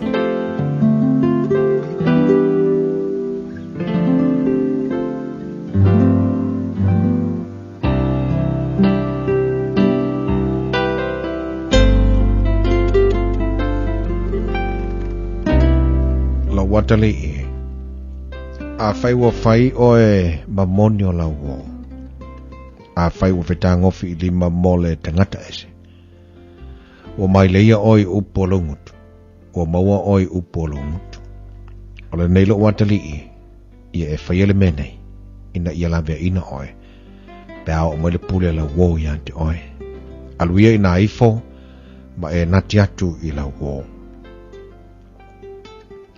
awana I moyo mata pe tu le moyo la mata ia elave ina oe e pe o le sevi ai le lima e pe o le manu foi ai le lima o le fai manu le pa ye ina e alu I le loi ia vava ai la na mio ina ia poto ai oe e le iso na tai po se leo po se pule a e saunia e ia na me ai I le tausanga bebela ma fa putu ina na me ai ona po se le ai saito le paie e te oto se ia fea se e tula ia fea ai lo moe so se toi titi sina moe toi titi se mata moe toi titi se pe lima ta oto ai o mai lo motiva pe o malanga malo le tango lima pe o tanga tau sao ni la na penga ole tanga tau le male o tanga tanga sala o lo sabalia mangutu fa pio ngeno na mata e tau tala na bai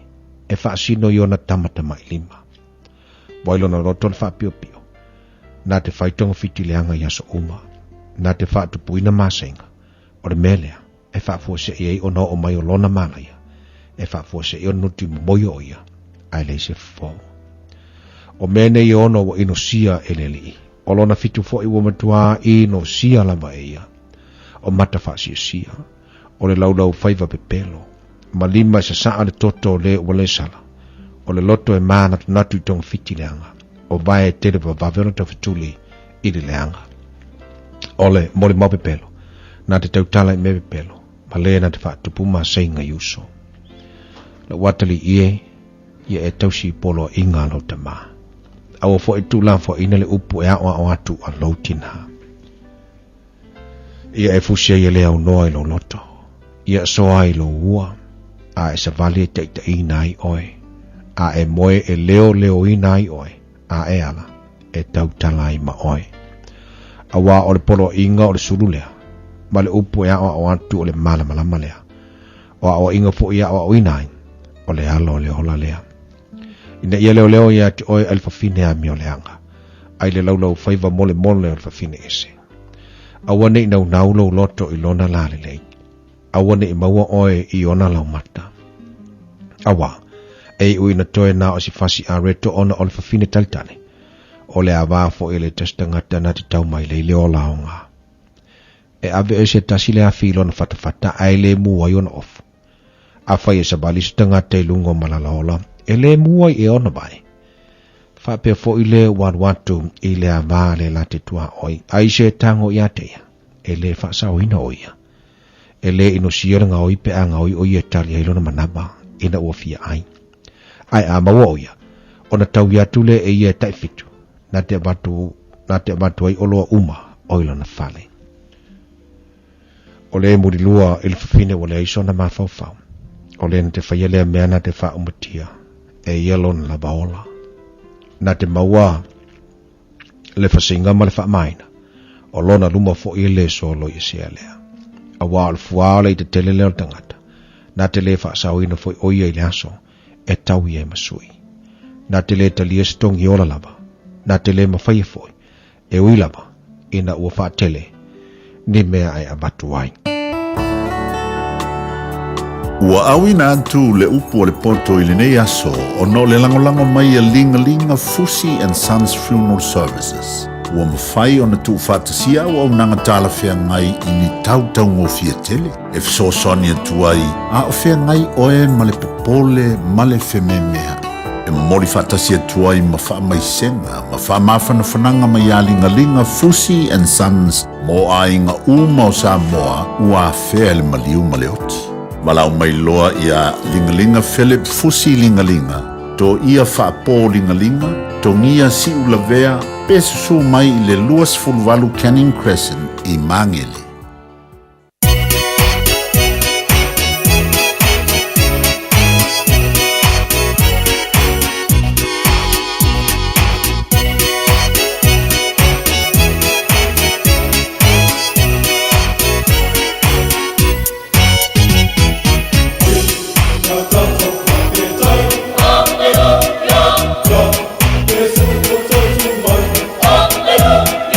One, two, one, two, one.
Radio Samoa. Tasilima i tu.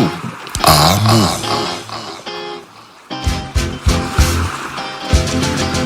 Ersa wada yani kida kau, ersa wada yani kida kau, koira keda nangon, koira keda nangon, ersa wada, ersa wada, ersa wada yani kida kau. Sangai di tunamat, sangai di tunamat, ersa wala kiabi, ersa wala kiabi, sangai di, sangai di. Sangai itu namati. Towa de lesta leibadu, towa de lesta leibadu. Satau bi mainau, satau bi mainau, satau bi, satau bi, satau bi, satau bi mainau. Tai au le astofi pe ona ye le tatu maftanga ile nei fo ia so matango fie le lofo le li. Ia le fo tatu toi mafuta ma tatu toi fei lo le tai au fou. Le lofo mo le anga le lei o tatu ma taisi do langi. Aso fou. Ola fou a mai le tu mo tanto. Fa o ina yo tatu tute manga luanga le tai au. Ia le lau tobu atu fo le po kalame fifia mai le faitawino le polpoto le nei tai au le faitawino le tusel fata auto lom tau pe ono. Peo le whaafonga mai le sunga i le ao i tawai meni whaitawino le awhiong pa i le tua. A matari e fori tātou mua whtanga e meisi o se whaamarisi au le mo tātou le ni tai au. Ma tātou runga o lo fo lau manuia o whaiva lo filima. Ia o lo solonga le leima manuia mea umai le lofa maleanga le lei o tātou atua. Biala le li nei tai au, tātou patpatia le lofa o le li le nei tai au fau. I lo tau se fuma so mātou wala vai le o mafu e fona tātou te whila, ma tātou te mafu te nei tai au. Ia tu maula le vi inga i le tua. O mana osi le tātou taulanga whaafatai le tua pe ona a vea i le sunga le o le tai au. Ia ma tātou osi taulanga. O le tātou whaafatai whaatasi na ia ua fusia fo ilunga le whata whai taulanga. Sula i le lofa ma le anga le lei o le tātou mataisi le langi. I lona anga le lei a te tātou. Po kalame la fifia mai leu a tātou te whila nei tai au. Ia o le nganga i o le fia ma le loto me me. Ia e whaafelo i atuai, ma whaatalo whatuai, i le pa i maulunga le tātou a tunu, le afu o mafuta mai le nei tai au fau, i so se ta whalawar ke lope, so se atunu o i lātu o lo mai mua mai, i nei ta mā, ma nei tina, le ngata fo i leo le au whaingaluenga le atua, ma le loa loa le tātou a tunu o lo whaile nei po kalame ma nei ala leo, o ana pā anga, ia o ana le tio whaalongolongo i le aso ma le aso, i lunga le taavale, to tonu le fale, to tonu le whawhingaluenga, whaatalo whaatu lal po kalame nei tai au. Aso ono nei leo tātou iai. Nei whai masino setema a masino novemba. Ia, wai le tere vavi. Vai wa umanga ngafi riu kako aso ongo ngi. Whakwa e toi maua fo ile aso ono, ile lua o lua ono. O leo tātou whaaftaia le lofo le tua nei tai au. Ia, tātou eva eva tu e fo le po kalame fifia mai nei tai au. Pe ona iai ia lana unanga ma le tautua masani. Ia aso teitas. Ia, awala de vesele ngira la au. O fia lava o au ngaluenga fa nei tai au. O au tiute ma ngaluenga masani. Fa mau pe ngalinga ile kira la au. Tatu musika, tatu eva, tatu tatanoa. O fo ni me la tupu, ia la fai fo na fa ilo atu mo fa fo mele tatu watu no. Al be sidi mataua o le mau le ni aso e ke uswa ya le kai au e. Ke baba ya ku le manga ia le vivela mai le la. E ke wawa ia kui whafo oka o kai wafua mai lau aute o lau losa, o lau la au nga etano to tō, ia e fui, ia e raku oki ese lau pula, o ngala, e peke wa ia kuai i le matango fie, o le anga le lei o le li, ia ilo wala ma le tae au, pisa solo ia i tamaiti la au le haonga, pe e vivi ia lo e loto i le atua ma e whaaftai le anga le lei o le li. Ia e kanga kui lau ako, o lai ka awale wale ile lua se furu ka la. Ia e lua kui kukonga le ka poki, e susu e aku, a e o mai la ako e whafo pepa masi fu, ia ka i lima ka la i pepa masi e konu, wa e vai le manga ia. Whalawa, e susu e aku le pusa aisa la ako, wa afa le whangu susu, wa umanga ingo le ko inga le po, wa okai. Ai inga afa whangu susu, ia a lai ka awale wale male whangu susu. Ki kango aku kukonga le ka poki, ko e kango le ka poki, wa le se suka, a lai ka ake male hani, whaanga le hani e whaile ki, oka ile lo foleli. Le mela le kanga ko le pusa aisa ai fa mai. Ba wale ai mangi me ai Oka. E ke ala fa ia o ia fa vivisi o le mea ai. E al me sidi matau o ela mo tau. Si ngai ke mo le malos.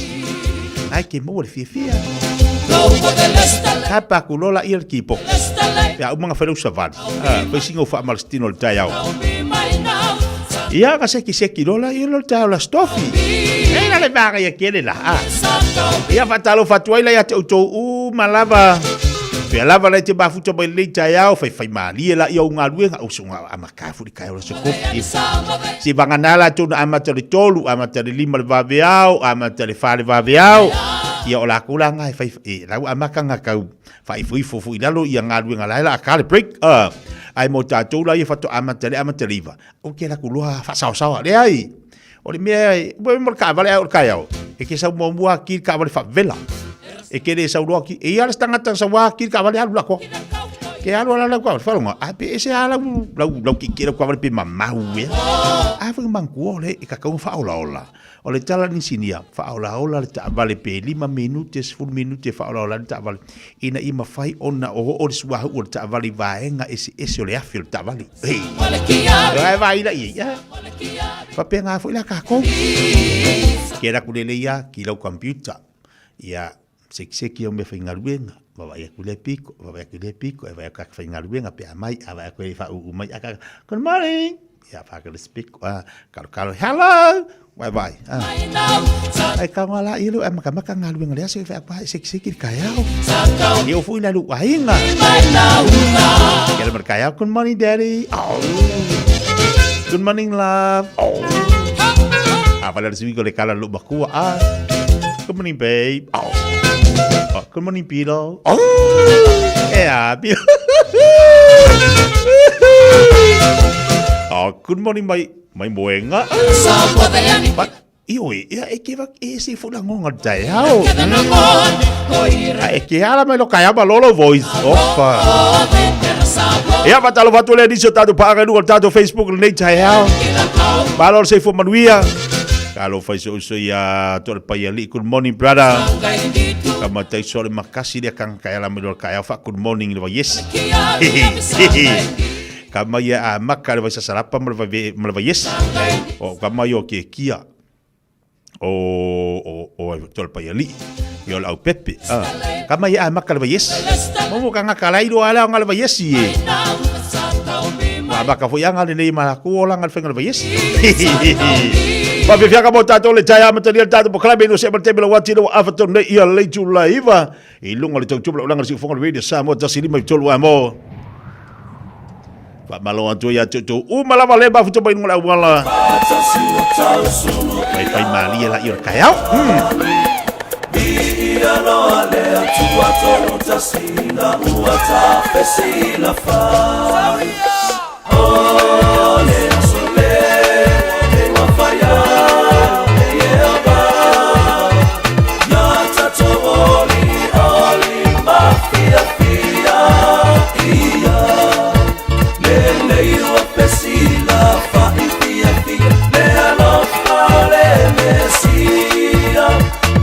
sale masari lele wa fantasia como linu ala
It's tough when roaming dogs don't get claimed by their owners.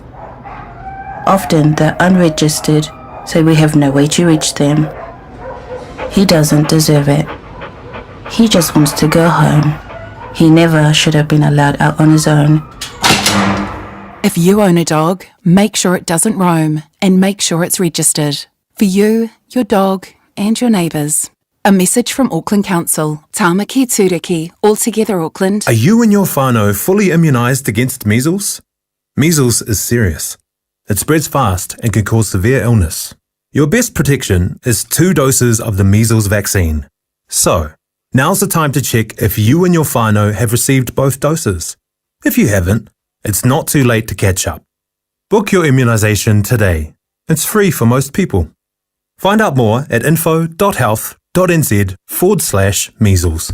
O e sila fia e iwa te si male tolu wha miliona tā la le se leni ale UTOS ua toe wha asafua atu i ona sui whai unite i le lua o lua wha. Whai sau teo ngā tupe e teo wha awhainga luenga ai lau se leni ina ia wawe wha tau nuu se wha moe moe tā ua a lau a inga wha pe e ka le sia. Wha o ngā au nanga le ANZ po le tālofa voucher, le M tā la, male my cash e ala i le Click X. Wha afso tai mai le ono valulima lua ono iwa wha iwa le www.utos.ws po le emaili o le info@utos.ws po le Facebook le UTOS le whaaputu ngā tupe te whaawhainga luenga o le mawaenga tausia Samoa te whaawhainga luenga e mātau lau seleni ai sele e oe le manuia. Mātau te whaia ni fo aroi le aso lava e te whio mai ai i le Shine Dental ai e iai inga whaapitoa. Mātau te salia le Afterpay, Zip, Q Cards whaapea wins quotes i le Shine Dental. E whaia fua whaatalanoanga ma le ACC i le Shine Dental. Le aise tongi mo whanau i le bao le se fulu lua i le se fulu walu tusanga i le Shine Dental. Talanoa mai le tongi ino le whainga o nipo e whaunga ai le Zip, Smile Now, Pay Later. Le aise tului i le Shine Dental. A whio mai le 575 Great South Road Manukau pe wala au le lua fitu ono whawha. Lua fitu ono whawha mo le Shine Dental.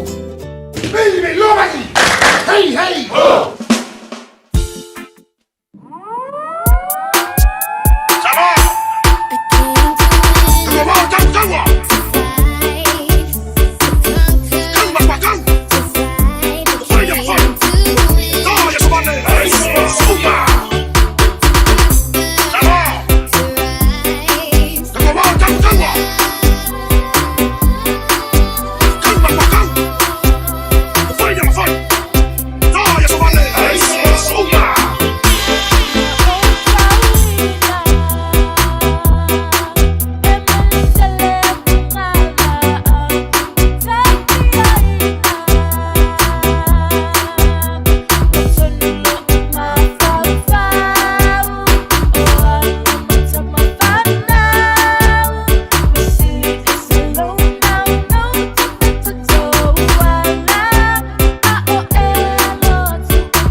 Ta perperanga o le tatu awal tol Samoa le tatu talonga le weekend nei pe ona tatu walo tia le tatu final mole awal kiwis. Ya ora musika lava tu atu ya toi tai tolo ina fo yo fo ngal fe ngal vayaso. Ai ma sala tatu ngal tatu to Samoa. Tai bela wati lo tose fulu mole valu minuto dalo le tu las fulu. Ma tongo fele sulu mele la nei tayao. Ngal tatu watu lu tu bangaluenga. La tu folo mafuto mole nei yaso. Ya o mai alanga la tu ngal wenga sa fengai malatu le pon po. Alor fa malolosi. To Samoa mal au a New Zealand. I le fengol beaso. Ai ole vaenga o lewa mafai ona mo ni lo lau fo ilia va tu se vaenga le tatu tatano matatu fa sol ni tau. Ole ua maua. Ua ta ofi el mtanga wenga le leo ia parade Samoa. Ia po solo ta vale fo ia mo tanto Samoa. A ole loma le tatu talonga le to Samoa male awale male o kiwis. Ole winga la tala. E ia vaenga ta ua vaenga le ila u fa longo. Ia ile tangalunga le lo. Male la tu no ta inga ina ia aua i to tupu mai ni fa blavi. I to tonu ole tunu. Ia wa ke fa ko mo linga ka alonga inga umakungi le ka alonga le la faingi. A o lea ua mele ele komisina o lo o tula ima terminate fa o winner ngaluenga mtangaluenga a o sa idia se komisina o a mai fai mai o le ata o filoa ia le tulanga o le fai o tatou ta vale solo ta vale ia po le parade fo ile le mas ni tatou a e tangalu le fa sa vale parade sa vale o la so langona ile vava ai mamawa mtanga luenga o leo ma le puipuinga ai e fu ile si o le tu mana yana o la so langona iai a o le si side o la wia fo iva vai wa fai na tu ma ila tu la sa fai le leia la tu fo i solo ta vale ai pe wa vele to tasi to lu to tolu wa afia o mantuai ia le tanto wantunu wa afia tu mo to telo na tu o la sa ave ala tu ta vale tu teu foi la tu fu ala ngolango malos le la tal ta tolina tolu fit taslima tolu fit taslima tolu tatu tata non fa soai e o le mo atu la ngam tu al tatu ta wor mo tatu te dos temion tatu so ta tu le sunga victa e ilana tu la ngam mo tatu le nei taiao wa fo ia le fa le yo la ta vale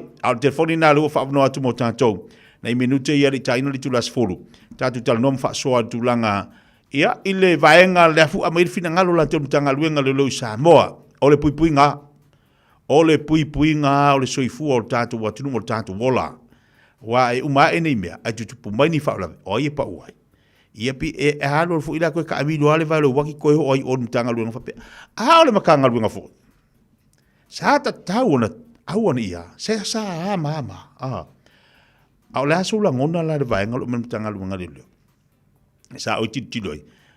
Wa ono a fa ina i malitapo inga istangata. Ia male me te tau na fai. A ola uia kau fa akakanga ile au mainga ile mtanga luenga lolo. Ono ole tamo faia. Saonga le mutanto. Tolu fit tasilima tolu fit tasilima tolu tatu telefoni le avno atu. Tatu tatalon fa sol nei tayau. Talo fa tatu laina. Kalo fa sunga. Malo le sifo moria li tayau. Mo malangi malo lu sa. Ia. Ia. Upu la va mga kuya. Ia.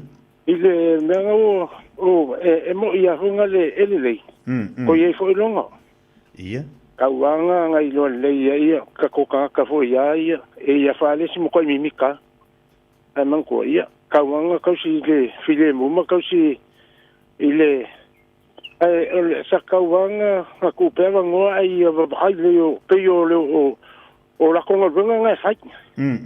Oi fo mo le e va ai uma ia solo ka vale ma vai ka me suala se pe yo mbele ngai kwai mangile. Sa ke ko makamaka sorry kera ko la ku fa kasi male le sportakas ya la sa lo ko ma ya o la ko la ya fa ko la kala funga le por la me wo ku por la me le split out me sure everybody is safe in the car park ko makalola in ka pe ya la wo li pala langinga ole ta proclamere la tu o e tauma ole ofisa o mtanga luenga le Samoa o lau avatu iai ia mai fo la tu langona ta o fili to e fai o parade ia a metau tavali mole sanga le mu langa le tu pai o tu sala o tata nonga e anga i Samoa o la su langona e kaulavanga kakala pe wa la ilo ia pe yo le famarsia fo nga o kako fa nga o ia ka alo o so ia ka alo ia pe fo le kala a paulo va ai ku le malo ka ko ma ko ila ngonga la vale fia ma fa ngonga ku e le ki nga pe a o taime e te ko nga ia ku so lo ma ku ai ku a ko ia le ia malo simbale ia fa kingo le me ia fa penga nga fia o mai fia le nga ka ya la ko a fia o la ku wa fo ia le ia el capoinga ia o les mga bunga sa kaula va l'officiel lo vi fo le e fa la con albenga le fa penga le makina la ma fa ka ko ken de go tai ia manaya o le tatu fa soa o la vani ia fieni si vaenga o le tatu talo no me tau o le parade ia ungi ka ko fa pe mai wo fa ka ungi isa no le ai fa balu atu tatu tau ta fio tatu atu ni vaenga ia langa o tatu tio sa o tatu tala noa mai ia fa so mai malu finangalo ile tatu mta upule tatu tala no ile parade ai awoni a finga aisa fa mole tatu atu no malangang fa lalo talo fa morning kia malo se fu moria ua mai ia bogi faftai ya kia wa ia o so manga ia o menga sa fai ai e sire foi pe aku i o ta mo langa o ka ko kilo ko mai ai o fe punga mai la loli i o ko kia ala ve ai se siria male ku vale fo ka ko fale mai la lea ai wala va we mo e male fu ai ngai o tara mangia lo wanso mo ele ai ma se kupe mo e ai mo le ai seki talava Ngara fara o tionga kikia. Ngaro se fua. Ia. O le mele kupu mai Samoa, le ua kauwhi i ka ko koreitia i Samoa. Ia. O ke au ia uia i kauwhi la sa. O ngā ka ko kungu wa ia o sa kungu whakisiango inga ma. E ka kau wala ngā kauwhi mo le sa. Ia ka ua hui o le lei o le o whauwhali umana sa e kapua ia ka longa.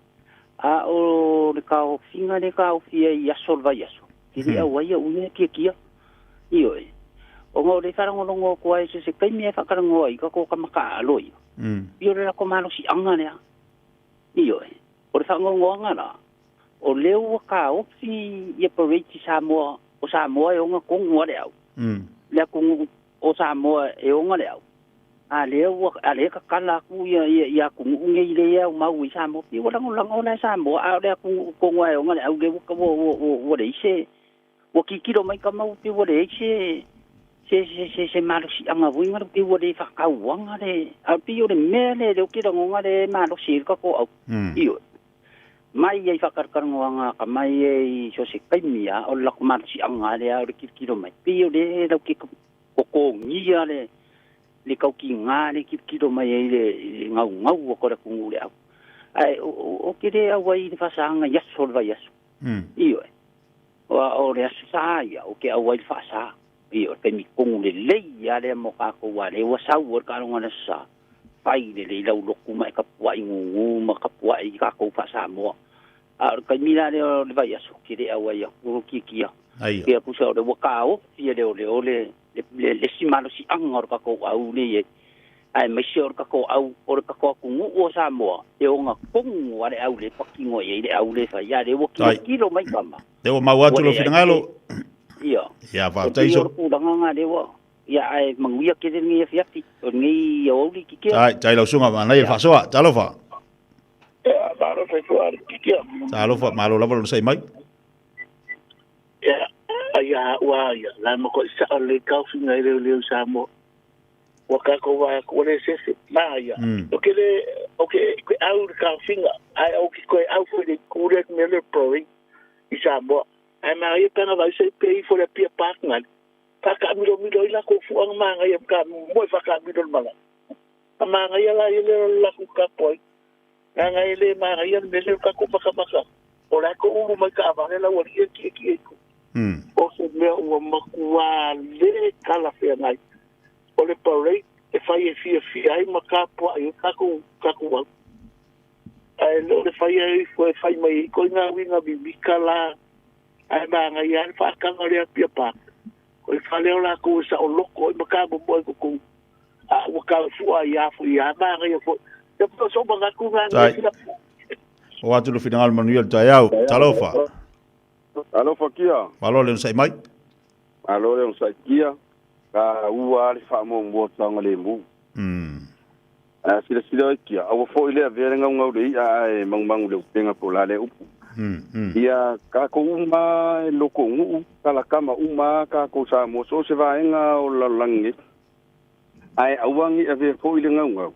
Ia ai uma ipo ai fa inga ile so fo ia onga ke le ala i Malaysia wingo fa mo ngai kama ie bokaka amala ai ke wa yo ngai u fo ile leo ye ka avela ko pikola au mo sa ngale mu ai leo fa sa leo ngai fa kangal sa vali ma ave fu ia ke ula makua ma ngai ya ko ina pawik nga kia o i fo la sa vali ma ave fu ai lo ai fo ila nga o la ya la loko nga wa pe yo ka vali ia mbo ia o rungo ka vale ia ngau ka ko ai ko runga ko ro ika ka ro ke va ia ko foi dun a so le muringa ko de score ka ko wingi kuri mang de score mer ka ngai mo na wor ke ia wa nga mela nga kia e uma ku nga score ma wor ku per kama ia pa ma ile ai foi la ai nga ku langa me ia mo le amang ia le ai kia o atu no final talo fa Pasal fa tu le nga fa na te le tu la brain na nga fa no le tu la mano se fo tete malo le sai mai ole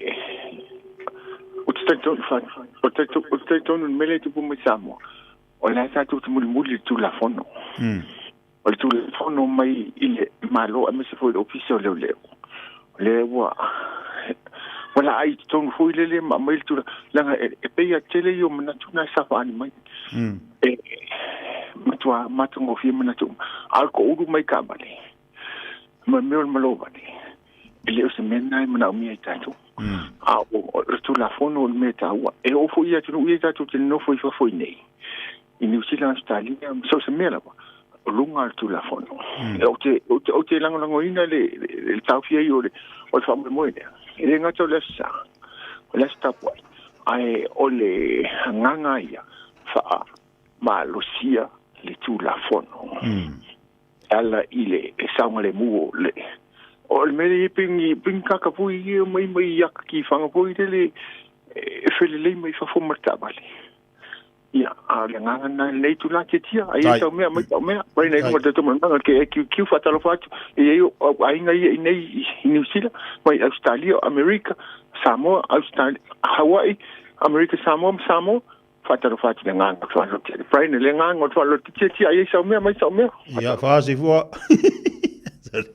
sorry se por panqueque talofa ya balse fu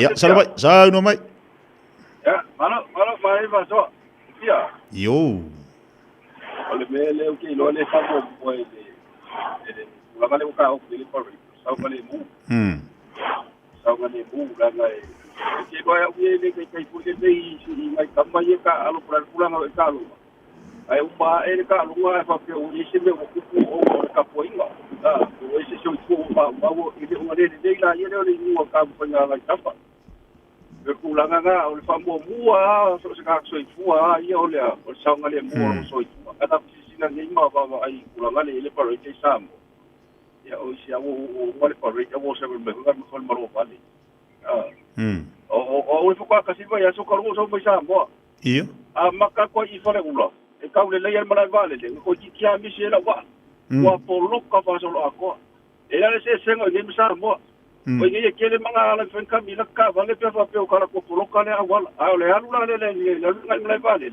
o ngala le ku po fa la vele samo ele nga kal poloka le awal ya o kele mo ka me ki malo vale o nga fen o pa le ta ye le ya mo nga fu nga ya be fu nga le ya ma o yo ben ni ke o ma ni fa mo ye fa ro me ka ka al pe ya na no o ki ka ma ki ka mo vale pa le ya o le ya le o fa mo fa ka mo fa tai mana ya na ya te dua tatu wala utalofa Kalofa ki kia marole aule on sai mai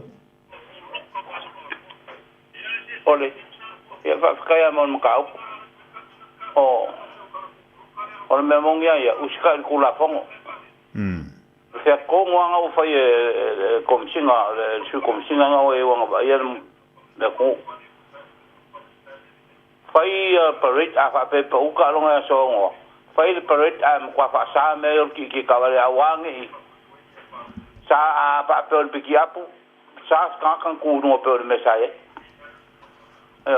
a nga manga ku fa ver vale pe me ya ma io ke fa ko uya manga ku ai ka si circula fongo le kwa ku le me malo ai le fa pe nga fa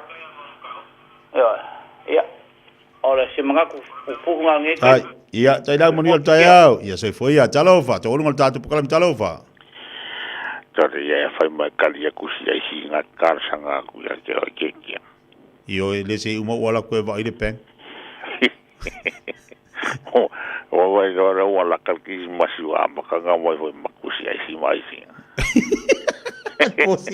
c'est possible está com possible ali tá bangaku eso ya se o se que sauro foi se ele ia le fa bangaku ai makar sang la wakar sang pa baru la ko wala mo kai ya ka wanga ma wanga e fai la upa iti ai ka le upa iti ya kau kuanga mau kau kuanga mau no buscar sang mai singa wal kisimas ya le dice no ya tibi para se po dia lange ba kau ke ule sang wanga ai foi de ya kau af masanga o sang de mo wa ya esa or que lo faso ka ko ska ya per kura fo wa sang le mo e se ka wa malo fi fiel mai ka wa kui ai ngai pu mai ai ngai sa mo e fai ala ko maka ko mo ka mala wa pe se fi ala ko sa ngale bu ngamber fi ai ore me ka fa la mo da ya ka ia le mai ala ya ka nga uso e pa mo ko ki ngai ngar ki ro ka ore ya ka fa vale ala me le e se pu ngai lo ka vale mo ngai ka wa sa nga masa a mangilang fe punga la lo mang wa fa mai ora le si mele la so ora va ku fa mai fa wa ka le lo yang ale mai ro le ya ka nga fa i mo o se wa ka ki si mai e sa wa no la Ka alo no kamara mo no sede. Mai le ia ka kau e kangoi. Ai fa ba usulo mal pese I tala tu.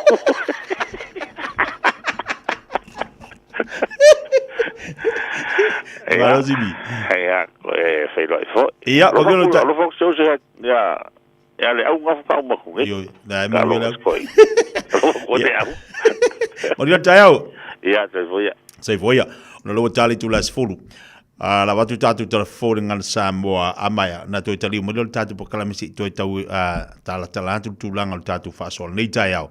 Pe ona yedunga lo tatu po kalami au mana ia fina ngalo lo tatu wa tunu. Upu fa mamafa tau tua nama oe lo saunga le mu. Lesi vaenga taua. O le whaonga ina o la wea tau. O le whaonga ina o la wea tau. Tātono le tu las fulu.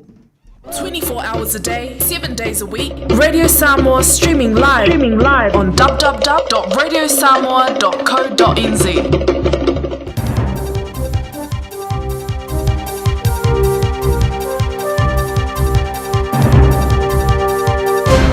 Tai amria talani mai out te roa mo lau whafunga mai le so. Wa fola CNA le pa tia le New Zealand first is to la fono to office sui pule te jo tasing. E fasa ai le fato wino me fa papo fireworks I tangata lau tele mar whaunga ina. Wo le te me fa muteli ai nei me fa papa e pe ona whaari ai le te iuro le pativa o vasa mane Winston Peters. It's fam talanga tu susia whala wai tele. Sa ia tawai e le te tau I le autotongi la whonga ona whaaluina le whaito miliona ta la.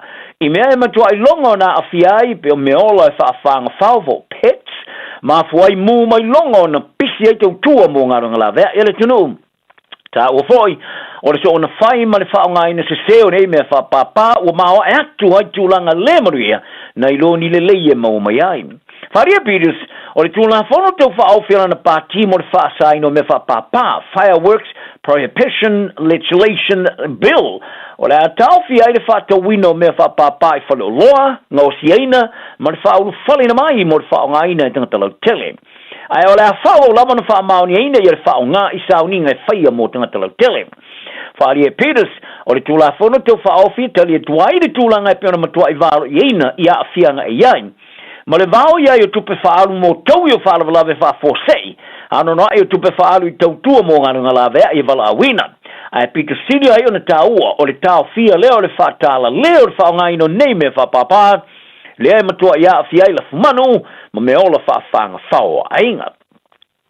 O whala tonga I whina wina mo whale e whaamautua I tangata ele eidi mena no whai upapole, tuwau o sui office o le malo, o whaiani ngai o inga tū leia e se tangata o mo e solo le ni a inga, iro ngā tono le taulanga, ma le taulanga.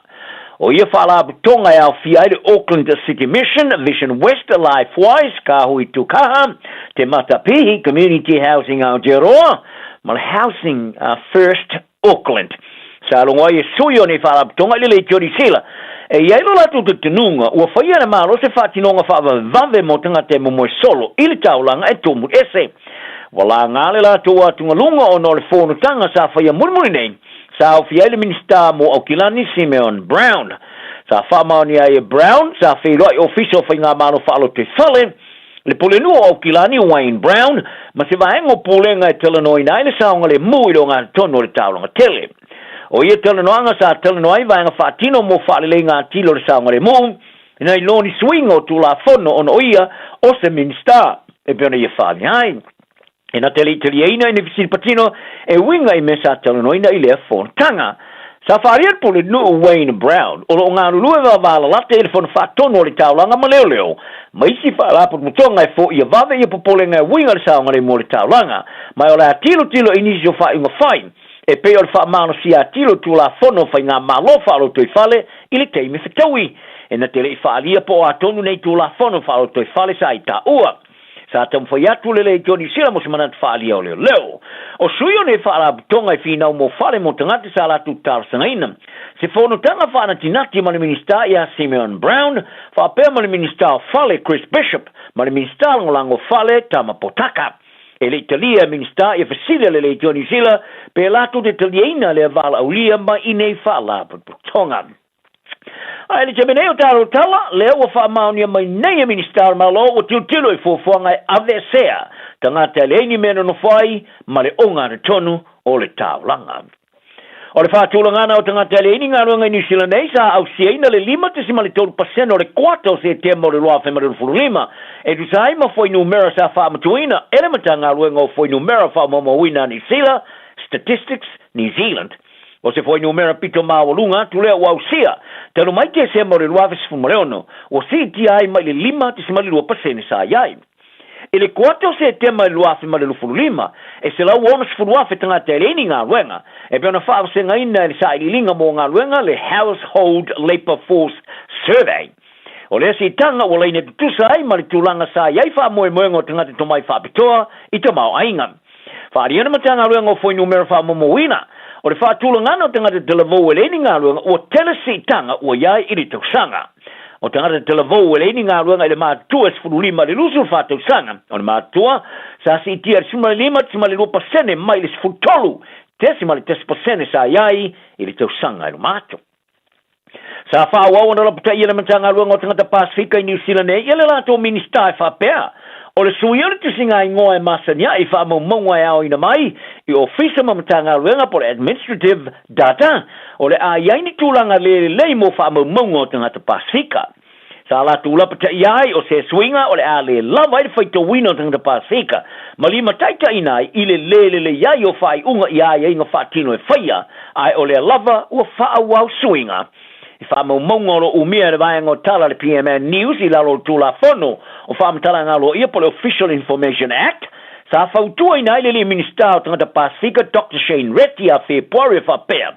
O le toe suio o wala o le awino whaamau maunga. O le a fia ia whaamtalanga I so tanga ma tangata Pasifika. Sa lapata I ai Reti o le swinga o le alima taita ina I whaunga se whaia e whaavai lunga o nei whaamau maunga.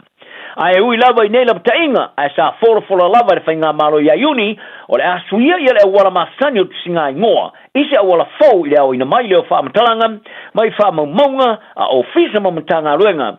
I le lango iai o ni sa I linga o le ngona la iti whaatau sanga I whaia. Whaapea ma le au ino nisi o whaamatalanga e mata I tuina. O le whaatinonga fau o whaata oto e amataina le luafe tō se fulum. O Dr. Reti o le minister foi o le matanga ruenga o foi numero whaamamo wina le Statistics New Zealand o I whalia. O le awala fau o tilo mo le whaasao inai o teimi makupe. Ma I ta uai I le luafe sutolu. E se lau ma le 4 miliona tala sa whaaruai le singa ingoa. A le singa ingoa le luafe ma le lofo tolu sa matua I sitia le tau se lau 2.5 miliona tala. Ma le isi tu singa ingoa soa I nei o iari wha moe e whaaruai le whaselau miliona tala mo le isi lima tu sanga. Ta ua I le tusi o whaamatalanga au ina mai I ofisa mamatanga ruenga e whaavai le lungo tangata e mawhaiona sa fia I tautua e le o lava I tangata Pasifika I le whaungaina. Sa fola sia le matanga ruenga o tangata Pasifika o nei swinga le matanga ruenga o foi numero whaamamawina e fōringa mai o le atile o na leanga whaamamonga le lei mo tangata Pasifika ainga ma o lato whaita wa whai. Ta longa, wa whalia Peseta Junior Paulo le teite o le siwa tau le tosa mo se whanene enga ia teia. Ai wa ia tautino foi, wa amtai ona safai malona o wa maloloina, e pena maita winai o lona siufofonga, polo na leo. E pena tula ia ilonga tonu o le li o te mata alo I talonga whaavao malo uma, ma alanga I se leo tele o iai, e wha malo si awai I ono sa ta alon, au ta pai uma sa mon malae, e po mai mo I lungo o walo wha salalonga. Ai le whaatinonga si wa tau ti ngai lona whai. Ma lea ma whai ona toi tau tala mo ni aso I te mi umalava e whai ai. I le mai ai o le tālonga sa manu malo I a tonga tūsul whaare ono le tāmana sangmori par Pasifika. E te ane se vai ki polo ma le tāmu whaino le ki ma le fiu e sui ai I le hani. I nei e mauti noa I le toi maru I o lona whai tu lo I le tālonga tero le sua ngā champina ma le kiwi sa di sira le sa. O le tamari pao le tālo le isi o soa kapteni. E na te ona sa ia, manu ai a fiai maso no na tino. Pe ata aloi mo na kalapo le Parramatta, Canberra, ma New South Wales. Ai sa le maso na ma fauina. Le a fia tele ai le whaaro na siu fonga. Ai le te inga na siu tau, o se teimi sa I whaari ai, e tō a tō I alo na siu fonga malosi. I lona alangaina uma leo te ngata Samoa, I le rolangi I le ponga ile na, e a de a tō I alo na wha nau nonga wha malosi, au e pitai. Wa a fia I malo na siu fonga. E leo iai ni sui ngā rau laka pili ke Kiwis a New Zealand mo le ngā Champina le Pasifika ma Samoa. Ai o leo laka pili ke tamatai le Kiwi Ferns o whiriwhiria iai ni so whaamano si au mo le ratu so ngā Champini ma le Chillaroos Australia. O le whaia o ngā le Kiwi a Tama, New Zealand Stacey Jones o whia to e whiriwhiria ia lana ausa iai le sa whaato ila loina ia le mate maha tonga iau kilani le sa. O le au le Kiwis o lo au fiai, Monsieur Tremaine Isako, Dylan Brown, Moses Leota, Isaiah Papali. Ai o le au tamatai le Kiwi Ferns, wa tili whaamano sia i le au fiai, ma teine sa ta ano mo mua le au rakapita e to fitu ni sila. Tyler King, Matasha Ekenasio, le ta alo le ta longa le sa fai ina ya Australia le se fulu fa. O le fai a onga faululu Ricky Henry o e falia o le tufonga o le ava no mo le suanga Champini sini e tawala mai le se fa singana sa fai ilo naulu. O le Kiwi Ferns wa fia e Taisha Ekenasio o te sapule Alexis Tawanei ma Ivana Lawititi. O le numero suma le lola leine tuare o Blacks Johnny Barrett o le mwhai neona wha awa waile mananga ta amilo le o Blacks whai o tusanga i Europa. Sa fia le vai o Barrett le talong sa manu malo ia aela ni los fulona su tolu Chicago i Amerika le sa mai o le aso le o toi te riu mai New Zealand nei mo le whai e o tong ftinga fo mai a le o la kapia le Harrigans i Wellington. O se tangata New Zealand whaatasi ni tau sanga o ngā pekis o le whanua le tunga lau lua mo le ipo le Melbourne Australia, po le Melbourne Cup. Sa whali le wina lana peki e lua tala i se manu malo e sui ailo no langa. Pupuni o fufonga pēr whai te le fia whaafonga mai ai, ina o manu malo i le tolu se lau, limas futolu wafe tala, se lau lusu tasi. I lona sao na whaatulanga so le whanua e wha, o le mua, lua, tolu ma le wha. I le tunga lau lua i la solua. O le tangata Kiwi sa ia whaatulanga ina ia sol whanua ia hawhio se moa tūlua iai kuri Two Shoes, tolu le Middle Earth, ai tūlanga wha iai River of Stars. I lea tūunga e lua sol wha sol whanua sa tuaing. O no lea peti sa whaato ai le sa o le whaatulanga ana sol whanua e wha, First Four. O lana peti e lua tāla ua whaalua ai o nei maua le whailonga tupe se lau fitsfurono afe tāla. Tue wha sa o se lau fitsfurono afe, lim se lau onsu testalam. I le au whainga tol se lau lima su tolu wafe, se lau losu tasi talam. Not bad, eh? Teine longo a Amerika le Tennessee Venus Williams. Wa wha maonia lona awai mai le te amarasanga Tennessee au kila ni neo le wafe ma le furuono le Auckland ASP Classic. E le telsanga fo. Sa tu e te riu le tamatai le te amarasanga le US Open le telsanga nei le fasuma le lima telsanga le matua. I le mai ai sumo le ono masino malo lo mai le talong. Alona awai mai lai le te amarasanga au kila ni nei. E fōringa mai o na tā penanga ia mo le te amarasanga tele Australia le Australian Open. Tala nao mai a te roa le ne yaso anga le leisi so I foia. Tasi lima I watolu amo. Radio Samoa. Major weather events have created significant challenges for Auckland, while game-changing transport projects have created massive opportunities. It's time the plan for the city caught up. We need to better protect people and property, enabling more homes where it makes sense, where Aucklanders can walk to the shops, catch the train, or live closer to work. To learn more, visit AK Have Your Say Auckland's Future Housing Plan. Submissions are now open. Brought to you by Auckland Council. Tāmaki Turiki. All together Auckland. Are you and your whānau fully immunised against measles? Measles is serious. It spreads fast and can cause severe illness.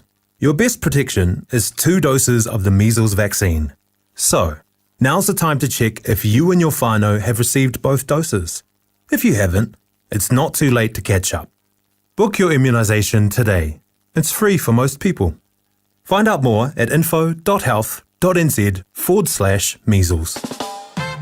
O se tala fiafia nei mo I la tolo mana miele vai yesi, vai sasalapa ma le vai tamalingi, mai le Samoa Herbs, ua mawhai neo na whaata watu le tātou ofisa, a le TR Marketing ila mauto Samoa I mangele, e nao le lusfut tala le tau le vai, ma e ave le wha mua ia I lanta weanga I mai le ofisa, e totongi mapiki a lantou vai, Morisi whaamtalanga whaosota iane, ia le olua tasi o lua o 5 valum tasi fitu, Monisi whaamtalanga, e le tātou vai esi, vai sasalapa, ma le vai tamalingi. O e mo mia se whai mo limo ngā nuenga o lau mauta, pisinisi po malumalu tāpua.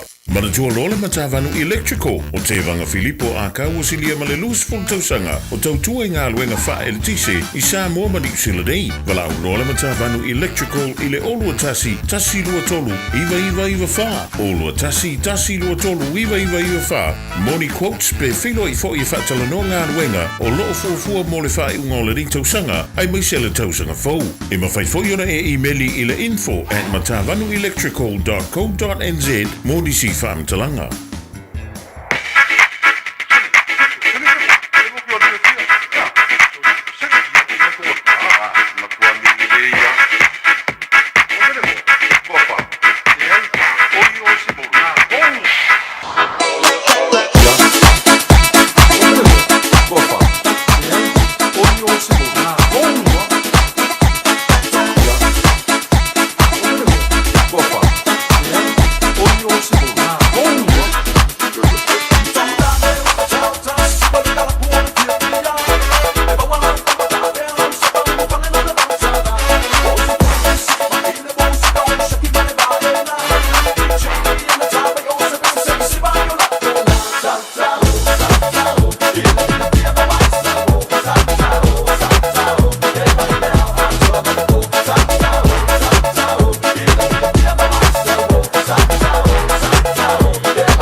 Toi whasalawino tātou tala I vai whanua pena I ere tau tua pala unanga le nā le whionga ia seuri malau le nei fo I tae au.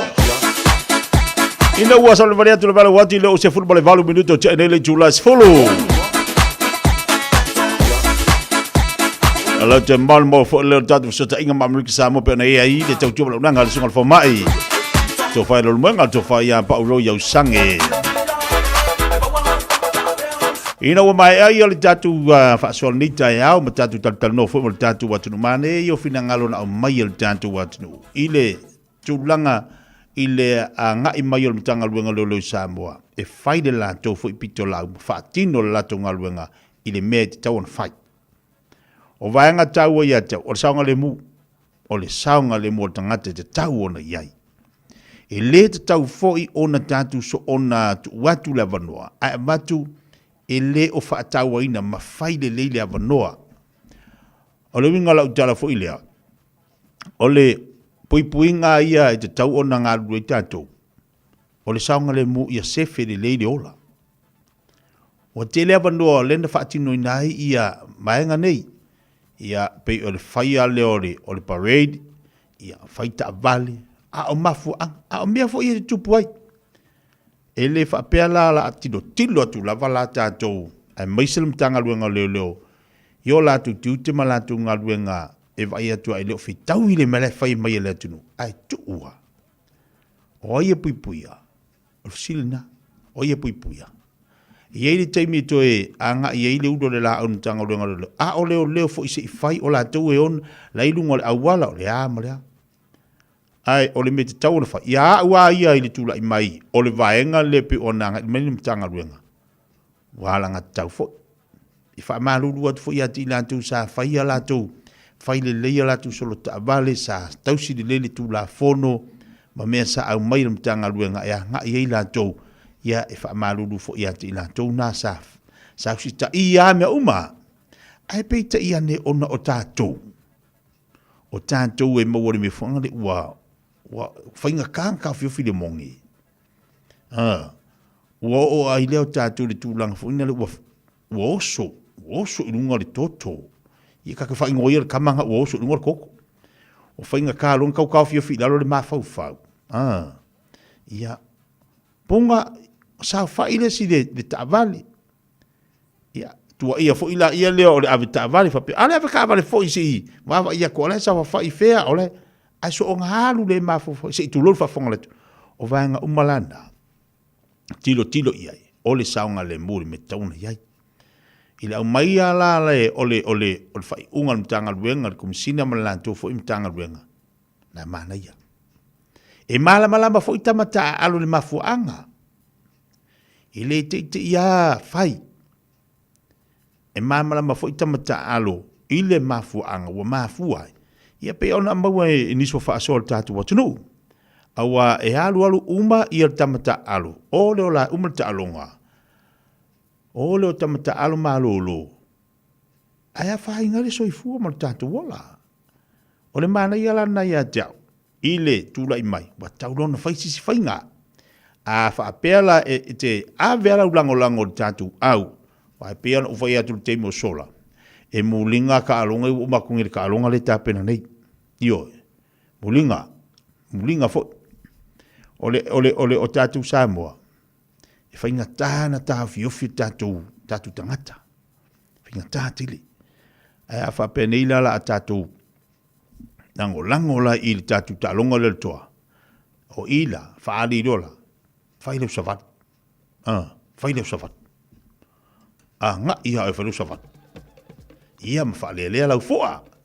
Ia mai malosi tamata alo e telea awala fu ye tatu te lo te tau na tatu faia e avele tatu lango ai afa pea tatu te watu wala vanua o le lua pa ulea o le alo le sor ka vale ia pa ua elea pa ui fo le ilalo ia alo lua pa ui fo le e umaenga soli o le luma na irna tangata la ale na le toe maua ia peila o siu solenga pa umaleve. Ia ai amakang kaua, amakang nga imai ia le whaoringa whoi, ai wan masawa le ve. Wai fo ime watu tupu inei ia tatu inei, ai o len tatu whaasoi Samoa. O laua ia tatau, e tatau fo ina whai malepoto o laua ia tatau. E moni o laua ia tatau e whailoa lau lango, ai tatau na whai malepoto. Whai male anta mai. Laua ia tatau. E ave ai lau lango. Mana ia fina ngalo tatu watunu. Lene ia so tatu whaasoa ma tatu tatanuanga. Ia a olo male tatu talonga le manusa ale toa Samoa. Ia leafu ilo male talonga le tatu manu Samoa. Ai pe wali lifa ia le lango tatu le toa Samoa temine. Tatu talonga le fela sa.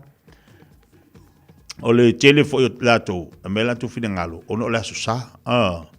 Le aso sa le fa ele fe inga pula lea. Ia ma fai ia le tau wala au lantou. Ia moni. Sa o le telo fa soa. Ai o le vaenga tau le na. Na watu mo le fina ngalo le tātu watu. Lango. O le ale me wanga ia le mtanga luenga. Mo lo soifua maloloina. Ma le saunga le mo tau nei tātou. Ai fia o la omi. Ma ilo saunga le mo. Au e te ita. Ai wawa ai pole ale tu le lei. Na mafuai ona au mai se fai unga mtanga luenga male komisina ili me te tauna fai. Ai koe pa uma ngeila. Ai ko avalu lau whangau. A oele wha moe ai le kausinga o lau ainga. Oile kausia ko avalu nga. Ko aivar ki ngā pia wha pia o lei. Iwa wa ila ia. Ia a wha pia ngila ai pa uri ki ngā ai. A o langa le whalil ka mai wa ia le. Ia kamaiki. Whakuase se al me pa ui o le kinga. Ia pe pa ufo o le kama.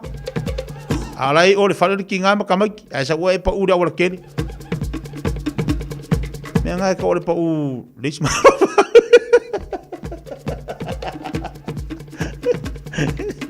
Mea ngai ka u pa ura alo fore ai.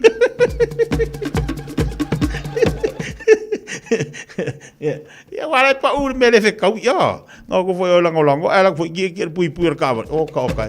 Ia le lei. E va tu per tu ala lo tatu po klabe. Tai ao aso to nai ia wale abo wa inu wala wala o ka se ma ke lo ka vale ba. O ka ngi fu aso de. Ai mana ia ba ai se ka vale la via ko se fu asesi. Ma ba ai tatou, va ai tamaiti. Se do le pese foi ma lue o le ave ka vale luma ai ka fu ia ngai vai fu ka mai ki ngai ku uri fafo. Ka fio fi ma oi ki nga. A fu ia la. Mia le ka ko ui. E oi pa foru ka mai ki ai vale oi ki nga ai lue ko ave ka vale. Ia le lei o le sai fai mal poto me uma leva yaso tatu wala tatu to Samoa luas fulu wala minute tele tu las fulu. O tatu tatu para mi Samoa. Ya mu Samoa. Ya pane fu fa sol tatu wa tino. Wala fa tol tele la to wala ma futu mai dungo tatu Facebook wala tatu YouTube le TV all it ya. Sina fa via ma Diana.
gonna see that's gonna make it hard to smile in the future. Oh yeah! In the mix, but we had one more important sound we wanted you to hear.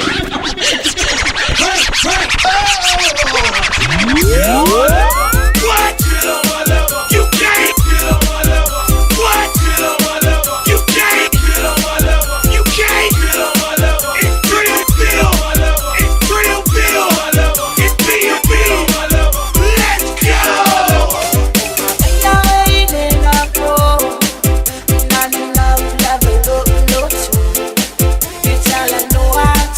Take away. I need it time when you find a boy.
E a te pele wate lo te lua se football family te tano le tu la sumal jazz ona le o se mai la unanga te tu sunga ya Victor le o te mo tu ali tu proclame le vai ngole so la am fai te fai mai la tu tu le o atu te mi pisi la vota tu fai ngol te sanga Victor malo se football yo lita ya o mai lo sunga ya se fo mawa langi mala sunga te tia malo na bo sai malo ta tai ta ko pisa mo to poinga tu mo te malawa mo te ra ma fita le tu ra ta ya alo no le fa malo se te to ya le la mo yo mo ya la ma ko pungi o ta wa tia malo por ma ya la se ya ma ko o va tu le pisiol nei foi vai aso e la fo tu la tata to le la sa ki lo ki ngal fa ngol ile o ile ngi foi aso tofi ina ia te to long fa tau i o tala pisi ko pisi ari tia le ka ka feo ngi kai au ma tu le foi fa ka ya foi no pa u singa venga ya ko porok kalma ko mal ma ko fa ta venga ma to wala ya por la me fa de mbulo sa ya que foi wa fainga o fainga no ka vale o songa nga ke uma la vai la lore la correndo le wa io la Camalingi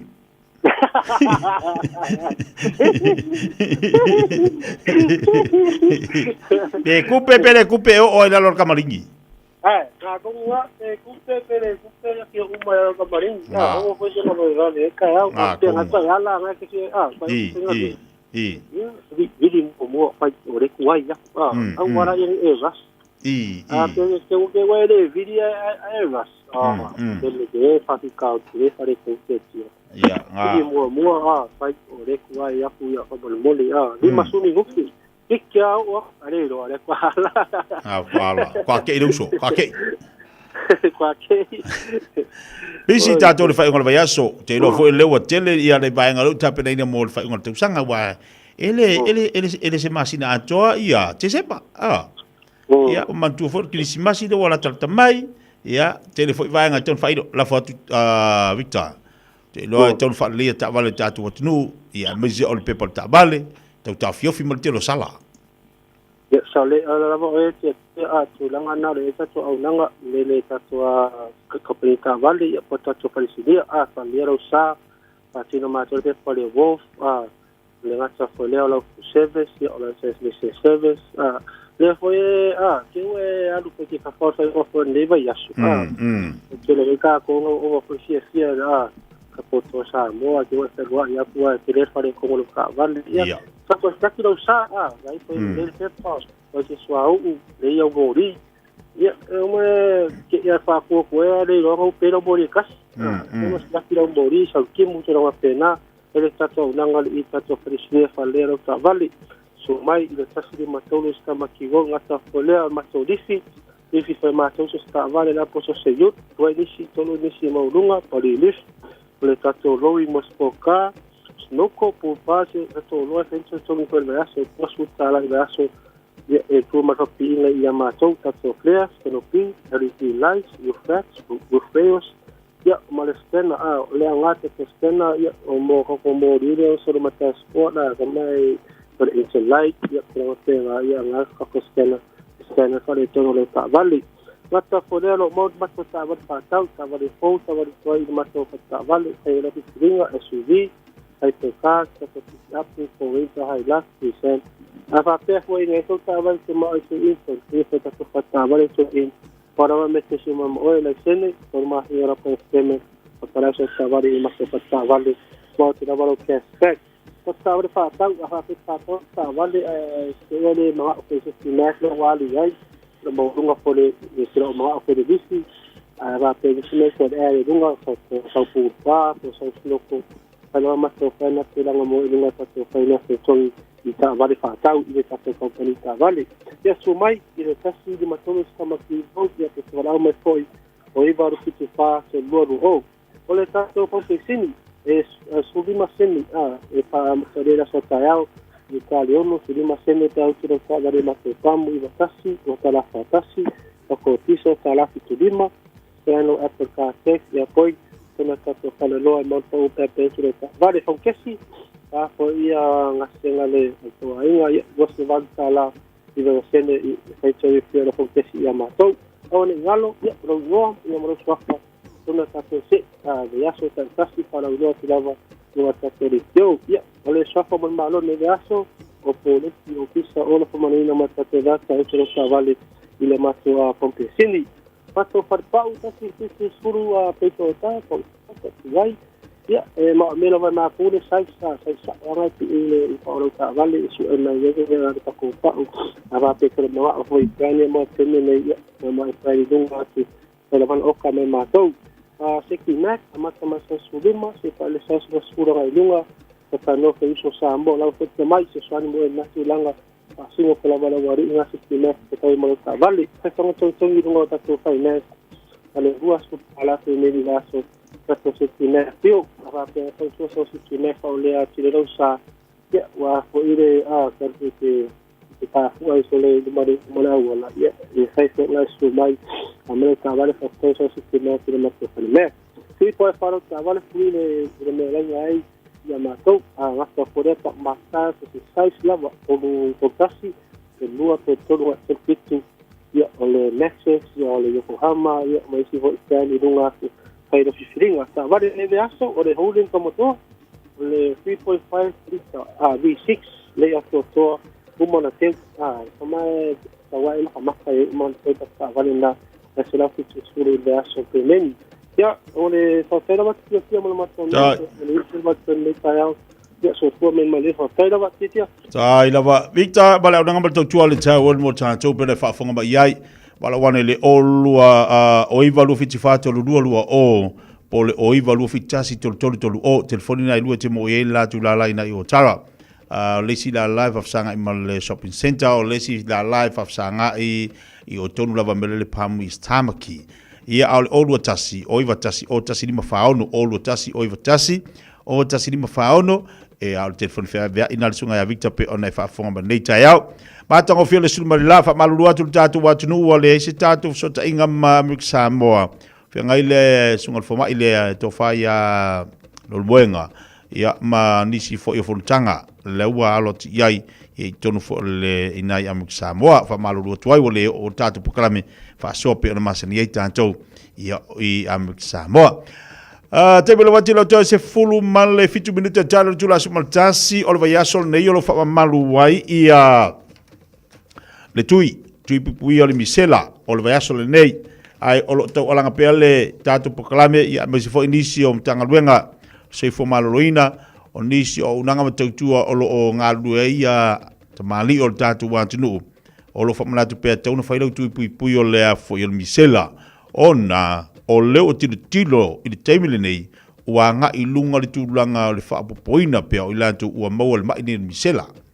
leisi vanga ta ua a o iei le vai asole nei i le whai o tui pui o le misela to te le tatu e amatatu ua le tatu watunu ia il fa ingol masina o le amatanga le masina fou anga ia tu le Samoa i nisi fofuanga uman fata oto a inga mana ia la o lo alu Samoa a uma na failau fo mai fai ia lau tui o le puipuinga o e mani misela ma tilo foi ina ia puipui ene tatu a inga Samoa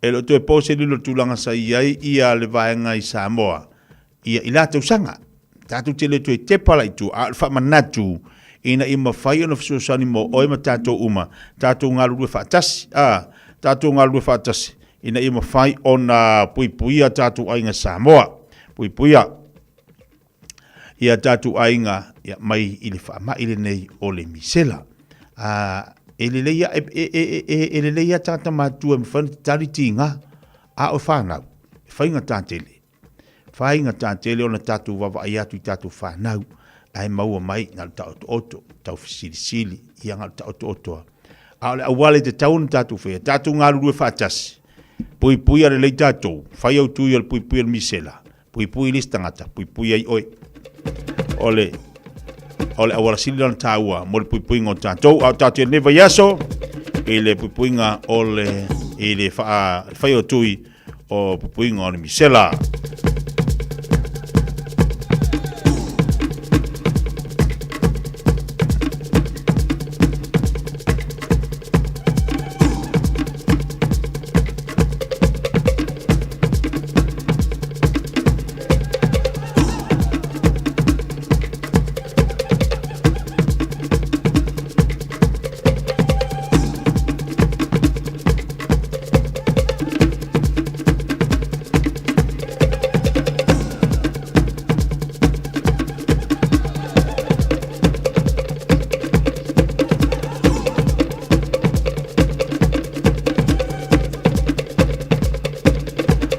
O tasila nei o tātou whalinga lau taru mai o le vai aso whaapitole nei o le tui pui pui o le misela. O le misela o se whaamai pisi. E a fia e a maria whaafonga lei o le whaamai pisi whaamai o le misela. E a fia ai a whanau whapena fo i tangata mātua e ono tinga ina ili tangata pe a le whaitete. O le tala fia e mawhai ono fo ia le nei fo i whaama. Manaia. E whaalua na whai lau tui pui pui. Rono winga e whaalua na whai le tui pui pui e o le MMR. Ma e iwa pasende le pui puia o oe whapea lu ainga. O lo iai nisi e anga waa i le whaia o le whaia fu o la tui. A whai e te mai.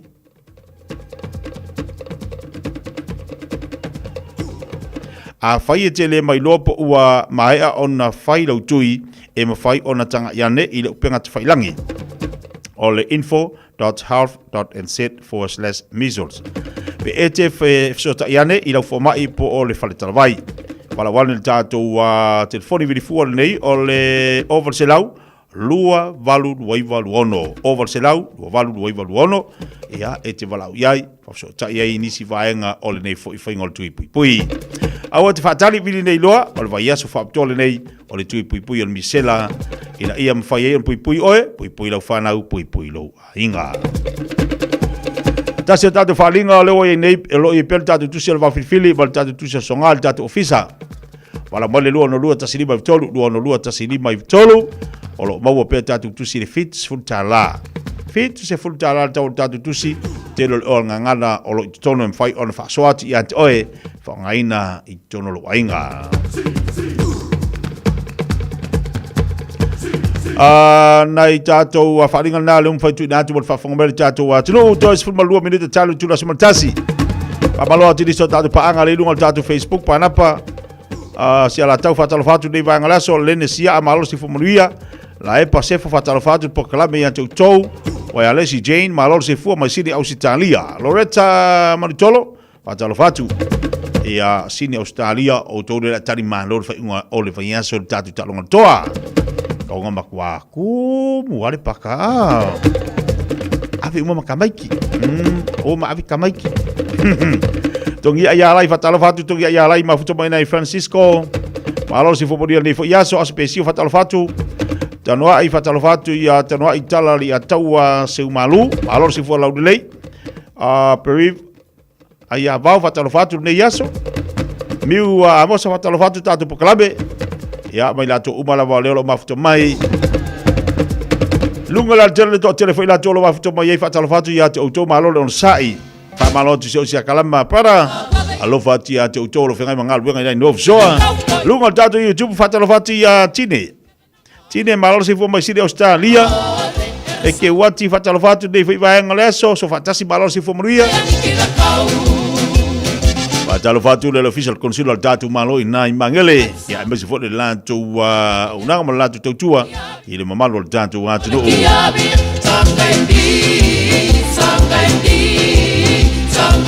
sangaindi tuna mati to for the last lengua to for the last lengua santa be my now santa. Awale ngalo tatu supo le fele fefena nei tatu supo ina le lua fantasi Ketpride Road i Mangele.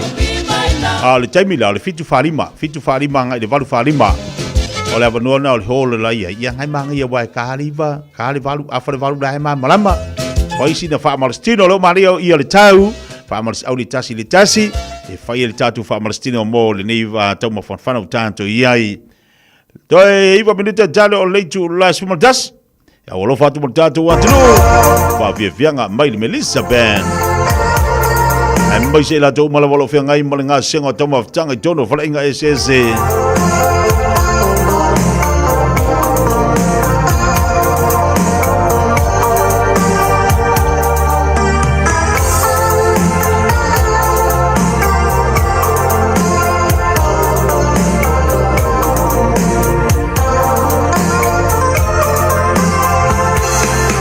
Se voy a la no hay más na falla y me amua si ni fala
Sala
Malo soifua, o le siafufonga Samoa, Radio Samoa, tasilima iwatolu amo, se kia Radio Samoa.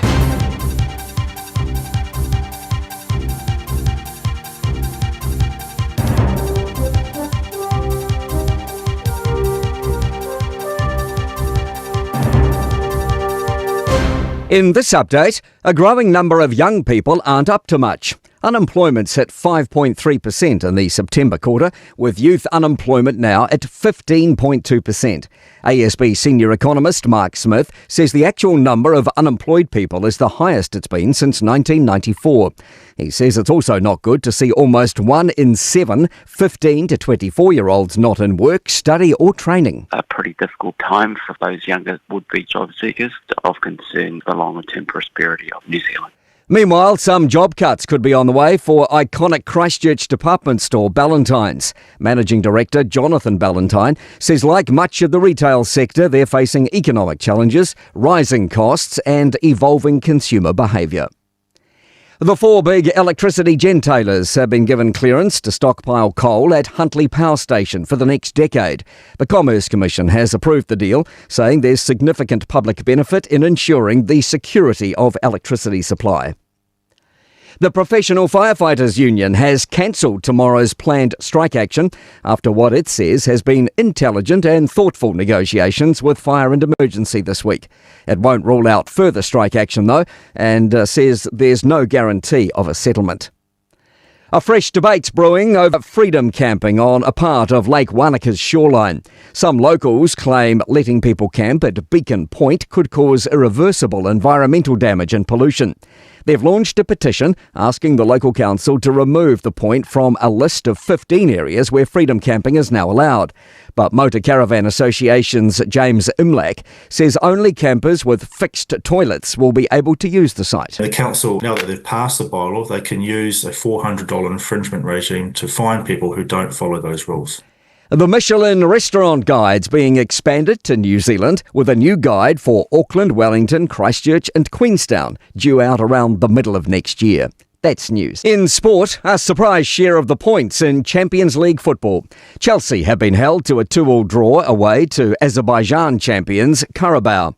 An upset was brewing when the hosts took a shock lead late in the first half, but Chelsea found an equaliser early in the second half via Alejandro Garnacho. New Zealand Rugby League says its request for the Pacific Championships League final to be staged in Auckland was declined.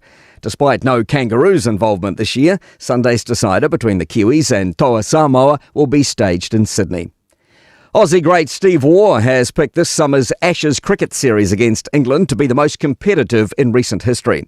Australia's named its squad for the first test with all-rounder Cameron Green, the only player under 30. That's sport. I'm Malcolm Jordan. Radio Samoa. Taslima iwatolu amo. Beta Drive Doctors i le taulanga whaatau i mangele whaapea manrua. O le vaenga o so ngase pe amana o mia. E whaatino e fo i matuipui o le whana witi. O tuipui la COVID sfuluiva mo i lātou e sfuluan tausanga malunga atu. Whaapea matuipui o le flu. Wala au telefoni, 255 iwa valu. Mo so wanoe whaatino ai nei au nanga. O fisa whama i mangele i taftafane o le McDonald. Amanrewa i taftafane o le Whaletusi po le Public Library. Peter Drive Doctors Clinics. E fia le moana rental se whailonga antula na whabitoa mole masino o se tema o ke topa ma Novema. E luse fulupa o le apa uma walano e le tongi o Tavale. Pe a tolu aso pe silia to foi le umi e te whao ngai nai. E mawhaiona piki le Tavale mai le malewa lele i whaleolo. Po o whangali, whapelo tātou ofisa au tui ala fua. Pe momoli e to foi le whaletali malo o loo e wha mautu ai. Ai ngā whabitoa. Olo ia tātou insurance cover e te fili mai ai. Ina ni tupu se whalewelave ai olo iai le puipuinga. Maratuolo yele tātou accounti Lucila, be la fosao fo i le Moana Rentals, e whaonga i le Pacific Easy, be whaonga fo i le credit card, e whaatino i le tongi i nolo sa. Mori si whaamtalanga wala au le Pacific Easy i le ovalu se lau, o tasi ono, po numero masani au kilani o le lua fitu ono fitu iwa fitu wha, po le lua fitu ono fitu iwa valu wha. Matalo sanga e transfer oe i le Moana, be asisi ane le Facebook a le Moana Rentals, po le tātou upengata wha ilangi o le Moana Rentals.com. Moana Rentals o laupaanga e taitoloina oe au e malanga asiasi I Samoa. O fia maua sau ta vale po sau piki apu. Ai tong I ta iwa yaso, lua va yaso, pe ta masina. O le Sleek Cars o le a maua ai le fisoswani. Ua ta pena le au whainga luenga a le Sleek Cars mo oe malo a inga. Aua e te popole I se mea e tasi. Te tala fitu aso, mai le sifulu I le tai au, angai le afo le ono le afiafi. Tele la lai au kilani I saute, vili mai loa, I le o lua tasi faa, fitu lua selau. Po le o lua o, faa lima, tasi lima tasi. Alofa lava au te roa. O le tala fia ua whai te nei tausanga mai le ona sifulu lima sifulu val tausanga le matua le soifua. Ua wha tino I nai polo kalambe o siaki ma wha atonga au po tau fale manawa. E le eise ngaluenga tele te whaia. E au lia lo le lima sifulu valu le lima iwa tausanga le matua o lo soifua. O le alafo fua atu I lau pusa meli, ia le pusa, moso e suenga ma wha atonga au ma tau fale manawa. Ma wha amanui atu lo waso whanau. Ai o le vaenga e le leiai, o le amo fua pusa, ma mea whai ngaluenga mo le tinei no ia fa ata ma suenga e tailua tausanga malafu atu se o ina e aulia e fitus fulima tausanga le matua o lo soifua ava veiloa ma mau e suenga ma fa ata nga au po tau fale manava le kanese le amatanga e ma fai ona tonga fatia male manuia ele ai se tongi e vave ma fai ngofia o suenga ma fa ata nga au po tau fale manava ma fai ona fa sao ina yola a mau alola pusa Failo. Ua na o le Radio Samoa se furulima iwa toru a mo e tautuaina oe I laungangana fitu aso le vai aso. Ersa vadayani kida kau, ersa vadayani kida kau, koira keda nangon. E alo se bali bate bale wati le ua fitu minuto te enele tula se football tasi.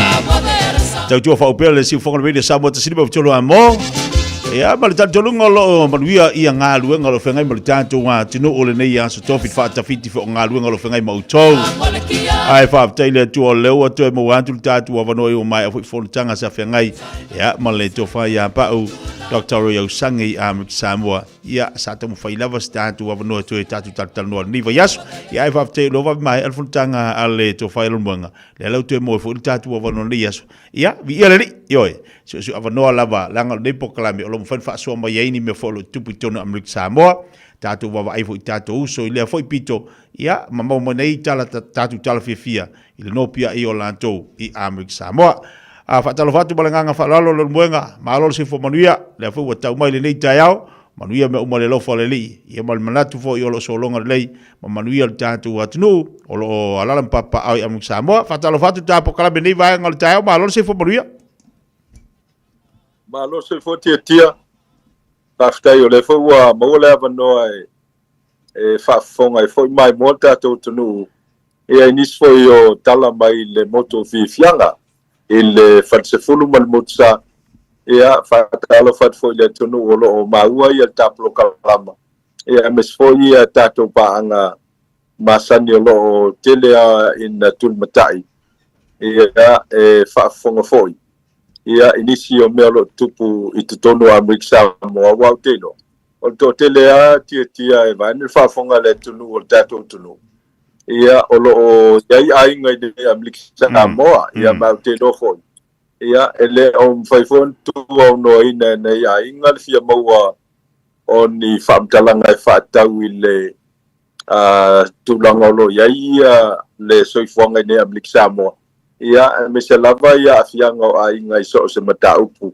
ia ia I lato ia mam faivona lato mo tu sa o ia famtalanga I le tapolo kalama ia fatalo fatol ni taiao yo le nganga fifia fo nan li taiao ia fa taio le lava o mawatu to telefone tato ia me se tatu pa anga o le mafuta mai nai Amerika Samoa le lungo tatu po kalama li taiao ia leo lo fata si mai lunga tatu tautua ia fata lo fatu malenganga fia malenganga fa lalo ia tulanga olo i mantu nei olo solonga le maluia me uma ia ma te foi na lama fai unga luenga mo nei tu sanga tapi pena fo to telo ila tu malanga tu na I Samoa so tatu watu ila tu wai o amate on sound unit tapi pena atu pa ia o amate na baba I fo mai ia o ila tu amata na sound uni ia pusa fo ia la foto Samoa ai atu malatu tua Io, o mea umana lu tapina pena a inga iwa amatana saunu ni malanga atu fa ingol tausanga. Le ala wa pise fo ila nei tausanga roi malanga falol. Ia, e moni lei tia ia lo fonga le tai au. O le Asparalia Vaseline te asa fatanu ina il malanga fa pitoa le tatou va alalo ho le o le Lady Samoa. Ia mai fatau to va ine se passe se wasili ona tumu mato tele na malanga mai le va ona o lua va so le se malanga. Ia sa mai to ina fo tele ona yo tatou ai ngai Amrik Samoa. Ia la to pailate o fa momoli ave I ai ngai Samoa le we ta ua le va nga le. Ia o taia fo la tau nu mai le va el taia. Ia ua amatau na mai tau ina ia le whaateleina o loa ma pusa o loa ave Samoa. Ia o le fawol masina o November ma whaasolo tu ia I le tapenanga o Kilisimasi ma le matau sanga fau. O le anganu walai nei Amrik Samoa tia vane le whaafonga le tonu.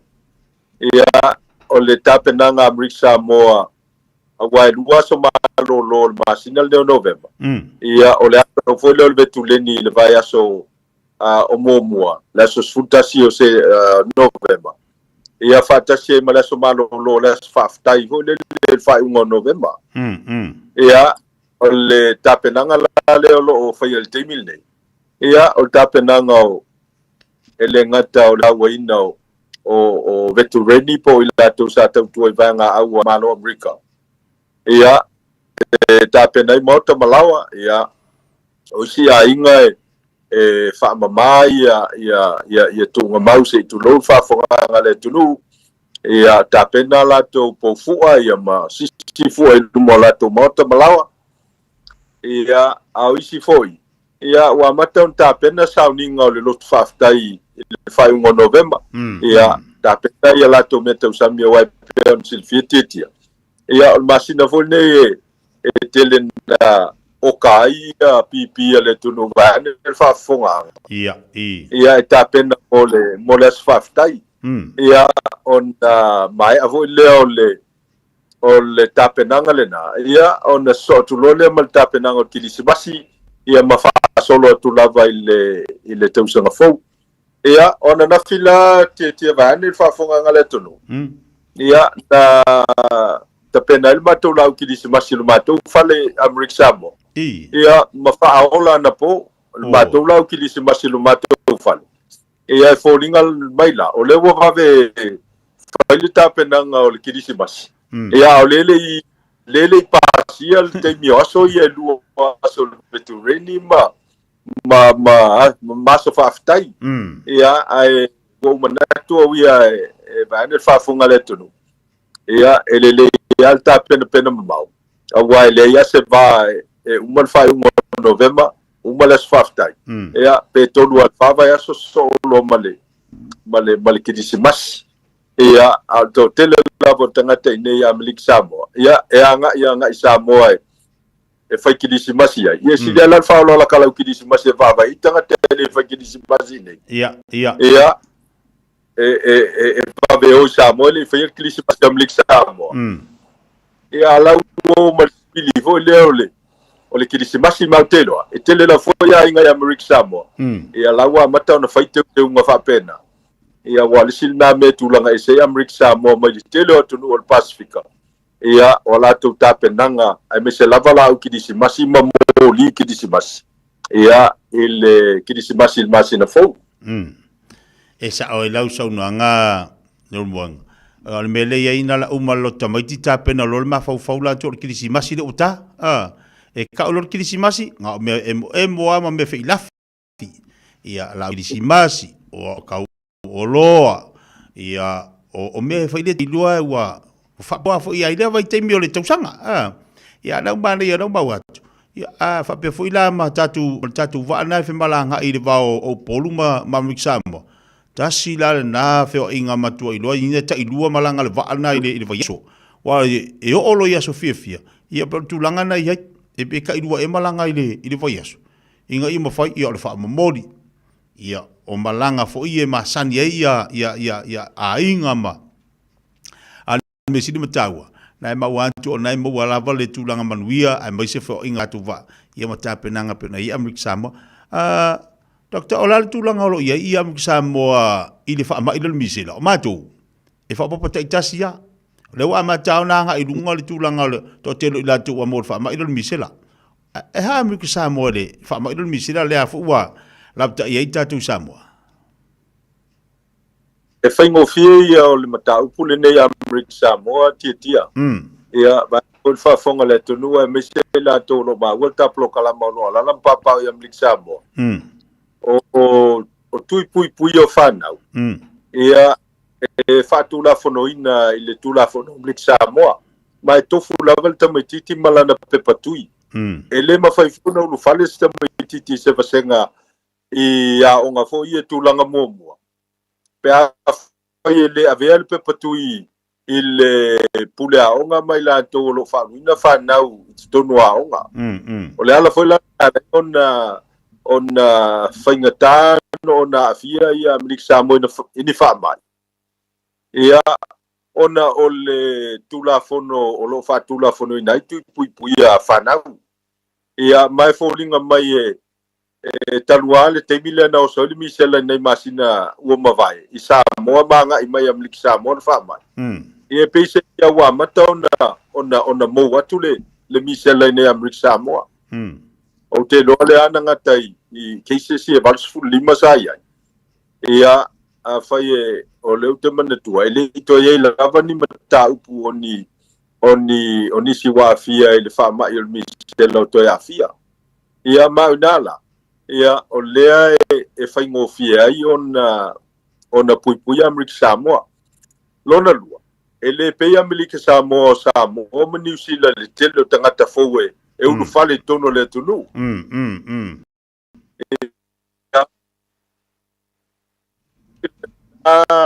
Vaenga e taua tafasoa. Ia a wawhai ala e whewa i marwha mai o misela. Ia ma pipisi e le wha mai. Ia ma to tele la to e afa inai ia ai to foi o se va ingale nai e te tau na va ia New Zealand awa America le va ngalo na to laso ele ma fai na te ne America Samoa e pesa we no fo ale ai se pepatu yo misela e te tau lava na mai le pepatu yo misela e famani ai wa umon fatino ina le tui e a mai le tali ina se tau sanga stanga te sa u fa pe alala mano fo mai Amerika Samoa pe ale lo pe pasa sama le o tui pu yo misela e a mai atono se me tau fo na tau no va vai New Zealand e a mis fo yo Samoa tangata e a nga itono New Zealand po tangata e a nga itono Samoa ia require e te tau ona whamarusia le show o le pepa tui o le misela e ilo ai ia ua whaia ia tui pui o lo vai e tfoi ama le pole i tūlanga lo i New Zealand whatupula ia o le mai o le misela ia au mai ia mawhai ona pui ia ai o le tausisi lava tangata i pui e te me whai ai ia mana o ngai tau na whatino ina mo le pui inga o tangata lava ia ia mai se el pui na so fu o istanga te no afia pe afai e afia o le foi fa mai au o fa mai le o asola pe sale ano i tanto pe e ka wori bi sela nga le vai ko ai pakar kingo ma vai fu le ia ingi beso solo martino te maititi ia o le vave o ka vai lo makua o le vave yang ka ko lo makua ka vai le pepe ka vai ka makiki ia lo wa ko mo ela to ai pe wa o mal ni vai te mi fa mai o pe wa makua ve se me fu ile o se fa mai wa matua onga i tangata ina ua le mawhai ona le winga le tala fo ile ua whata mala tangata le tong fitinga o le ma ia pe yung kaola mea e o mawala u kabali misela ia le vanga si ia kui o resi kaula sera le vame o manguia ia mo ki o e me o manguia ai pe o swinga na lau tiro le temi pe ua ave o se mai fu ua te lelo na afianga i tangata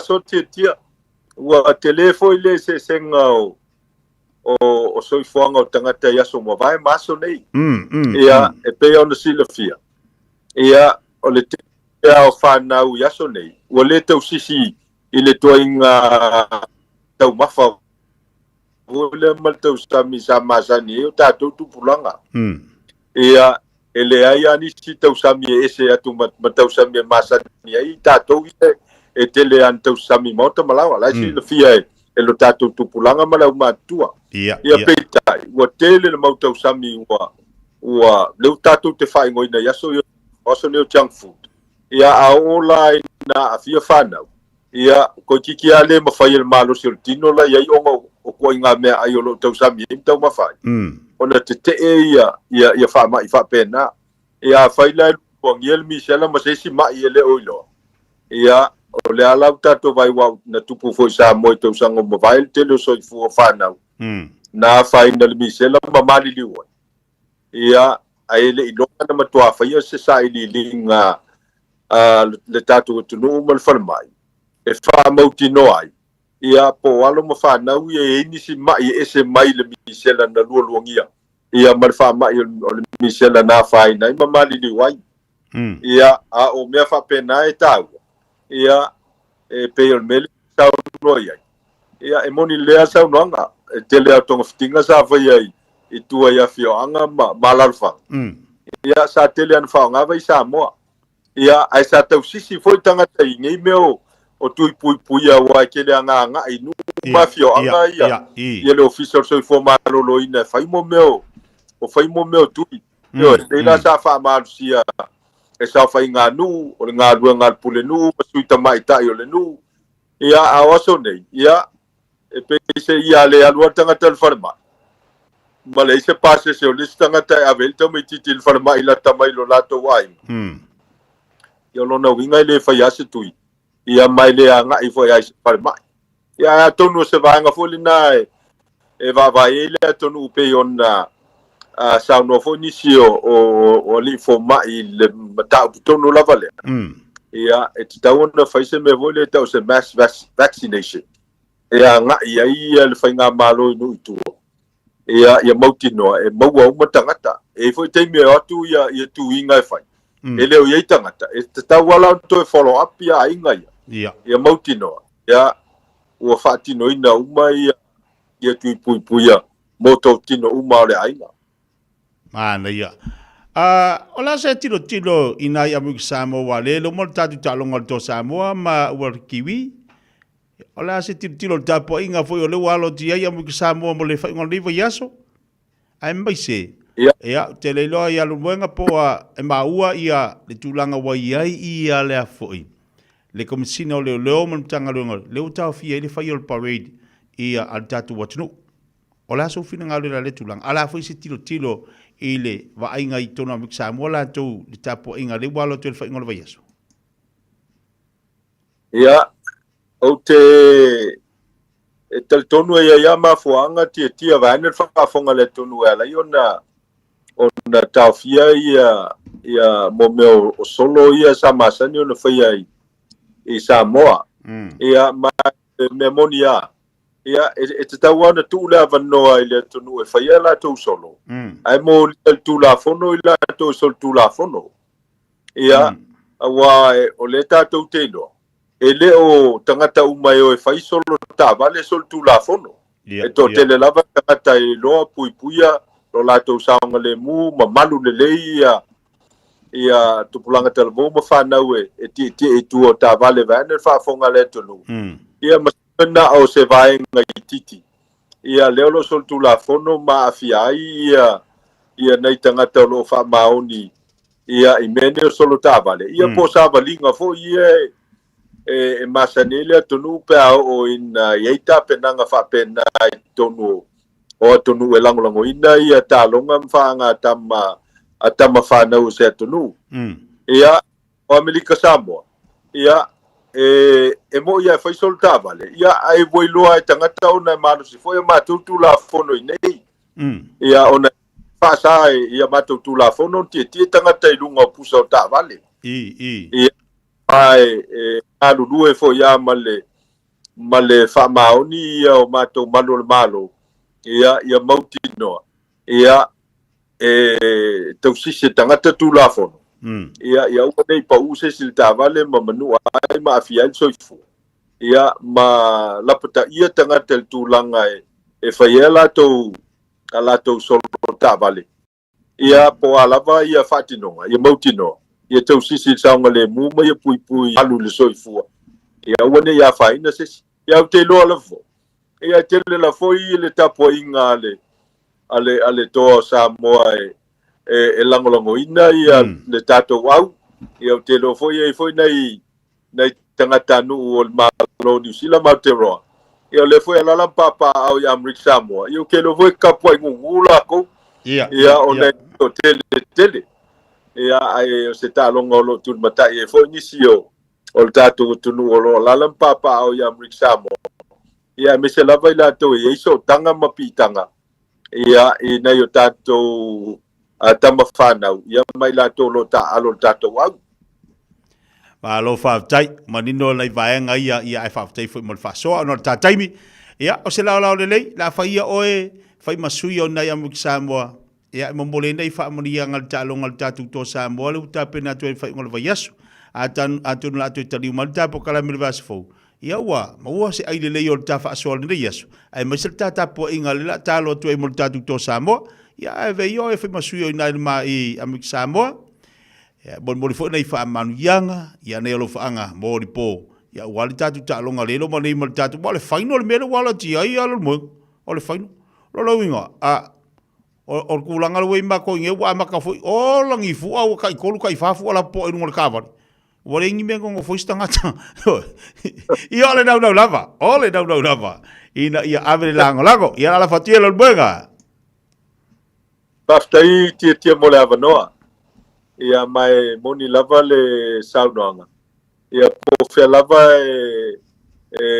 ta aloi ta mafana o tatu tunu po Samoa po Amrik Samoa ia e mafai lava on tu ilalo le faibol tapo inga ia mai faielo le fatauva ia ave ma fiong ta mol fo io la to lo papa au malala ya Amrik Samoa ia le motsa ma le falsefulu ia avatua i famnianga i le teita ingol tato au ia ele ngata o ilanto o lo le pulenga ia fa pe fo ia fa ya onga mata alo uma ia ua fa mo ta longa le fa un va so le nei te los ta longa lo tu mata ia Samoa uma la papa o lo langi fa pe fo ia Amrik Samoa ia o le fa balava ia o tapua ia o fai le o fata si mal tel tununga ia e manuia ma e malo fa mo ia e pei ona loloma i se temi o numa ia mai tel tonu lava ia o se talonga mata ina la fenga i malo ma fa na o le tunu ia ona o le totelo na to ia o lo fai le fai vol tapua ia me sfo tal talonga ma fa munianga ia mo fa mo o faanga tama le tunu male lololangi ia ua fai ia tama fana ua Samoa masuyo Samoa na lua ia ile tamirsanga o lo fatino ina nei al Pasifika ia fe lava ia le tausinionga mansuanga sempini fai ngol vai aso ia le mafai lava ona ngoto na lo mangalo na lo tapo inga mai Amrik Samoa ia ona o le nau te inga ia e ngā lulu e whātasi mau mai whātasi o pongi wha moi ina ia manuia whaiva o whanau ia mesfoi tama whanau al tātou tunu Malo tai lo wenga ia wa we lava lo fonga fa mafonga mo fo ina Amrik Samoa al tātou wa tunu ia lo finga luenga le tua e mai se le malo Amrik Samoa ia si o la voi whanau mori alo whaanga tāpua inga ia awali tātou o le to Samoa. Ma alo whaftepo le tāpua kalabi whaasole ne iaso.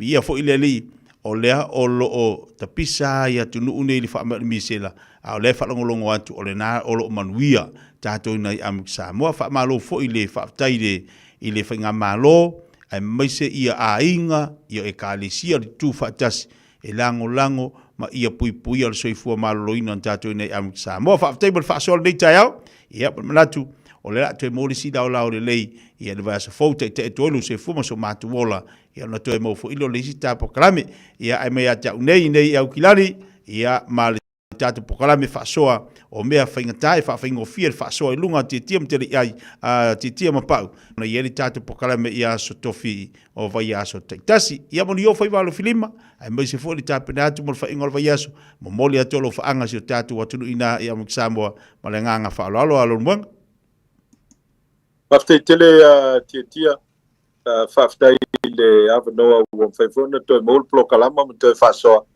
ia au mo fia lava e whai matui o tātou tonu ia Mrik Samoa ia e whainoni si o mea lo tutupu ia el teimi la fo le tasi ia e whawhaingo fia mea whaingita ia mafsosani fo i nisi o tātou tonu o lo alalam papa au i whawhatu ia Mrik Samoa ia o lo mana mia se so ani ni so mata upu e ma fai ai on ta fai le so ta inga tala fenga ia ma so tanga em fai ai on fo le me so fa fi tauli ia po se mata upu tu nga lo a fi se ta so le tonu ai fa te tele mo ma to wa no ia anga le fo le li ta po inga le tonu e me so fa mo nga o tama fa na u ta longa i fai un vai aso ia anga le fo le li ia il ta po inga ia e mesel so fo tulu yo na yo tatou teia ia o te mamatina matutua ia e mesel e tunu yo tu langa falupe mato malo lo atu de lo fo de tua ia so fo mai manuia tai so fo mai manuia ia so fo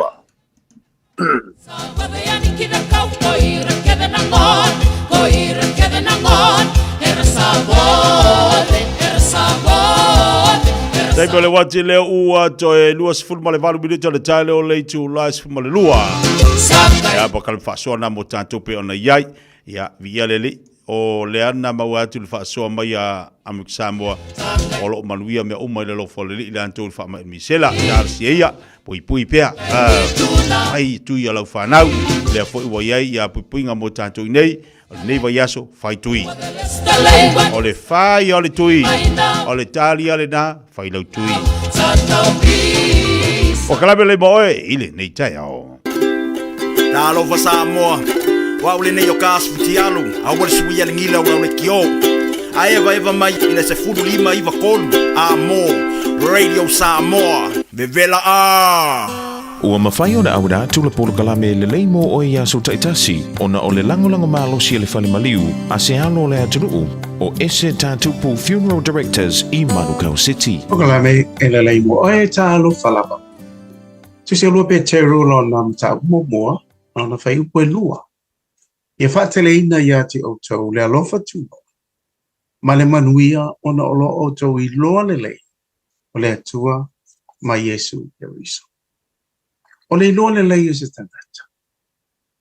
O na ua umi se mawtanga o I loa le tangata le. Rona wa anga lua. O na ua o uina masu esu e lo loto I le o langa ma le tala anga o se tangata. Fata ta inga o te loa le lei. Lo ta maa o tau tai lo longa Yosu. Lesi vai. Mo uroa le lei ave tabani. Ona na oa onga ia o iloa ave tabani. O lo iloa le lei la o lo tama. Na whaingo fiei ona oa lofa, ma o faalo alo, ma o stai I lo tama na uola mai ai. Ile nei la lolang. Lewa mai e le apostolo Petero. Lona I loa le lei o le atu.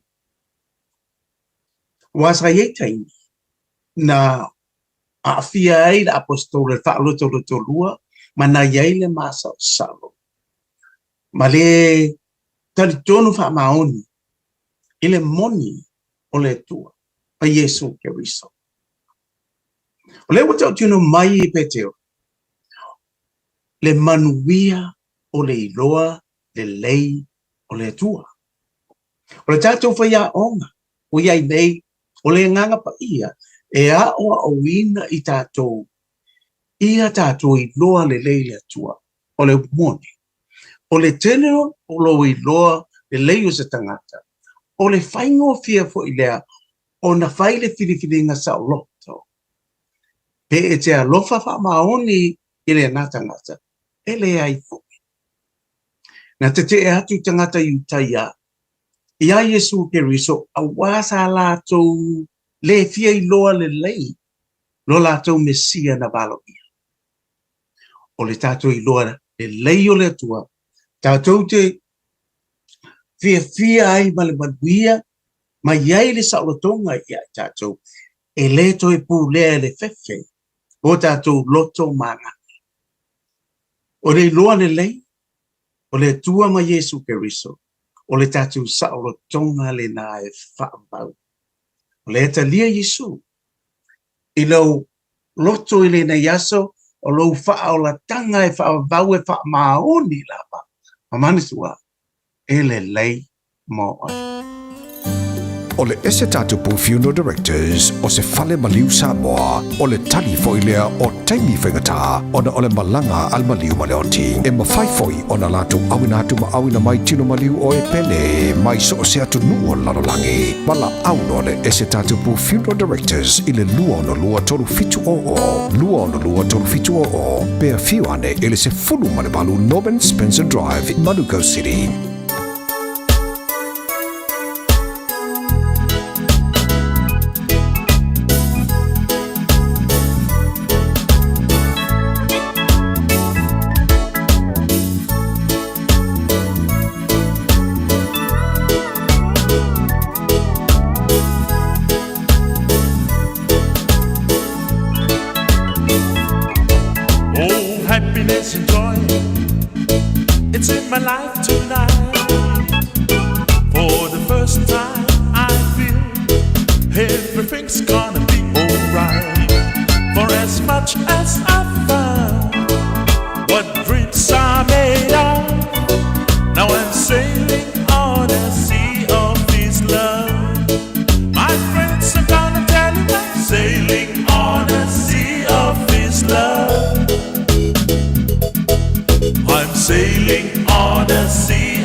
It's a miracle that Jesus placed in me.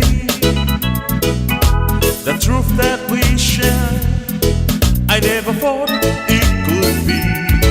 He taken me to new heights of love.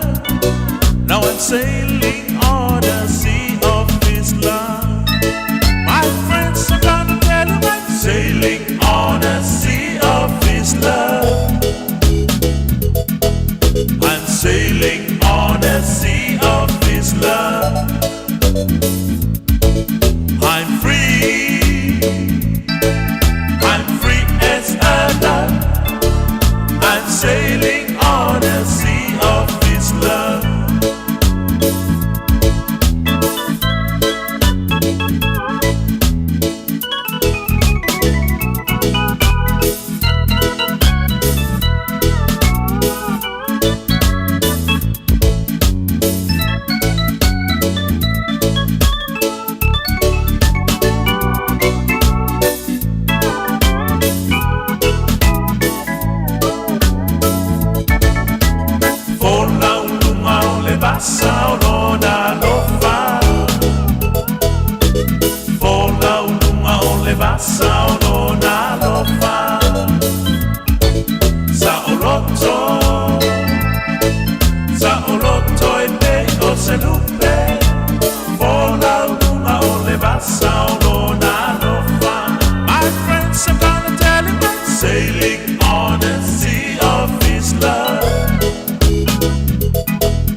Sailing on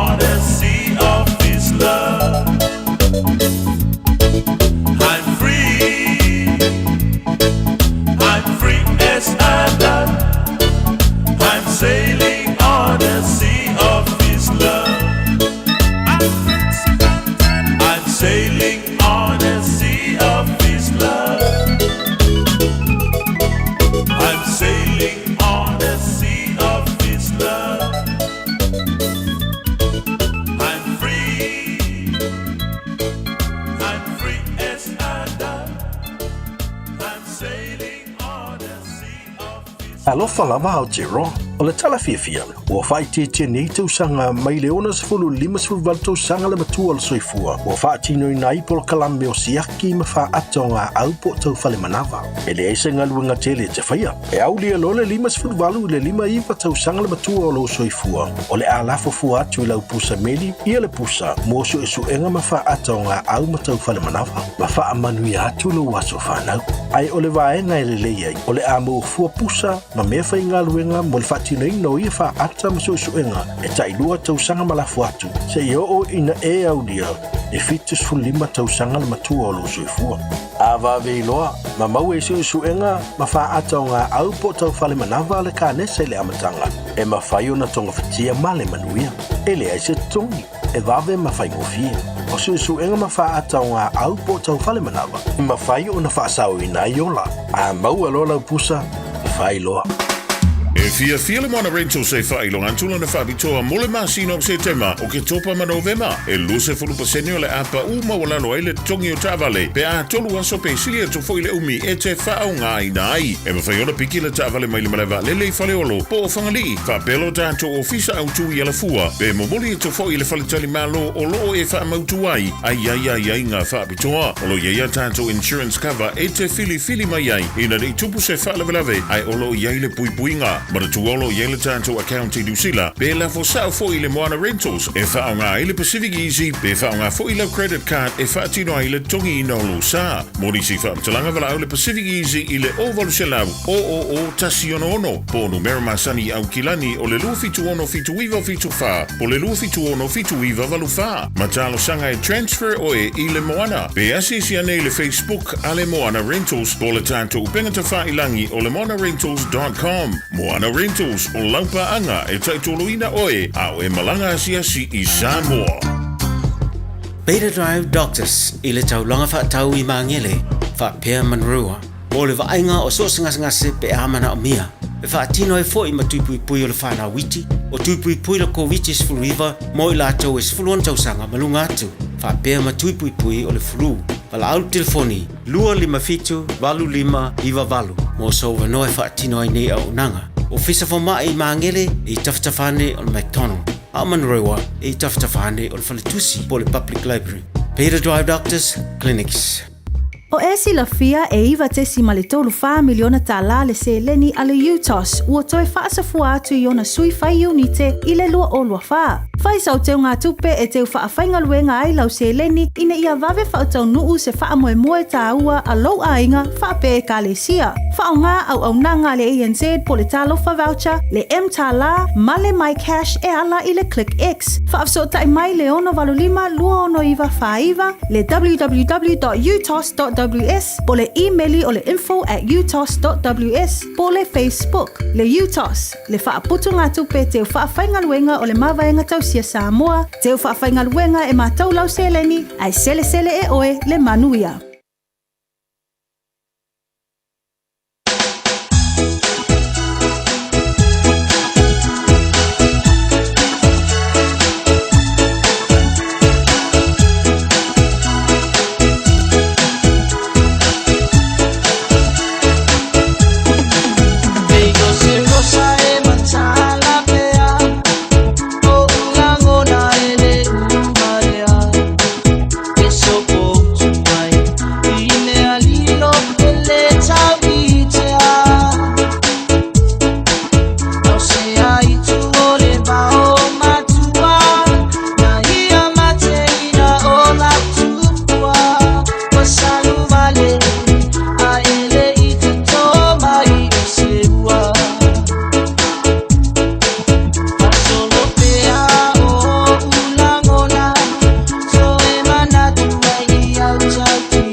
know you have another woman.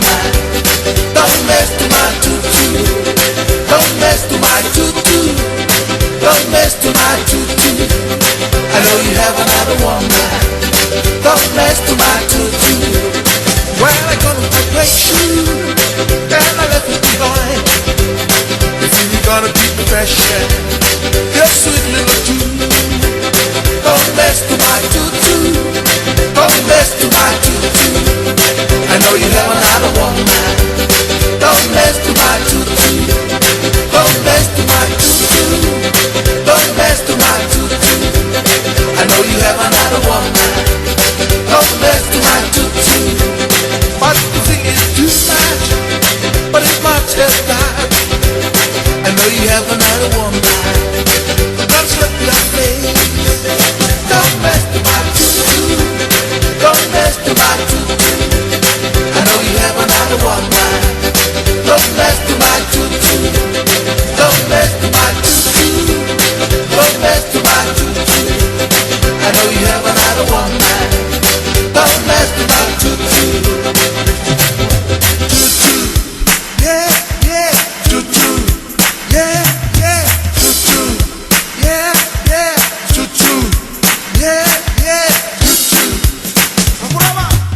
Don't mess to my tutu. Don't mess to my tutu. I know you have another woman. Don't mess to my tutu. Don't mess to my tutu. Don't mess to my tutu.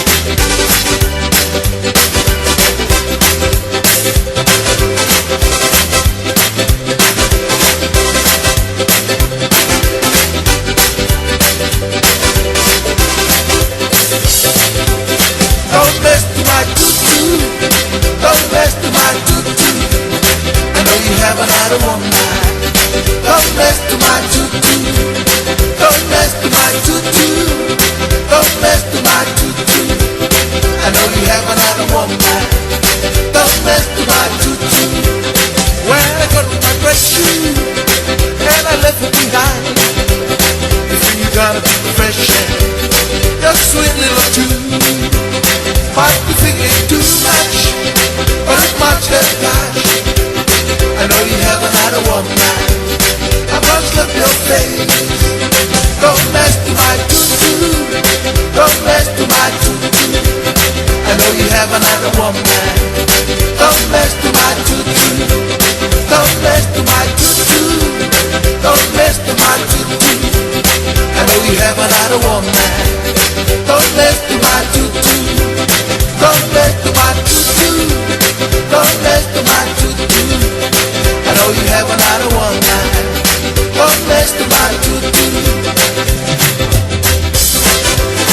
Jai ba minuto jaro le chula malua. Jali chula se football lua. Ona wina tu fo lo do fasala wino tatu jala mai Samoa. Pe ona ile tau chupa danga le fionga ia ngalu mo mana tipi au tanga baia. Suia foi lo fo ila danga mo tau chupa to faia fonga mo se manu Francis Yone. Ole mo tatu so ta inga pe ona ia ia ni fo ia so mal le zunga le pulo le tatu omega kan le zunga ya tongsia. Oi si piso tongsia le fa e mo atu no telefoni le wala wane le oiva lua fitu li mavalu tasi lua oiva lua fitu li mavalu tasi lua. Ole olu tasi fa fitu ono li mafatasi olu tasi fa fitu ono li mafatasi. Ole tu atu si al sunga tongsia te mo le lua se lau Kevin D Drive na I Manukau. Le olo fanga solo nisi fo io falauloa ale unang bertu tu sunga tung sia mo tantou ya sa ini se tak vale bo e mo lu aingal fa ingol tu sanga isola tole da ua nga ia tu mo malolonga la tou nga luenga dali tu la se football lua fa balo tol pokalami ya tu o tole na ua malolo tu tolo fa ainga liso la tu lo malolo mai tono ainga fa maloati ante tu malon fa malosi fe mga luenga pe ona ye fa tfiti o nga luenga mole ni ya so ya ile tu lava ila to wa fa si piso la tu fa le fingal luenga fa malo to el pokalami ante tu malo la vale ongo sai malo lo to tele ave ta vale o tu ala lava el pokalami mo ta tu fa malio tu sai dunga la tele Fau tau tare lei ma ia mawal mātala. I lunga le awala a o tū whio iai. Ia mana tua fo i vai ei tū la fono i lunga le awala. O le wha manatu ai le pokarame mo tātou. Saonga le mu oe. Saonga le mu pasese. Saonga le mu lo ainga.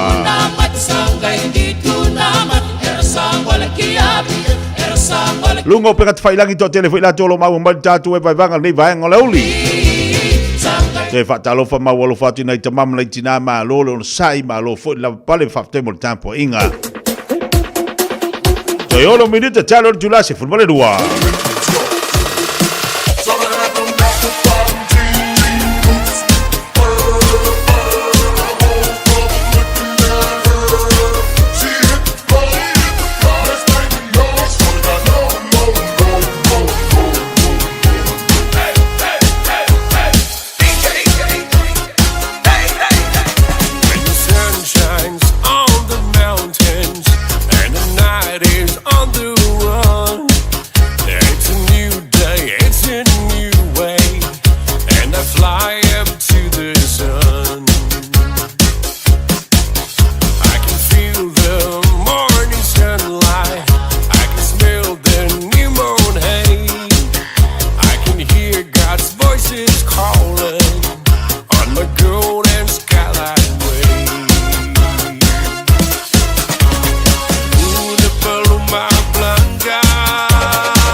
Toi tolu minute talo le tula se fulmale lua to wolnga tu se tau tu masa unanga mo malo tanto tunu tatu toi filo le aso anta ya o le to wolnga fo po kala me tanto pe ona ye le aso anta ya o ye luinga ta ya la o le tanto sumpa ya o le tatu sumpa ta ya o le tatu sumpa ya fali tatu fa palestino tali tu la sfolo e tau ngolunga mo lu so fo malo lo ina lei ta penal tatu sumpa le aso anta ya o ia whanga solo fo ile nisio tātou pokalame se a maltatu free marketi se whae fo le tali tula se fuba lua taulunga fo ile o ngā duenga mo neiva yaso ai whao te tele sa mole atu pele mo tātou maafutanga ia ile tautua pala uranga le fifia mai pe ona iai ile so le aso tau file nei ia mana atu sa wha fifia no o inisio tātou musika so ufe filoi ai mai se fo inisio e vavanga pe ona iai le nei tai ao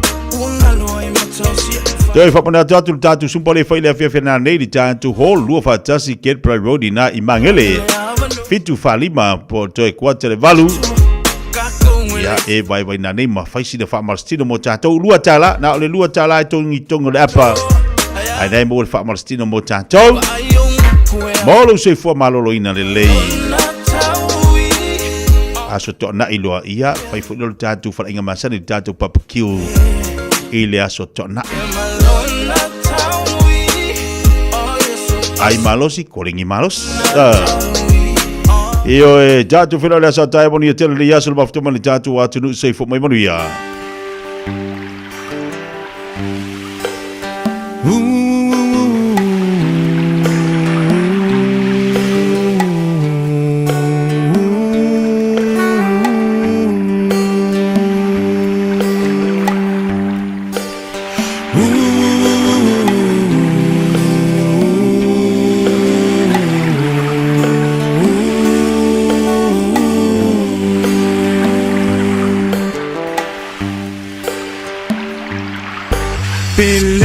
Taloa I fea e ma'au lava I le vai e pe o upu o le muanga ngana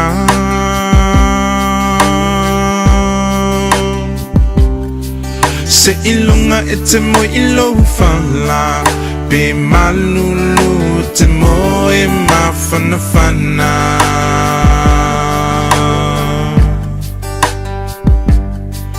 Pe o fea o le nei lalulangi Te au mawai te mana tua lo tunu umoni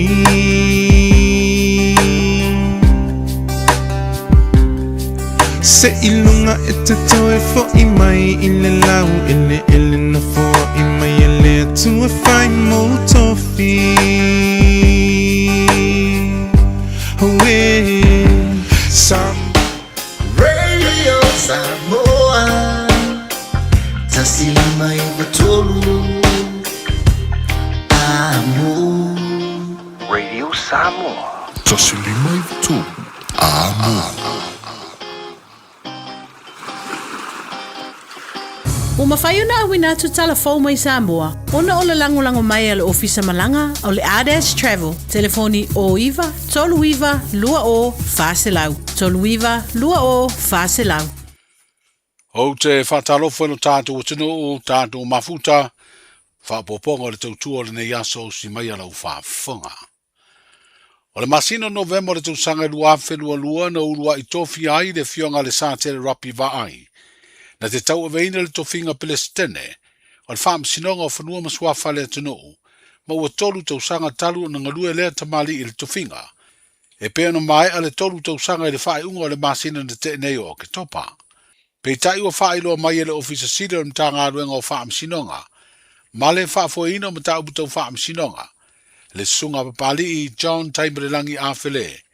O toi wha o popo le isi se fururua masina e wha aua wa I pea, ona tau ave lea tofinga I le Palestine, ma o le wha ai lea o tau sanga ua savalia, o le tau tua le fionga le sātere rapi wa ai le tau veina, o tiutia le Palestine o whaamsinonga o whanua masuafa o Samoa. Ia matofo I o le amata mai le tofinga le o le fionga sātere rapi lua olua le tolu, ma e ana sulua masina, lua olua tolu le lua olua wha, ma e fo ena sulua masina, lua olua wha, lua olua lima, e o ma e fo ena sulua masina.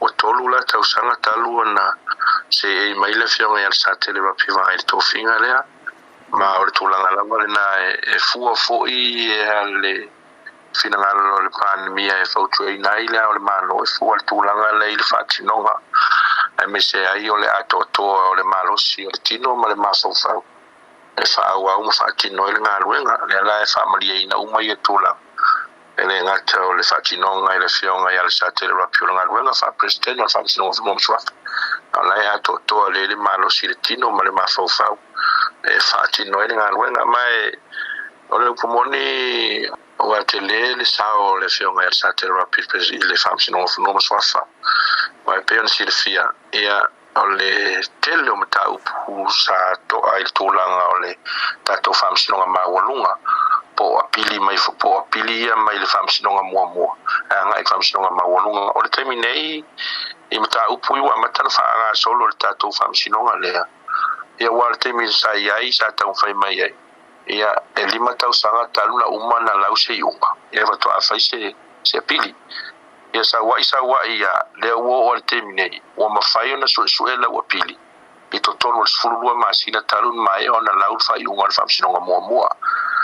Pei o le tele na o le ngā ruenga sa tau whai eila fionga le presidente. Le wai ula lau sua eila fionga ele sui president e la fionga ia afamasanga i le tau whaatiti au nei mtau pulo mo le whamsino walu pumoni a tanga vaia ia malus 10% o mtau pu ie fofonga le whamsino mua le apili lunga le tatou whamsino mawalunga o whanua maswafa. Le ofisa sili o le pulenga o le mtanga luenga o whamsinonga ma le whafoina mtau puto whamsinonga le sunga papali i John Taimalelangi a Fele.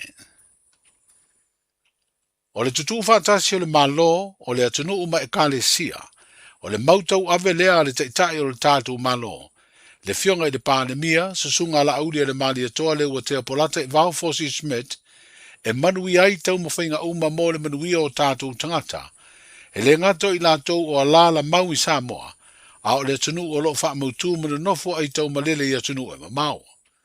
O whaidoa lea mau o le pandemia, i sana saunga whalawa i tele mai New Zealand lea so lua le nei vai aso. A o iei pea o iei lea tunu o ilana sa ili ngā tonga fiti. O lea saunga na whaido aide lango le malo Samoa. I le tau mawhainga lo tau la mua ai. Se tasi o tamali o lea tunu o iau te roa. Le fionga anai a wha anai. E peo na wha mao popo e lea tamali. Manisi o lo lato ngā lue.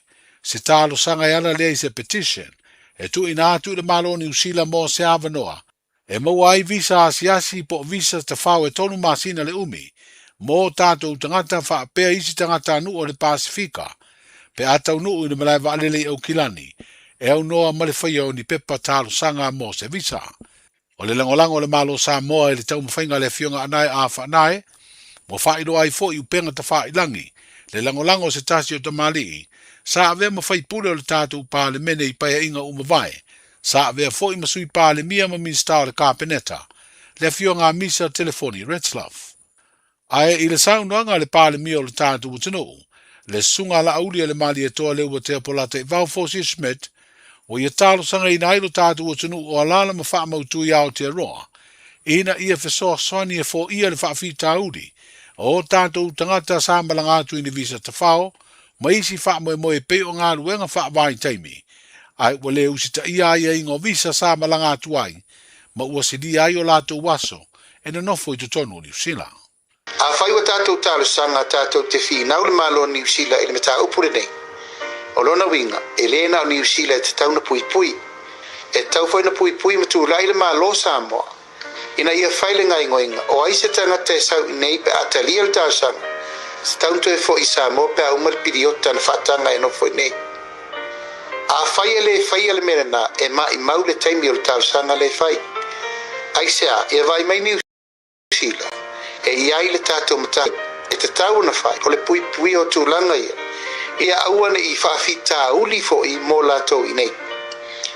Ma o le tūlanga le nai te tau o na malamalama ma manino i vale e lua. I whaafengo fi aila o maure mta upi. Wa umana ma wheloa i le lei. Ma le fionga ia anae. A whanai. Ia ai mai se fo i le tūlanga o le taupulengo le nei mta upi. Ma o whautua i ai tūlanga nei. Whauau pere tālasanga o no lewa mata. Tūlanga o le tātou petition. I tūlanga o le ai ata tau e mawhai ai o tau le nei New Zealand. Tālasanga mta upi whapenei. A le tūlai o au o le taitai o le malo ma le whainga malo. O te tapena fo i le tālasanga alo i ai ui mai le malo. E whatino le tātou mta upi. Mai o te tau tino atu o le awala sa o le na e te tau na tātou wia. Pawhetai o lewa amata mea o tau uma o lo langolango ina le wha moe moe. A le malo si anga o le tālasanga le nei. O le wā, wha malo.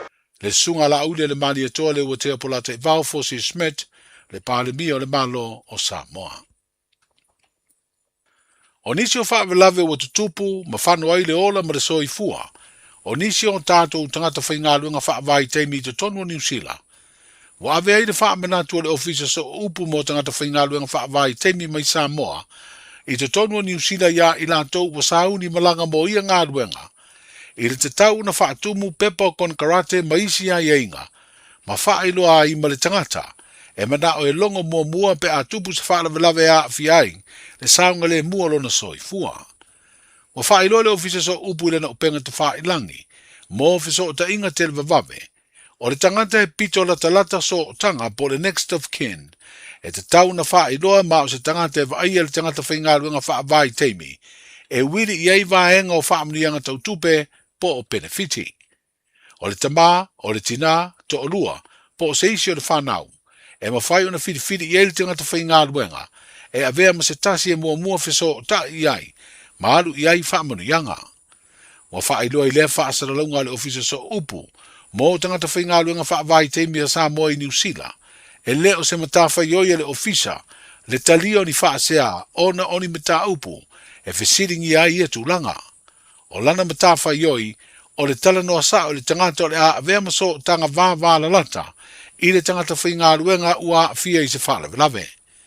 O le tangata fo i leo le a tala noa ma le ofisa o ngā ruenga wha vai teimi, o lo i Samoa. O le ua mai al wha tasinga e lua so na whetu wha iai, le matanga luenga wha amsinonga ma le wha foino mata uputo wha amsinonga Samoa. Ma le au malanga o le swimming star wha amsinonga le malo i Apani. Ma sui o le ofisa o wha amsinonga mai lea malo. O se wha tasinga na amata le tausanga umawai. Ma ua wha alua na tali malo ai le matanga luenga wha amsinonga i Samoa.